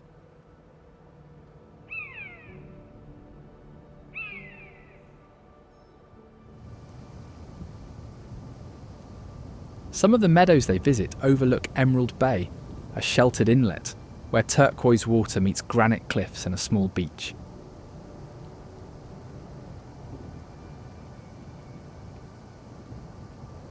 This cove is a flooded glacial valley, carved by ice and faults, with a curved shape that many compare to a small Scandinavian-style fjord.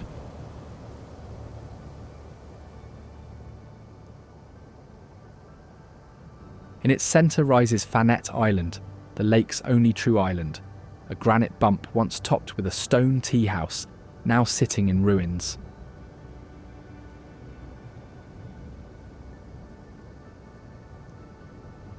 Clear water over pale rock gives the bay its bright colour, so kayaks, canoes and tour boats often seem to glide above bands of glowing blue-green.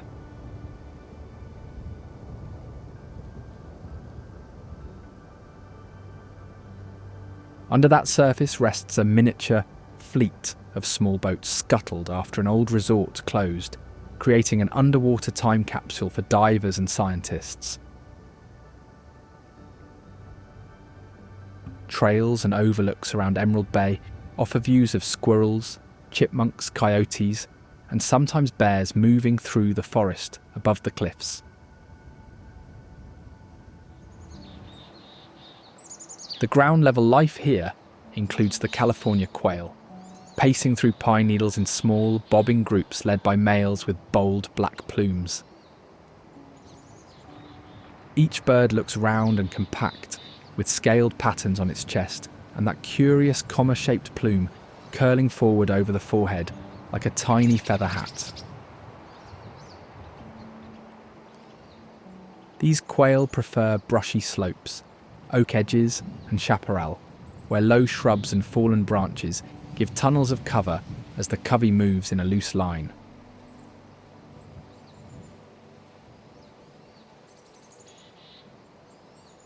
Foraging happens mostly on foot, with birds scratching through leaf litter for seeds, berries, flowers, and the occasional snail or insect.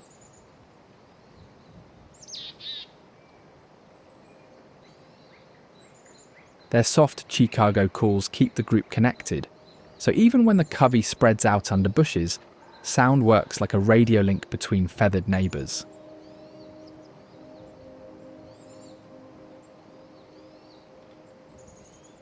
When danger approaches, a fox, coyote or hawk, the covey can suddenly burst into short, fast flight, then drop back into cover, leaving only faint tracks and seed husks behind.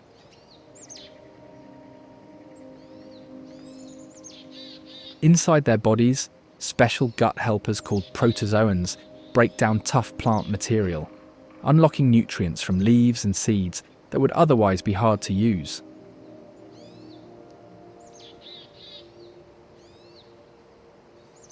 Coveys often include many young birds, so the forest floor can seem to ripple with small shapes as they practice staying close, copying the adults' feeding and escape habits.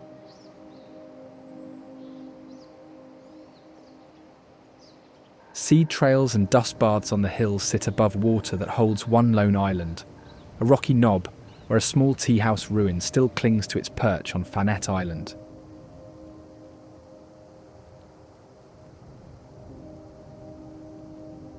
This granite outcrop is the lake's only island, left standing when glaciers carved Emerald Bay, but shaved less rock away at its centre.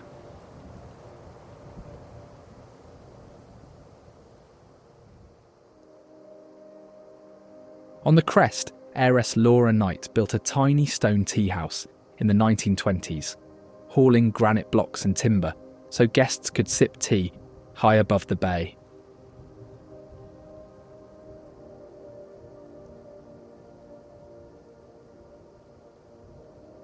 Visitors once arrived by rowboat and small cruiser, sharing drinks and views, then heading back to the mansion Vikings home, while the little house sat alone through snow. wind and fog.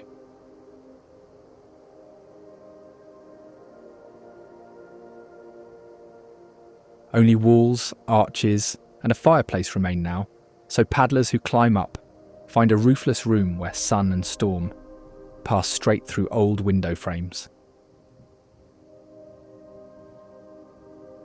The island has worn many names: Hermit, Dead Man's, Emerald Isle, after Captain Dick Barter, who carved his own tomb here and later vanished into the lake during a storm. Some legends claim anyone who pockets stones or plants from the island will face bad luck, so most visitors take only photos and a few shaky steps down the steep path.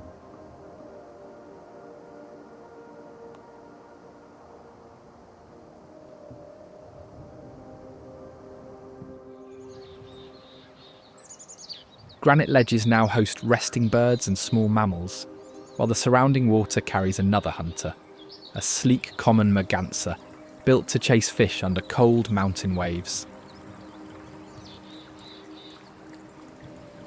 This duck has a long, narrow red bill, lined with tiny serrations, so once it clamps down on a trout or salmon, the slippery fish feels almost like it's stuck in a comb.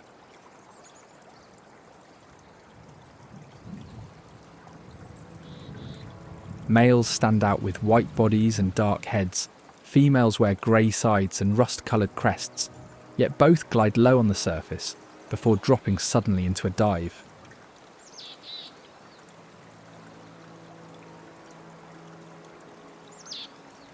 Hunting starts with a scan of clear water.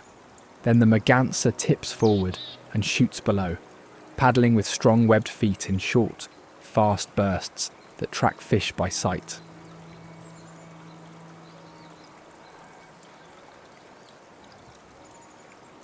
On rivers, they float along riffles and pools, diving and reappearing downstream, sometimes lining up in loose groups, where many birds work the same run for schooling fish.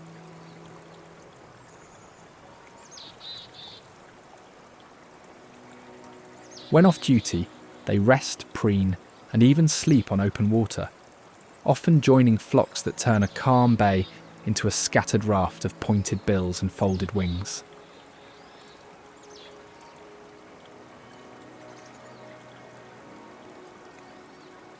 Their lives stitch together clear air, cold water, and darting fish, showing how California's natural rhythms continue through these elements.